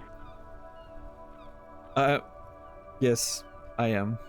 Is he fucking kidding? I wish I was. I don't think he is. Yeah. Don't give that asshole anything. He's just gonna drink it all. Sure. Alright, that's a negative on the additional funds, sir. Over. We leveled up. There you go. This is so cool. Leveling up through conversation like that, love it. It is paramount to the investigation that you grant me more money. Please, I'm begging you here. I don't even have a place to sleep tonight. Okay, I heard you. No funds. Okay, can we... It is paramount to the investigation that you grant me more money. Let's try that. He says it's important to the case. You don't have to say it... Jules, please! Don't say it like that. He isn't getting a red cent. You can tell him that. Request denied, sir. Over. Okay, I heard you. No funds. Anything else, sir? Over. Oh god, dude. This might sound odd, but there's personal details I'd like to discuss. Okay, 10-4, sir. I hear you. Relay your question. Over. Wait. Before you say anything stupid, think it through. What's there to think about? I need information, not fear. Man, I love this game. Yeah, okay, so asking the station. Nah. Before you say anything stupid, think it through. What's there to think about? I mean, I'm sure it's not great to tell your employer that you're not remembering anything and whatnot, but yeah, that option is awesome. I need information, not fear. Let me look at the level up, though. So, okay. I got a level up. And I have 1 skill point.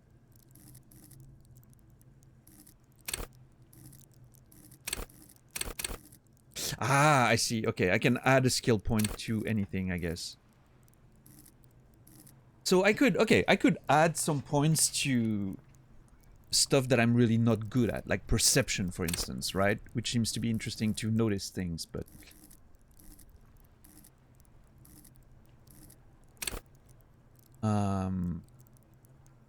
Take the blows, don't let the world kill you. Does that give me health, actually? Your health. Okay, so I could add a point here if I want to have an extra point in health, for instance, right? Because obviously 1 health isn't great. Although you can save yourself with healing items. But what's up, Signal Station? Welcome in. Or I could reinforce one of my pre-existing... Rhetoric's been wonderful for me so far. So, you know, adding a point there would be probably pretty okay. Suggestion seems nice. Inland Empire, of course, is extremely interesting.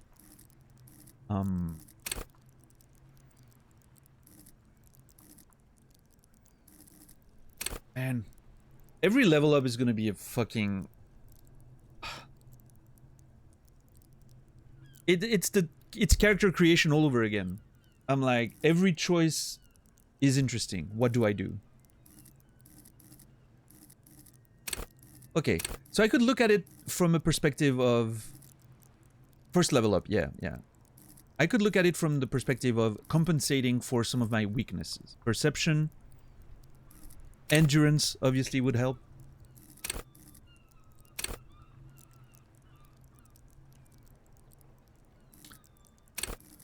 But...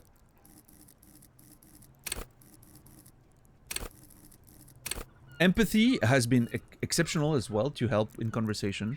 I really enjoy empathy. Empathy and rhetoric, honestly, have been awesome. It has really helped.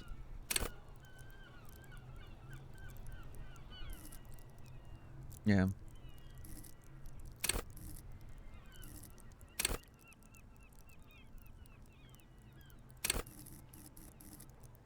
But yeah, maybe perception, being able to notice a few more things. I don't like the idea that maybe I'm like missing on obvious stuff, right? But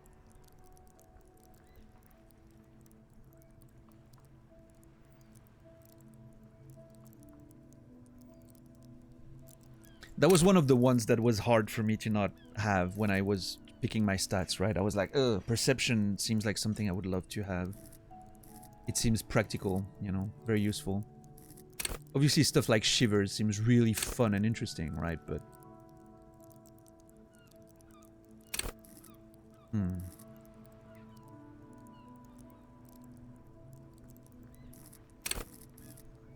Endurance, getting that extra HP, useful. Get like a, you know, more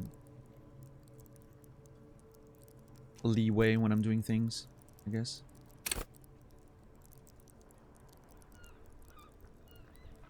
I think I'm doing just fine on like all the intellect and psyche stuff, right? I'm already doing pretty good. I think an extra level in perception, just to maybe notice a few more things, could be good.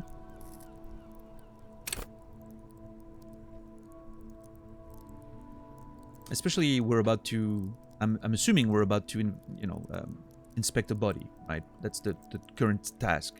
It could help, obviously help getting more perception.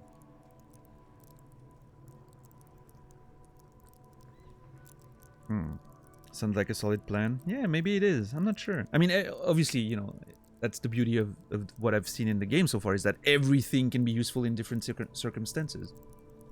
So...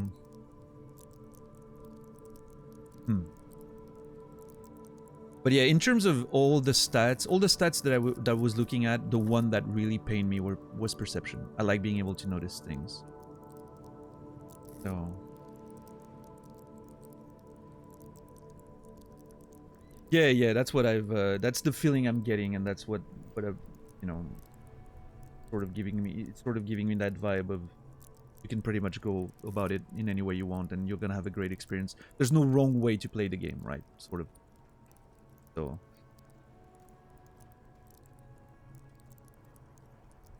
Yeah, Dad. Yeah, no, that was like an actual...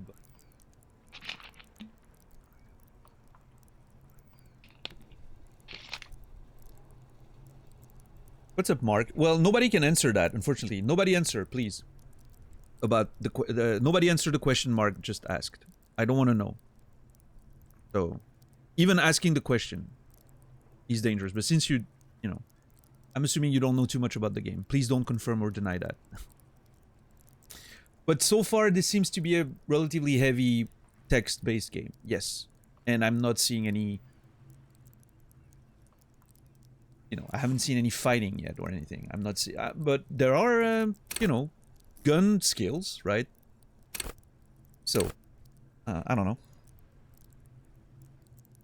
Yeah. Yeah, I'm not sure. I'm not sure if there's a combat system of any kind or, you know. I'm actually not sure. But I'm not seeing like the typical... Well, I mean, you have health. But I've seen health being used already and, you know, there was no fighting or anything. Yeah, I don't know. I'm not sure. We'll have to figure it out.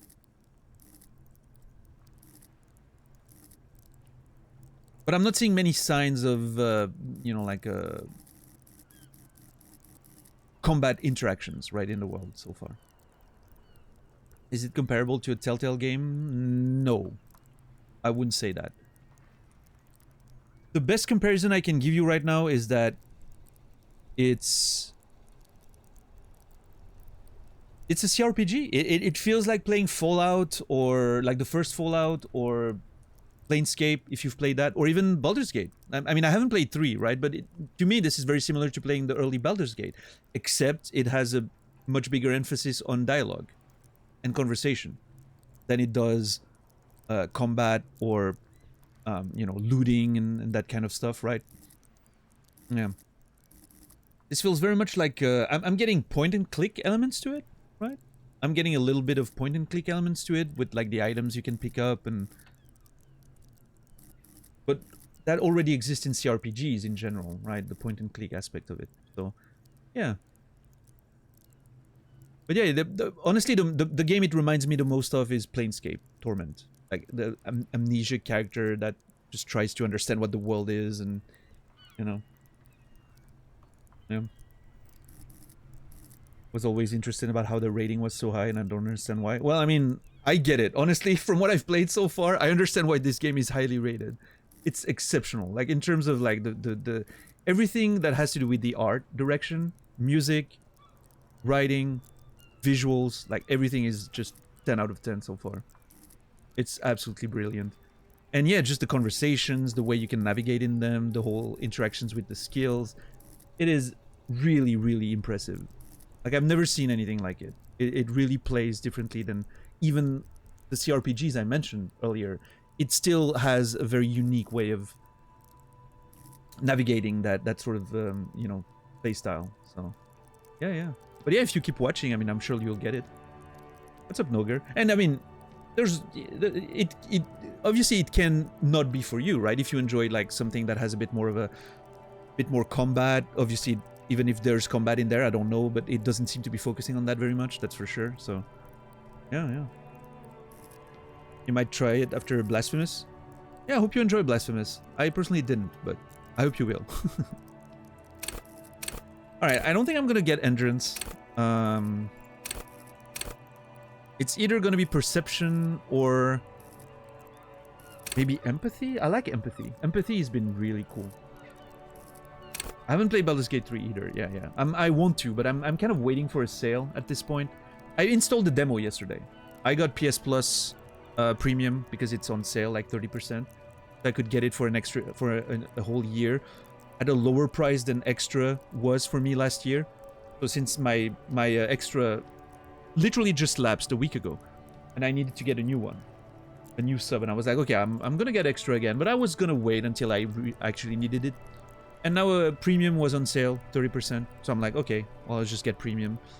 So I got the Baldur's Gate 3 demo. I'm gonna try that later tonight, probably on while watching streams, just to get a feel for if I'm because I have a few doubts with Baldur's Gate 3 because of how little I enjoyed Divinity. So I want to try Baldur's Gate 3 and see if I feel like I'm gonna get it on sale. And yeah, and I also got Doom. I got Doom on Premium because Premium gives you access to the classic catalog. I got the first Doom on PlayStation. You know, the old 93 Doom game? I haven't played that one probably since the PlayStation release in 95 or something. So I haven't played the original Doom in almost 30 years. Let me tell you, it was such a fucking rush to play Doom yesterday for a bit. And I cannot wait to play it more tonight. It is so fucking good to have that nostalgia of those OG games. You like Baldur's Gate 3 better than Divinity? Yeah, I mean, a lot of people mentioned that, Hippofant. Also welcome in. What I didn't like in Divinity was mostly the combat. I did not enjoy... And okay, not all of the combat. I did not enjoy part of the combat. What I did not enjoy was... The combat seemed really interesting at first. And then suddenly I felt... But maybe that was the way I was playing or my build or whatever. It felt like every turn was the same. Every encounter was the same. Break the magic armor as fast as you can. And then just chain stun everything so that they never take a turn. And every encounter ended up being that. But that might have been a problem of my playstyle. Maybe I locked myself into that feeling by the way I was playing the game, and I could have avoided doing it. But it seemed so efficient. I was playing on very, like, I think the hardest difficulty. And it seemed like the only way that I would win the encounters was by doing that. But then... doing it made every encounter trivial, and every one of them the same. Like, it just felt like, I don't know, it was very weird. Like, it felt like as soon as I figured that this was the best way to play, it made every encounter feel very much similar. And that's what I've heard, yeah, Hippofant, is that the combat is better in Baldur's Gate 3 because of the D&D rules, which, you know, removes that very weird magic armor system and whatnot. So yeah, we'll see. Maybe I'll enjoy Baldur's Gate 3 more, and we'll see. I'll play it probably on the hardest difficulty or something to sort of get that challenge right. But yeah, but I like the general. You know, I didn't think Divinity's story was that interesting to me. I don't know. I didn't really vibe with most of the characters except Fane. Fane seemed very interesting, but I obviously never finished the game, so I don't, you know, really know where it was going. Maybe I stopped before the story really got interesting. I don't know. Baldur's Gate 3 seems to be starting on a much more intense note. Like, it starts a bit more like straight in, and then you get like all the characters that from the little I've seen of it, which is not very much. Like maybe the first hour, but yeah. Yeah, no, for sure, Mark. If you're more focused on gameplay and stuff, purely like a narrative-based game like this one seems to be, is a bit of an adaptation. What's up, Jesus? Original Doom just got a new episode by Romero himself. Oh yeah, interesting. I wonder if I can get that on PlayStation. I saw there's an add-on menu with Bethesda.net or whatever. Maybe I can get it.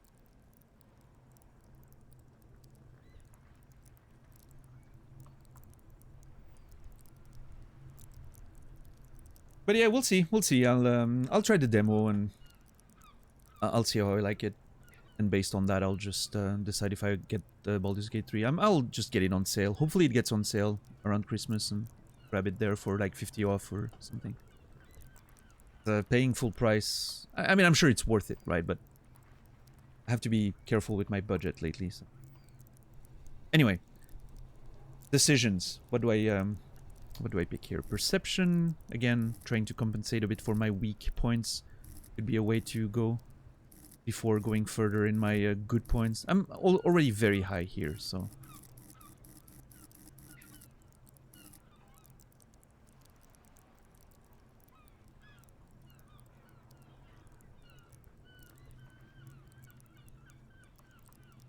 From what you're saying, I'd say your chances of it... I'm looking forward to it. Yeah, I'm gonna enjoy the demo. It's like 2 hours long, so I'm gonna like skip character creation and just get in the actual game really fast and enjoy as much of it as I can, I guess.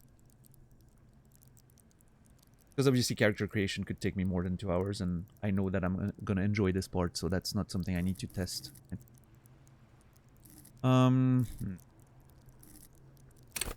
Empathy is really tempting, but I think I'm gonna go with perception, just to notice a few more things, right?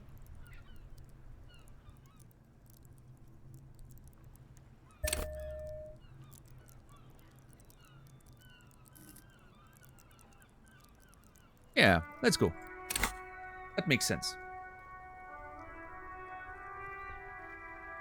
Is Baldur's Gate 3 going to be an offline game? I don't know.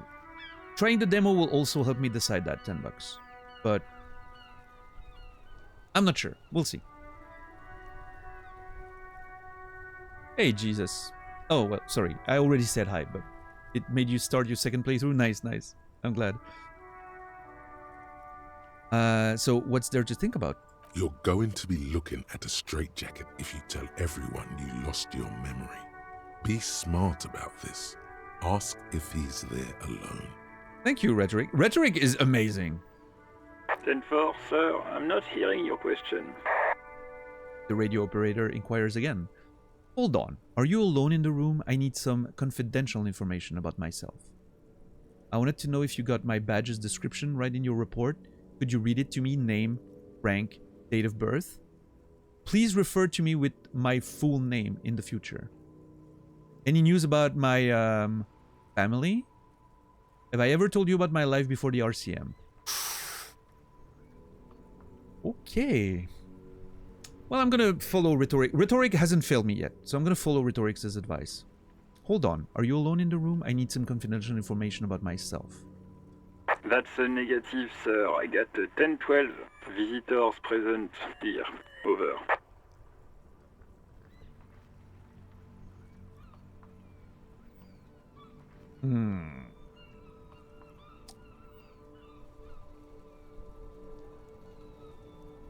I mean, the way I'm phrasing this seems quite, you know... It doesn't seem like I'm gonna be in trouble, right? I wanted to know if you got my badge's description right in your report. Could you read it to me? Name, rank, date of birth. What? What is it? He's still on the line? Please, Jean. Go do something more productive with your time. He wants to verify the information on his badge.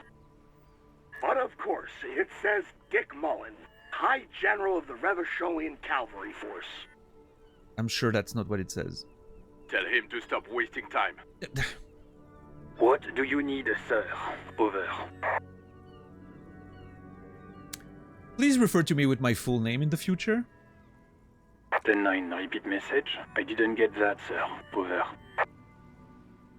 Say my name. Stop calling me sir and just use my real goddamn name, will you?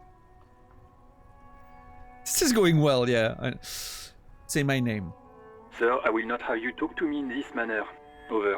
Please just say my name, Jules. Or Jules. What? What is it? What can he possibly still want from us? He seems intoxicated and keeps Oh. asking me to call him by his name. I'm not. Mullen's drunk and emotionally aggressive. That's new. Oh, brother.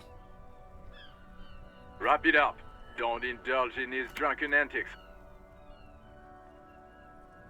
Any news about my family? 10. Excuse me, sir. Over. Oh, come on, Jules. You probably don't want to continue on this road.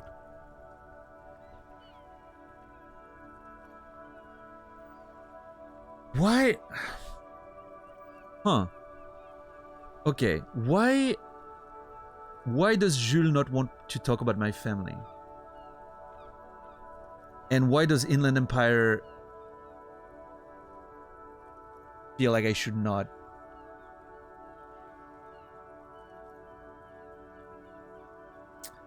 I just thought you might have heard of them, that's all. I'm really curious. My curiosity is taking over. If there was a curiosity stat in there, it would be off the charts for me. No, sir, I haven't. You're not really keen on mentioning your home life, so I've always assumed things weren't that good on that front. Over. I mean, I remember mentioning in the early game about being, you know, in that primordial darkness and being away from ex-wives and whatnot. So I'm assuming maybe there's something there. I don't know. Okay, let's wrap this up. Conclude. Understood, sir. Over. Alright, I'm not going to tell them that I've lost my gun. This is not going to go over well if I do. Transmission completed. 10-10. Roger that. 10-10. Over and out. The static ends with a loud click. Then everything is silent in the cabin. 18 kilometers to the south, in the 41st Precinct's relay booth, a small crowd has gathered around Communication Officer Jules Oldboy Pidier. Around a dozen cops. Old Boy Pidier. 18 kilometers to the south, the 41st Precinct's relay booth. Okay. The small room is filled with cigarette smoke, abuzz with laughter, when Officer Judith Minot enters. Her left arm is in bandages, and her hair trimmed short. Judith Minot. Okay. What is going on here? Did something happen? She asks, startled. Jean Vicmar turns to her and says, What happened is my partner made contact, and it's not good. He's lost his badge. He seemed confused, delirious even. He stops to reflect.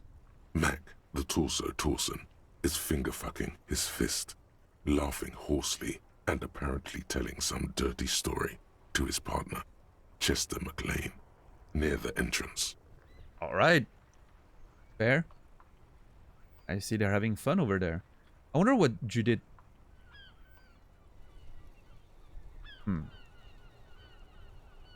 She seems worried. I don't know if she's worried about me, but she seems worried, right? Yeah, Mullen was fucked, alright. Sounded fucking drunk to me. Oh man, I hate every single one of these people. Yeah, Mac's right. This was some gnarly shit there. I mean, before he started begging for money, it was... I feel like I'm being misrepresented there. Enough! None of this is funny. It's fucking sad. That's what it is. He's a cop. He's one of us, goddamn this. Commotion dies down, all eyes turn to Satellite Officer Vicmar. So he's not the captain. I don't think. We must help him. Minot looks down at her neatly polished black shoes. There's a quiet firmness to her voice when she speaks. Okay. She seems to be nice. I don't know if she, you know, maybe we have a relationship with her, I don't know. Yeah? How do you fucking plan to do that, huh? Get him off the drink? Go jogging with him in the morning and get him on carrot juice? He's a lost man. Well, there's hope for everyone, Jean. Fuck you. I just know we can't give up on him when he's at his weakest. He wouldn't. The crowd in the room has started fidgeting uncomfortably. Someone's trying to sleep out unnoticed. Mac, man the door. You know what he told me? I don't want to get better. I want to get worse. Those were his words. Oh. He gestures to block the doorway, then turns to Minot. He sighs heavily and turns to address the room.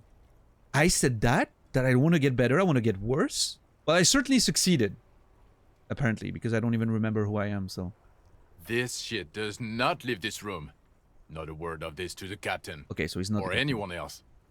We'll give him a couple of days to pull his shit together. Oh, brother, what kind of... Okay. I'm a mess of a character. This character is a complete mess. Not that there was any doubt. I mean, look at the fucking portrait. But still.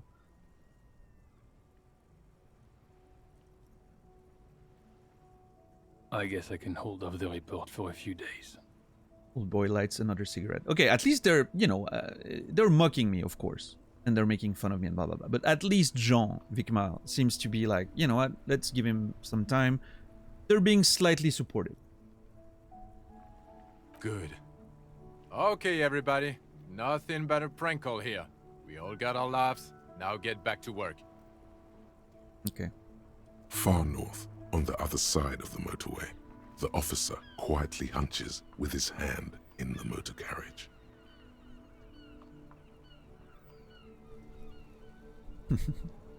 I love that whole, you know, sort of like esprit de corps. It's sort of like we got a little vignette of something else that was happening somewhere else. I like that whole, how did they call it? Flash sideways in the description? Yeah. Witnessing flash sideways scenes as they play out in your precinct. This is really cool. I like that. I really enjoy that. Narratively speaking, this is very cool.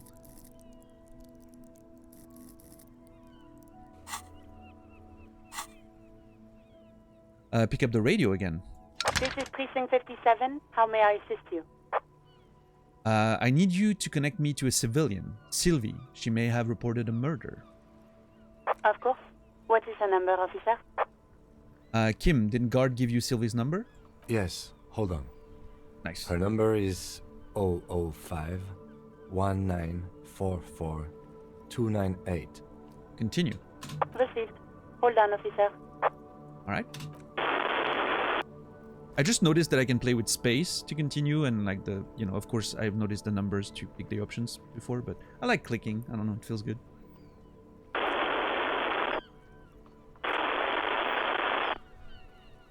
Wait patiently, start slapping a marching rhythm on your thighs. Wait patiently, I guess. I would probably start slapping if I was... you know what? Let's slap. Give it a minute. She might be busy at the moment. Takes a bit to get to the phone. Yeah, I'm okay, Kim. I'm just, you know, fidgeting. Just wait. Relax. Okay, jeez.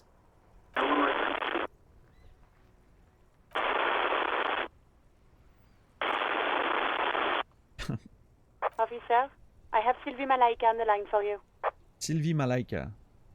Thank you, Alice. Yes, hello? Oh.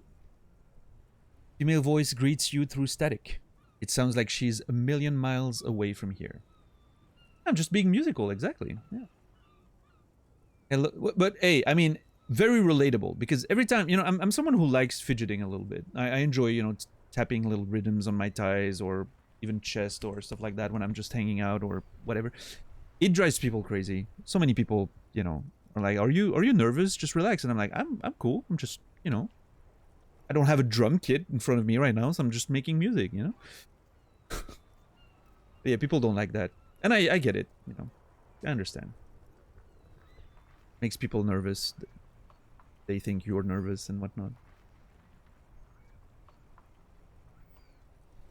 This is the police calling. I have some questions for you about your last days at work.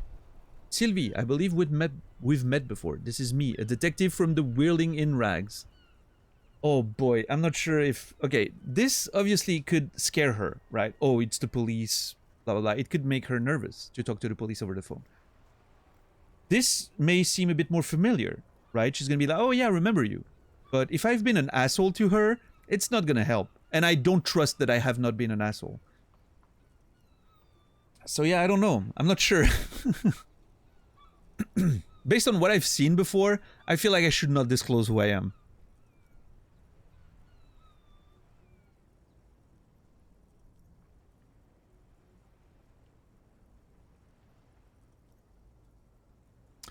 Okay, hello, this is the police calling. I have some questions for you about your last days at work. Oh, right. Hello, officer. What can I do for you? She recognizes your voice almost immediately. Fuck. You can hear resentment in her tone.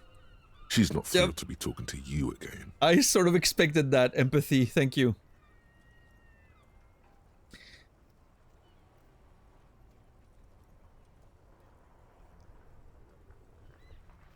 Okay, I remember Rhetoric saying that we should, you know, do not go too hard on people at first, right? Maybe ask some different questions first. Have you seen my gun? Please, no. Not this again. Everyone saw your cool gun, detective. She sounds beyond exacerbated. Oh my god, what have I done?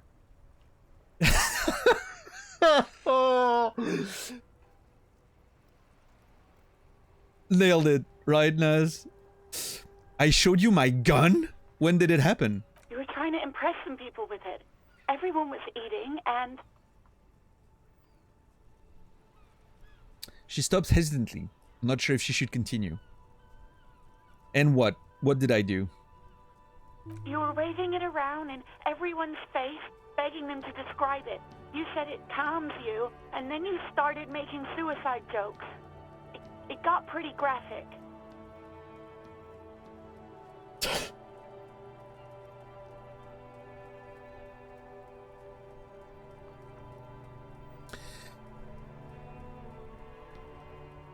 Oh, those again. I have been trying to wean you off them. Off of what? You know, when you put your gun, your actual gun, on your temple and pretend to shoot your brains out, off of that, people don't like that. Really? I'm surprised.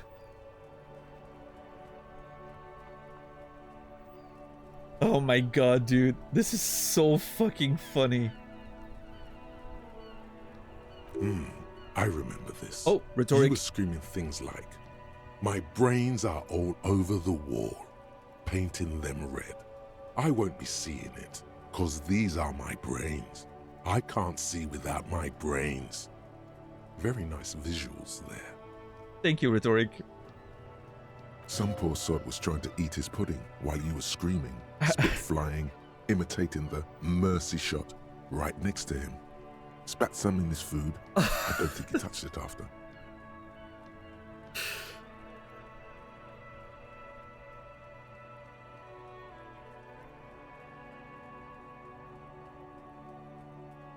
I should have killed myself. Why would I threaten to kill myself? I mean, look at this world. I would love to stay. Okay, I don't know what to say. Yes, but what happened to my gun?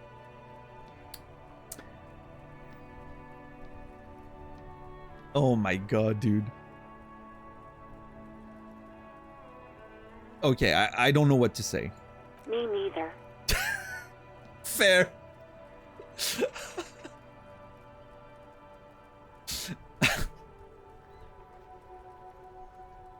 Oh, brother. Yeah, I'm surprised she's not a big fan of us. I seem perfectly agreeable. I don't know.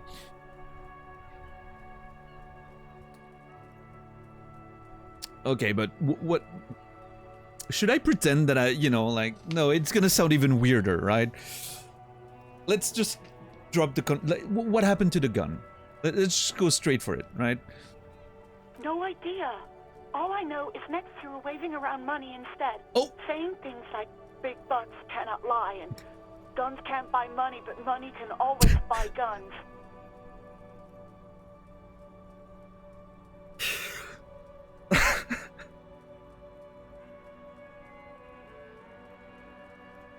Oh my god, dude.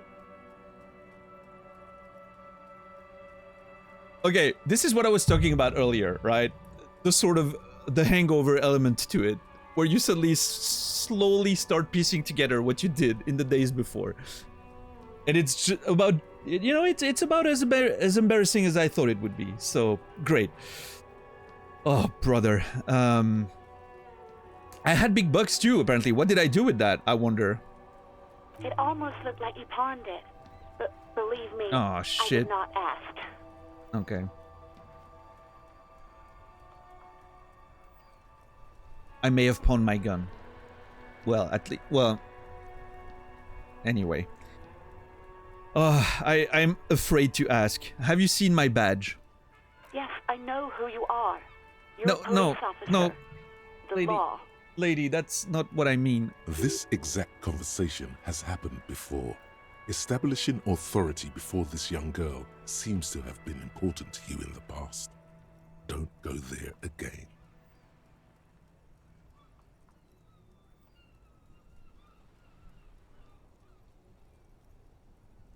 I don't know how I feel about playing this game.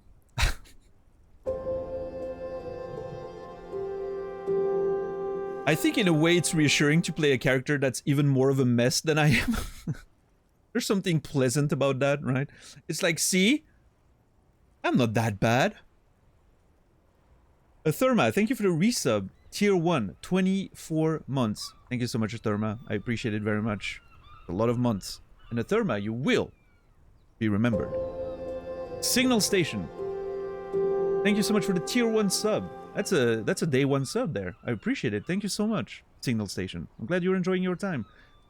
And Signal Station, you will be remembered. Thank you. Disco Elysium making gamers worldwide feel good about themselves. Yeah.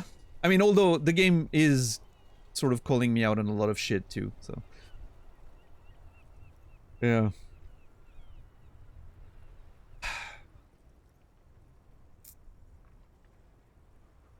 I don't want to establish my authority. My badge is missing. Have you seen it anywhere? Let me be clear with that young lady. Establishing authority before this young girl seems to have been important to you in the past. That is so fucking weird. A+, thank you.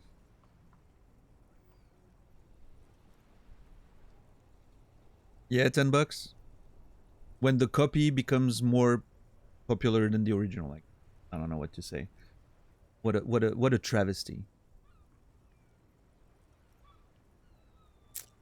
Nailed it. Yeah. Well, I'm just gonna, you know, I'm just gonna stay here and get the work taken care of, okay? And not worry about that.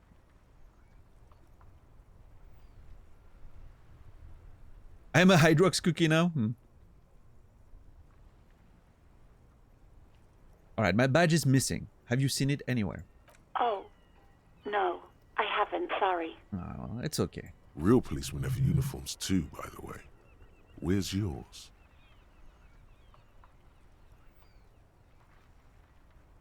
Composure, stop making good points.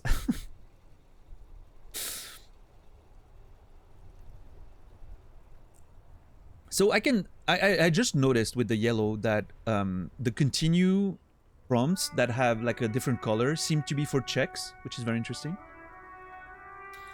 Not my uniform too. God, I should really look into that. Kim doesn't have a uniform and he seems real to me. Wait, is Kim not real? No, Kim has been talking to people, right? Yeah. The old woman, what was her name again? Lena? Mention him? Yeah, okay. So Kim is not a fragment of my imagination. I'm glad that I've established that. I'm going to let it slide. I don't need answers for every little things. You know, I feel like the more this game is gonna go, the more I'm gonna want to avoid getting too many details about stuff. Because the more details I'm getting, the worse I'm feeling.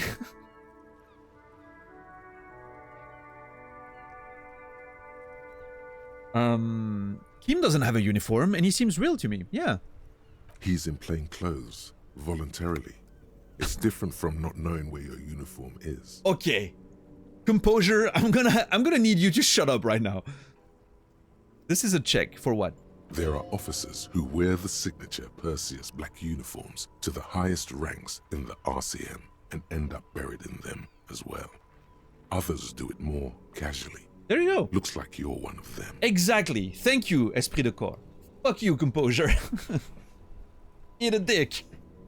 This is a perfectly reasonable explanation. I hope it's true.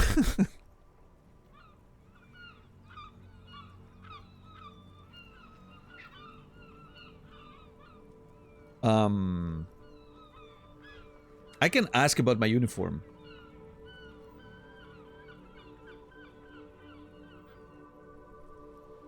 Have you seen my policeman uniform? Uniform? I never saw you in any uniform.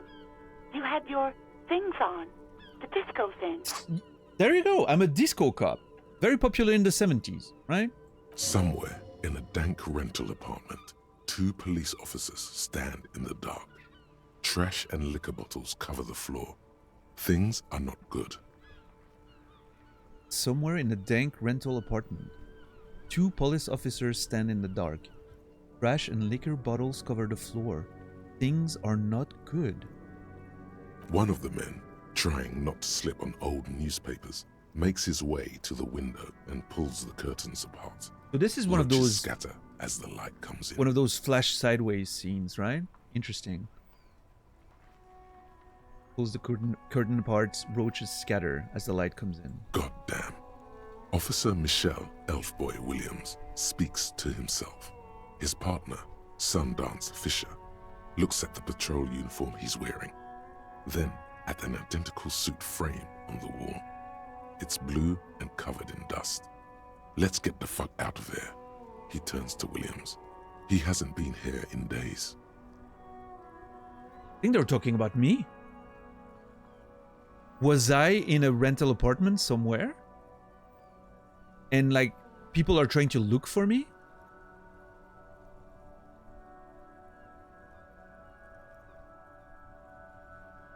Huh. I guess this is my apartment, right? That's where I lived. A dank rental apartment with liquor bottles all over the floor, trash, roaches even. Clearly not a family apartment right there. So if I ever had a family, I'm not with them anymore, it seems.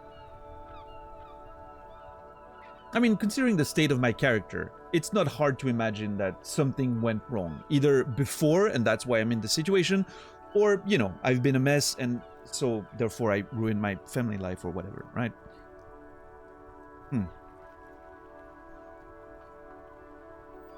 Okay, I'm not sure which question to open with.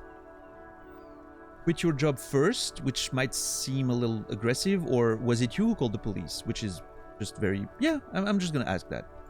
No, not me. Huh. But why didn't you call? Didn't a corpse behind your workplace bother you? That seems aggressive. Do you know who made the call? No, sorry. I don't. Oh. Not a lot of people have phones around here. Copper thieves take the wires. That was suspect, right? That little throat clearing? Not a lot of people have phones around here. Copper thieves take the wires. Interesting. They actually, like, take the wires of the copper wires of the landlines to probably, like, melt it into copper bars and sell that. Or use it. People don't have the money to have the cables put in again. Right. They use the Union's phone, or the one on the coast. Fair. So the Union has a phone, and there's one further down the coast. Yeah, I'm assuming a payphone? Got it. Maybe? Or the Union has one, which we find them and maybe use their phones. It was someone else. We'll find them sooner or later, officer. It just might take a while. So Guard was either very wrong or he lied to us. I think he may just have been wrong, right? But he seemed to be pretty convinced that it was her who made the call, which is very suspicious. Keep searching for the caller despite lacking any obvious leads. This might take some time. Okay, thank you, Gabe. Okay, next question. I'm not gonna be aggressive on her. There's no reason to, right?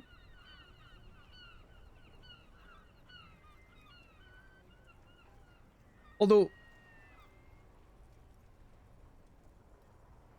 Yeah, why? No, actually, no, hold on. Actually, I'm interested. Why didn't you call? Why did nobody call? Why did it take 4 days for people to be like, hey, there's a body, we should call the police? I mean, I guess they don't want to involve... Now that I know that the police is... The RCM is that private, self-organized thing, and not the government department. It makes more sense. They don't want to involve the police in their shit, right? Yeah. But still, I'm gonna ask. I want to know more. What? Of course it bothered me. But I thought the union already knew about the court. Sure. They think the union takes care of things, right? I meant us. You should have called the police, right? But I guess for the people in Martinez, the union is what counts as the law, right? No one calls the police. The union would get angry. Yeah, okay, that's what I figured. Okay, that makes sense. What do you mean by that? You know, what the union says goes. People listen to them and they take care of their own, which is like everyone here. Basically, the union is a fucking mafia, is what I'm getting. It's interesting.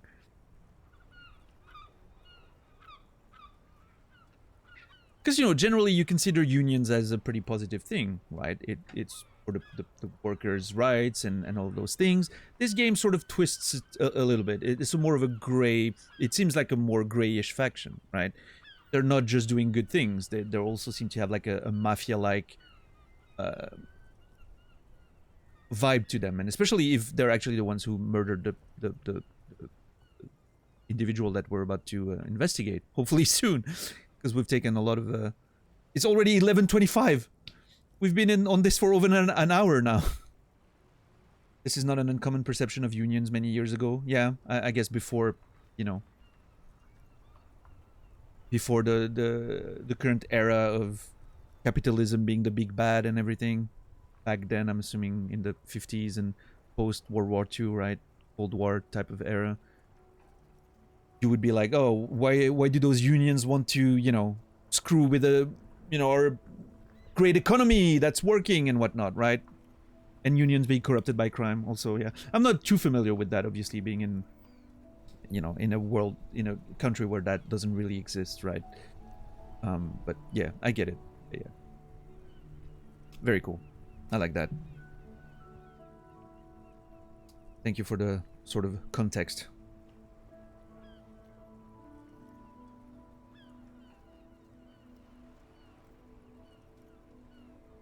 Garbage.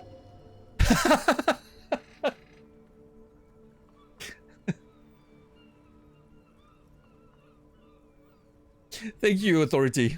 It's very clear. Authority has opinions. That's...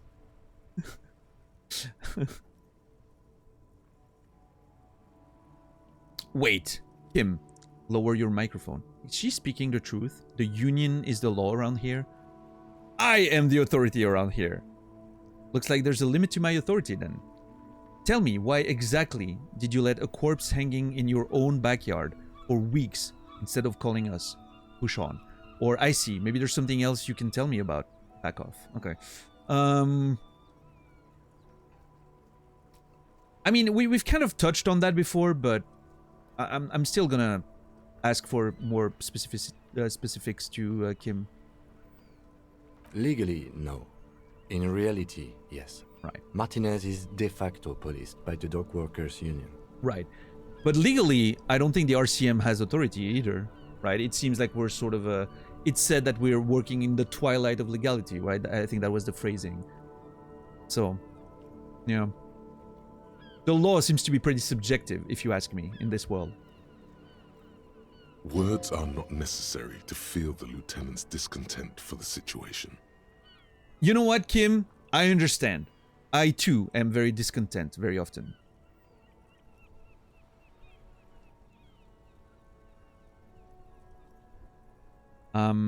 I see. Maybe there's something else you can tell me about. I'm not gonna push too hard. I think...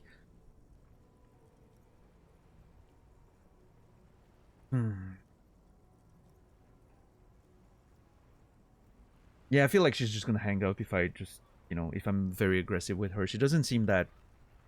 If she quit her job because of circumstances... Well, I mean, no, although that maybe has nothing... Well...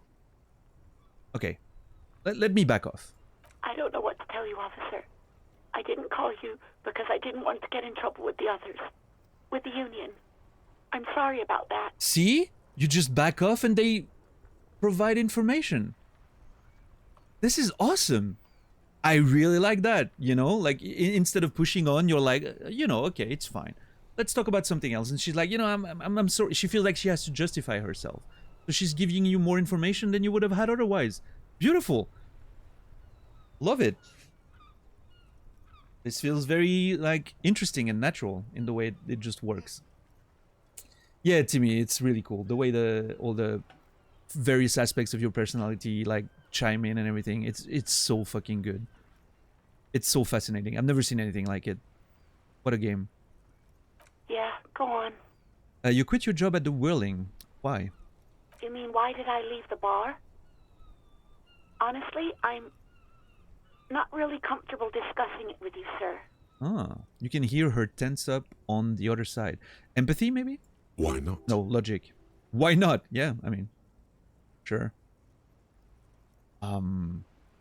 Why aren't you comfortable discussing it with me? Okay, did you leave because of guard? I mean, we know sort of about that, right? So maybe by sounding like we already know and that we empathize, it maybe help, right? Or I can say, I won't push. Are you ever coming back to work? Okay. Did you leave because of guard? What? No, why would you even think that? Okay. Okay. She's on the defensive. That's fine. He told me he asked you out. Are you saying it didn't happen? That seems very aggressive. Sylvie, don't be afraid of that pig. You have to stand up for yourself.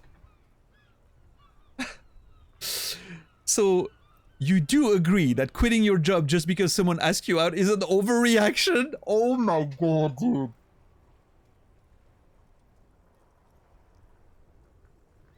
Oh my god, that last line is insane. Holy shit.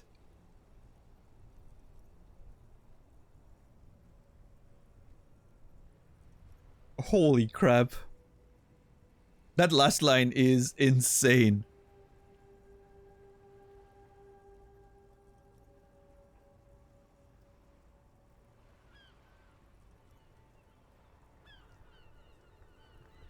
I'm worried that this is not gonna go over well.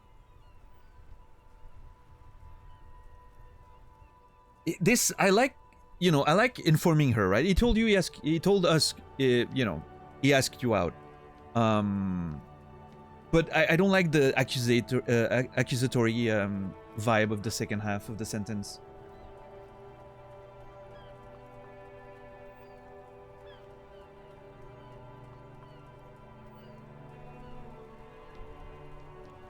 I'm gonna try number one. He told me he asked you out. Are you saying it didn't happen? Please, don't bring Gart into this. It's none of your business. Oh, okay. I already said I don't want to talk about this. You're God damn it. messing everything up again. You're messing everything up again? Okay, I'm not gonna... Alright. Shit, we may have... It's fine. Okay, I think I got everything I need, thanks. I do hope so. Please, don't call me again. Bye. She's ready to hang up. Why does she seem angry with you? Yeah, why? What did I do there? I mean, you know, I noticed that, right? Messing it up again, right? Like, what happened there? But, okay, I have 92% empathy. I need to hit a 10. And I have 5. Do I have 5 plus 1? Yeah, I have 5 and plus 1. So I need to hit a double 2 minimum. We got this, right? Yes, you have obviously done something to upset her. Fuck yeah. At the Whirling in Rags, when she was still working there. Dude, I'm rarely that excited about roles in video games. This feels like XCOM levels of like, please make a good role, you know? It's so awesome. I love it. The only thing I wish was I wish there was like an actual dice. Like you could see the 2 dice rolling, right? That would be fucking fun. But I get that it maybe doesn't fit with the visual vibe of the game. It's fine.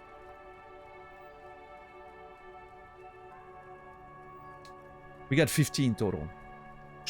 Absolutely demolished that check. Beautiful. Wait, before you go, you were mad at me, right? Tell me, what did I do? I can't remember anything. I'm not mad, it's just... You were so drunk and so emotional all the time, and then the skua thing happened. It just made me want to quit. Oh, that's the bird. Oh no, what did I do with the bird? Oh god. Oh shit. Oh fuck. What skua thing?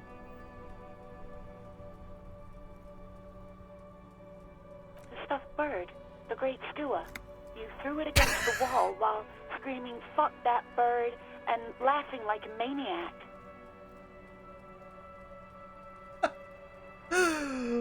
Oh, okay. Fair.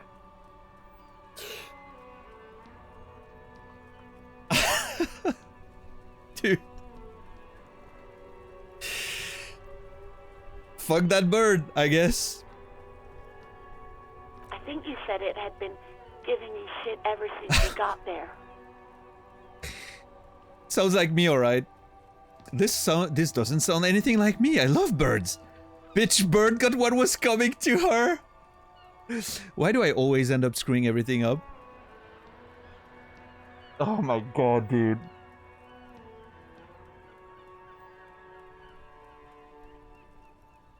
Dude, this is so fucking funny. Ugh.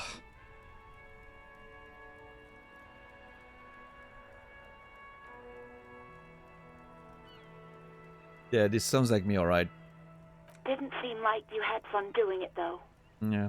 So you're telling me that I was the one who made you want to quit? Yes, obviously. Well. You were the worst client I've ever seen. And I have seen so many assholes in this place. You were the worst client I've ever seen. What's up, CEO? I mean, what I'm getting is that she was unhappy, right? A lot of asshole clients. She was probably not very, you know, feeling very accomplished in that job and not feeling very good about all this. And then, you know, and then I come in, right? And I do all that shit for like 4 days, apparently, which I'm sure we'll learn a lot more of, and I'm looking forward to that. And then maybe that was the line, right? Maybe that was the time where she was like, huh, I can do better than this. And she leaves. I don't know. Makes sense to me.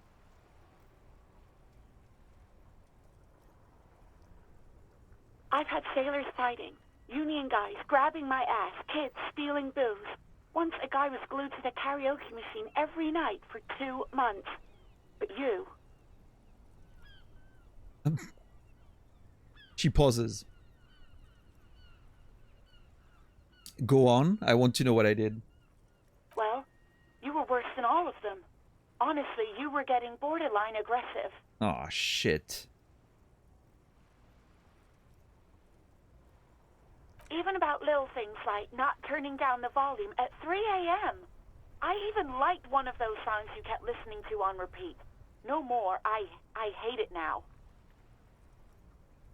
I even like one of those songs you kept listening to on repeat. No more. I hate it now. Okay, interesting.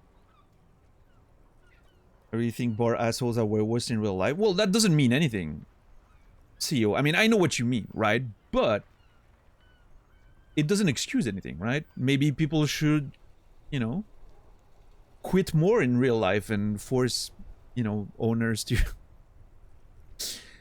not let assholes in their bar for money, right? You know, because people deserve to be treated better. And I don't think, you know, I definitely don't think that, oh, but there are worse things in life, should be a bar, ever. Because otherwise, none of us have a right to complain about anything. Because there's literally people getting bombed right now on their homes. So why should I quit my job, you know? I have a job, I should just be happy, right? No, you know. You never normalize from the bottom. You normalize from the top.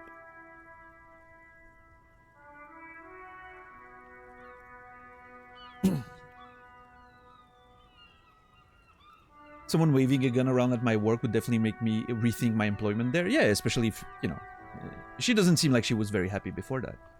Yeah.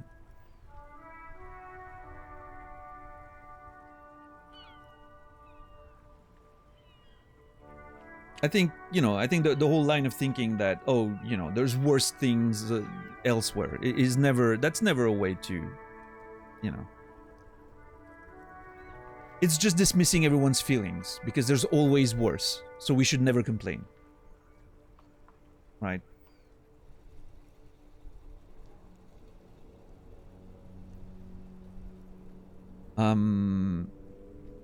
Yeah, it's not a competition for suffering. Thank you. That's a great way to put it. Yeah. Don't gaslight yourself. Exactly. I like that. Yeah. You're allowed to draw the line exactly where you want it. That is completely personal. Yeah. Alright, hold on. Which song? I want to know. That could be interesting for the karaoke stuff. We Go On by the O.O.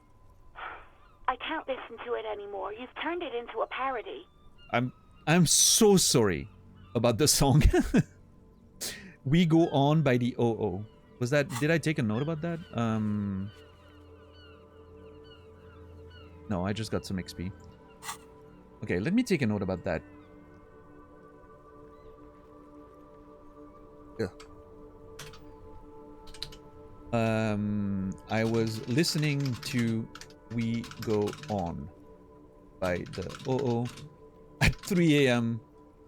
very loudly.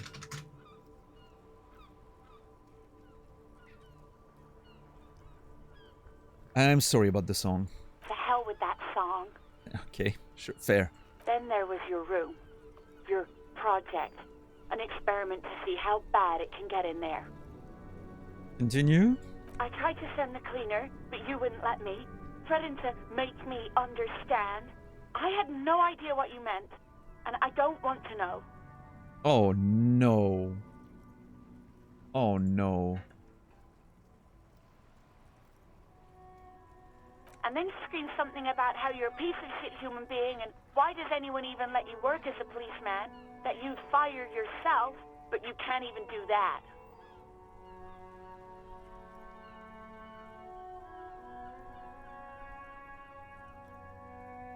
I'm sorry, sounds intense. That's it, that's not so bad.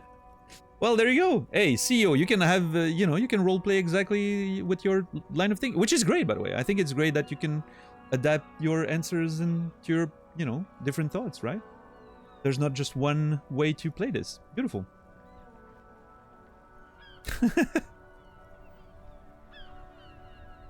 It's awesome, isn't it? I'm gonna go with I'm sorry, because I am. That sounds horrible. And then I had to deal with your toilet. The one you Oh. clogged with police documents. Oh, causing okay. Water damage downstairs in the kitchen. At least it's police documents. I was getting worried there. Wait, police documents? Oh no, what have I done?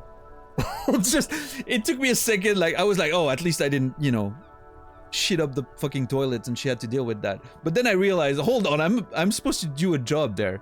And I screwed the police documents. And caused water damage downstairs in the kitchen. Ah, great. I won't even mention you waving your gun around, harassing customers, threatening to sing karaoke, threatening to kill yourself. Threatening to sing karaoke? Okay, you're crossing a line, Sylvie. Wait, police documents? The ones I had to wrench out of your toilet. What happened to them? Damn it, I don't remember what I did to your damn papers. I don't remember every little thing I do. Resentment gives way to concern in her voice. Yeah. Especially when there's a hurricane loose. It's your fault for losing them, not mine. Oh, there was a hurricane? Something in you wants to immediately forget about this, as if there was a reason you threw them away. Ah. A reason I threw them away. Anyway, okay, I get it. I wasn't a very good tenant. We haven't done the karaoke. No. We still have to find a song. No, you really weren't. You were simply the worst. I am truly sorry for everything, Sylvie. I was trying to show you the world of tomorrow, the great panic at the end. Oh my god. Well, you're the worst tavern wench I've ever seen. Oh, jeez. Girl, just loosen up a little. Don't you ever party? I don't even know what to say. What's up, Sometimes Radical? Welcome in. Ah, jeez. You know what? I am truly sorry for everything. It's insane to me, right? A tiny check, a little empathy check, and we get this entire fucking thing. It's amazing. You're the worst tavern wench I've ever seen. Oh my god. The great panic at the end. That's like sort of the, you know, existential answer, I guess. I'm truly sorry for everything, Sylvie. God, I knew I shouldn't have brought it up. Just try not to call me again, and let's pretend it never happened.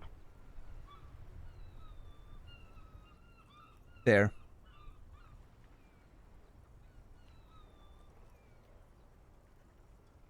But I have questions, though. But when I spoke to Guard, it seems like he thought you left because of him. I shouldn't push, probably, but... Wait, really? Oh. No, this is absolutely not true. I like Guard. I really do. Didn't he cross a line when he asked you out? No, I was actually flattered. I've always liked him. It was just bad timing. With the corpse and all that. You know, fair. Yeah, it's not the most romantic context. I agree. There's a pause. You can almost see her on the other side. The telephone cord coiled around her index. Okay. I didn't know what to say to him later. Then you came and destroyed the place. So I left without explaining. I should have told him, maybe. I can tell him. That would be a nice way to redeem myself, right? Okay, but please don't mess it up. Oh no. Please don't take out your gun or something. I maybe should not have taken on that responsibility. This is very scary. Because clearly I'm not very gun... not very gun. Whoa. Not very good with talking to people. Please don't take your gun out or something. I won't. What else did I sing beside the OO? I'm looking for a song. Oh, all sorts of things. From disco, rock too. So much disco and rock. Oh, that's nice.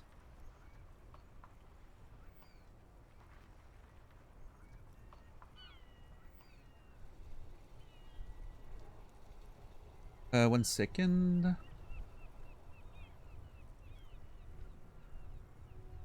Just doing something real quick. I'll be right there with you.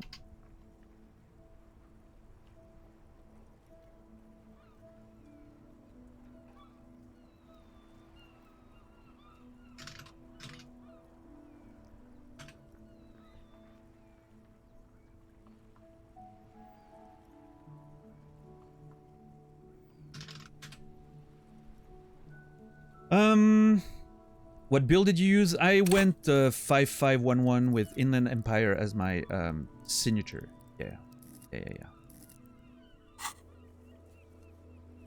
Talk to Guard for Sylvie. Sylvie asked you to talk to Guard and tell him she's sorry. Maybe go to the cafeteria manager and relay the news. Maybe it will help me somehow. Yeah, maybe. You know. Yeah.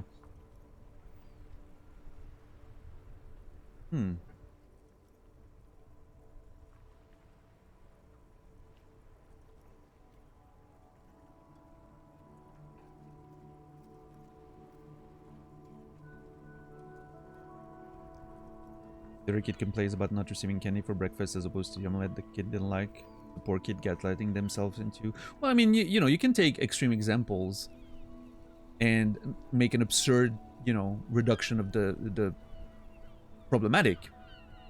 But obviously there's a line, right? There's such a thing as entitlement. There is such a thing as being spoiled, right? I don't think that's the argument we're making.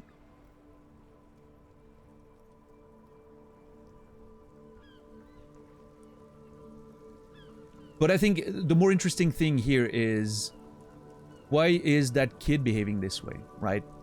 Why is the kid not able to appreciate that? Because that's not a positive, right? He's being, you know, we say he's spoiled because he wants more than just that, but why is he behaving that way? That's a negative as well, and that's what's interesting. We should question why he's feeling this way. And that's something that needs and can be fixed, right? Hopefully. Because clearly the problem here is not that he's missing things, is that he's not able to accept what he's getting. In the case of, you know, a situation like, think about the kid, right? He cannot afford to eat breakfast every day, right? You can't tell that kid, oh, you shouldn't complain because at least you get breakfast some days or you get lunch, right? Whereas there's people literally starving to death in Africa or somewhere, right? In third world countries. That's what I mean, right? There's, you know, you can always reduce it to the lowest bar possible. It doesn't work that way, right? But yeah, I mean, it's a complex conversation for sure. Maybe you can help me identify this one particular song. Which one would that be? One that was really sad. Sad? I think the one you mean is the smallest church in Saint-Saëns. Butchered that right up. Her voice carries a tone of disappointment. The smaller church in Saint-Saëns. Okay. Interesting. You still have to find it, however. Okay, let's take a note of that. The smallest church in Saint-Saëns is a very sad song. Cool. Feel stupid because I've justified so many things in my life with that logic. I mean, you know, here's the thing. It's a personal thing, right? If it can help you personally to remember sometimes that things can be worse and that, you know, maybe I shouldn't wallow too much and move on because I have it better than some people. If that helps you, that's fine, right? It can be a motivator for yourself as long as you're not like beating, like as long as you're not completely denying your own emotions. It can be a good motivator sometimes. I think it becomes more of a problem when you dismiss other people's suffering or pain, or their, you know, if they come and talk to you and a friend of yours is like, oh, I've been, you know, it's been pretty shit because of this and that, and you're dismissing them because of, oh, well, at least blah, blah, blah, right? That's usually not the way to go, right? You know?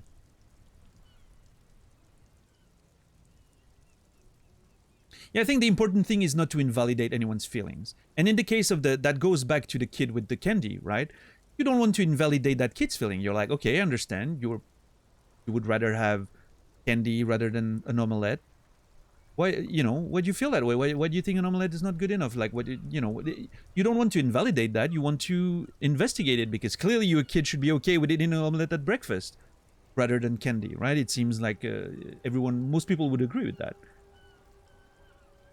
But I think you can work and educate that kid without completely dismissing their feelings on that, right? And don't use it as an excuse for complacency. A better world is possible. That's true too, yeah. Anyway, very interesting conversation. I wish we could spend more time on it, but it's already way past my normal, you know, ending time. So I'm gonna keep finishing the conversation and try to, you know, reach a natural ending point for today's stream. Let's see. Right. So, okay, well, I mean, she helped. Thank you for talking with me. Take care. You hear a sigh of relief on the other end of the radio. Wordless, the call breaks. Then, the already familiar voice. Okay, Sylvie's clearly very happy that she doesn't have to talk to us anymore. Anything else I can help you with, officer? I'm done with the radio for now, thank you. 57's over and out. Her voice disappears into the void. In the cabin, you see a set of steering levers, a radio on a hook, a pull-out toolbox, and the soft glow of the fuel preheater gauge. Close the door.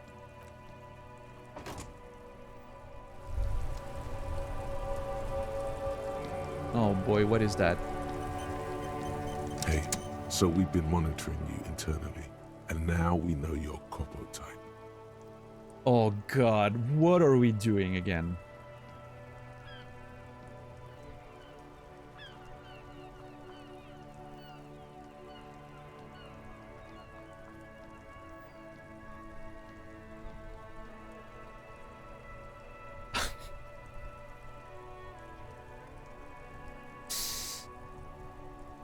Suggestion, huh? Wait. What are Copo types? Yes. Guess what's yours? No, what?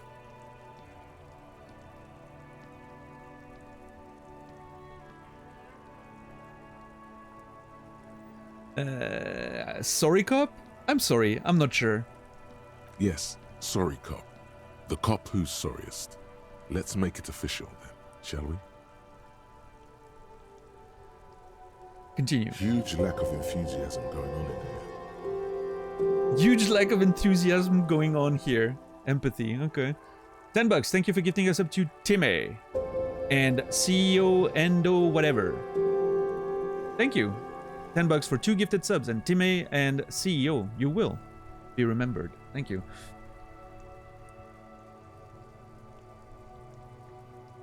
It doesn't, yeah, suggestion doesn't seem very enthusiastic about that. What are the other Copo types? Wait. Shouldn't... We've been monitoring you internally and we know your Copo type. Shouldn't you be the one telling me? Why do you want me to guess? Won't other Copo types be jealous? I'm sorry, opt in. You know, I'm actually not sorry. I changed my mind. Or fucking they should be sorry. What are the other Copo types? Oh, you know. Apocalypse, Superstellar, the Advanced Interesting Cop, Liquid Shadow Cop.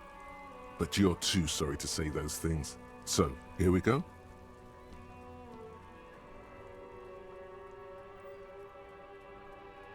Won't the other Copo types be jealous? What? Jealous of the sorry cop? I think they'll be fine. Don't worry. You know what? Good point. They'll be super fine. It'll be totally okay. You can dual Copo type from sorry to anything. Hold on. Am I understanding that this is a class system?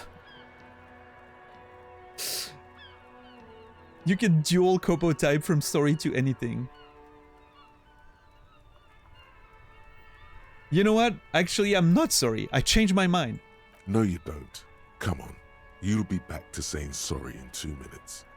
Stop wasting time and begin the repentance.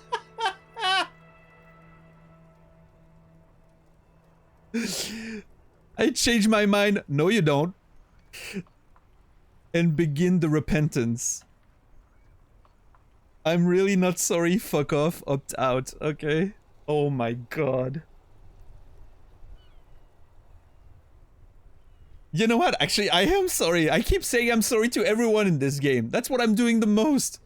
Because I'm real, like, everyone's pointing out how much of a fucking dickhead I've been. And I'm like getting... Oh boy, this is not going well.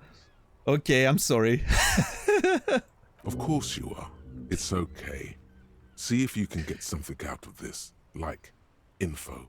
Or maybe every time you say you're sorry, you get $1 million. I am the sorry cop. I guess that's it. I gained a thought. Great. That won't happen. Thank you, Logic. I needed that.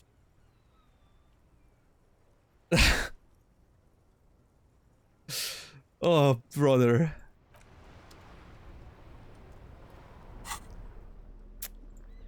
Okay, I got some tools. We'll have to inspect that tomorrow. And I have rigorous self-critique, -1 authority, embarrassment to the party. You're one sorry piece of shit, a cop penitent, a flagellant cop monk. This is not the right line of work for you. You should be groveling at the feet of a feudal lord, providing lurid evidence against yourself at a Mazovian show trial, or ripping the flesh from your back at a cat of 9 tails. With a cat of 9 tails. Whatever made you this way, you can be damn sure it was your own fault. Do it. Really criticize yourself. Who knows? You might uncover something of importance from your guilt-ridden past. Well, that game just literally called me out more than any game I've ever done in the history of my video game career, which is very long and flavorful. I think that's a good place to call it for the day, I guess. Oh, I'm gonna have to look at those things tomorrow. I'm gonna read that and, you know, slowly get back into it. Oh, man, what a game. Okay, let me save. Hard save. I hope I'm sorry for ending the stream. I'm not. Fuck you. Yo, Tempo, what's up, man? How are you doing? Were you watching Worlds earlier today?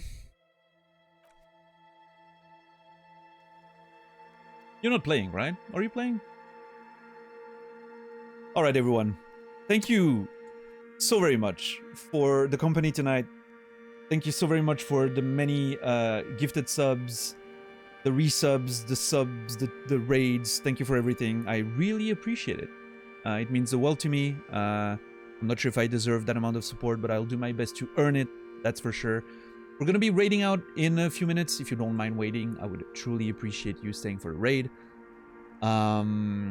Yeah, I don't know what to say. I'll be back tomorrow.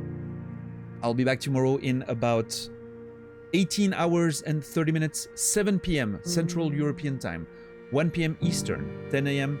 Pacific. For more adventures of Disco Elysium. What a game. It is, man, it is so far away from the game that I was expecting. I had no idea what this game was going to be, but I definitely didn't expect that. And I can't wait to find out more. We made so little progress tonight, but it feels like there was so many conversations and amazing, interesting things. We haven't even gotten to the body yet, which was our first objective that we were given yesterday, and we haven't gotten there. Hopefully we get there tomorrow, unless we get distracted again for however long, right? But yeah, thank you, Warren, for the gift sub to Jesus. I appreciate it, Warren, as always. Thank you so much. And Jesus, you will be remembered. All right. Well, I hope you guys enjoyed it, truly. And yeah, if you haven't followed the channel yet, and if you want to be back tomorrow, please make sure to do so. We're gonna raid out my good friend Nasrallah, who's currently playing Bloodborne in the context of the DGR2, which is completing every From Software games, all the 7 modern From Software games, in a row, without dying in any of them. It's an amazing challenge. We're gonna have a lot of fun there, doing gambles, predictions, and all that. It's gonna be fun. So if you enjoyed that, I'll see you there for the rest of the night. And otherwise, you know what? I'll see you guys tomorrow. Have a wonderful rest of your day, evening, or night. I'll see you in the next one. And until then, remember me, and I'll remember you.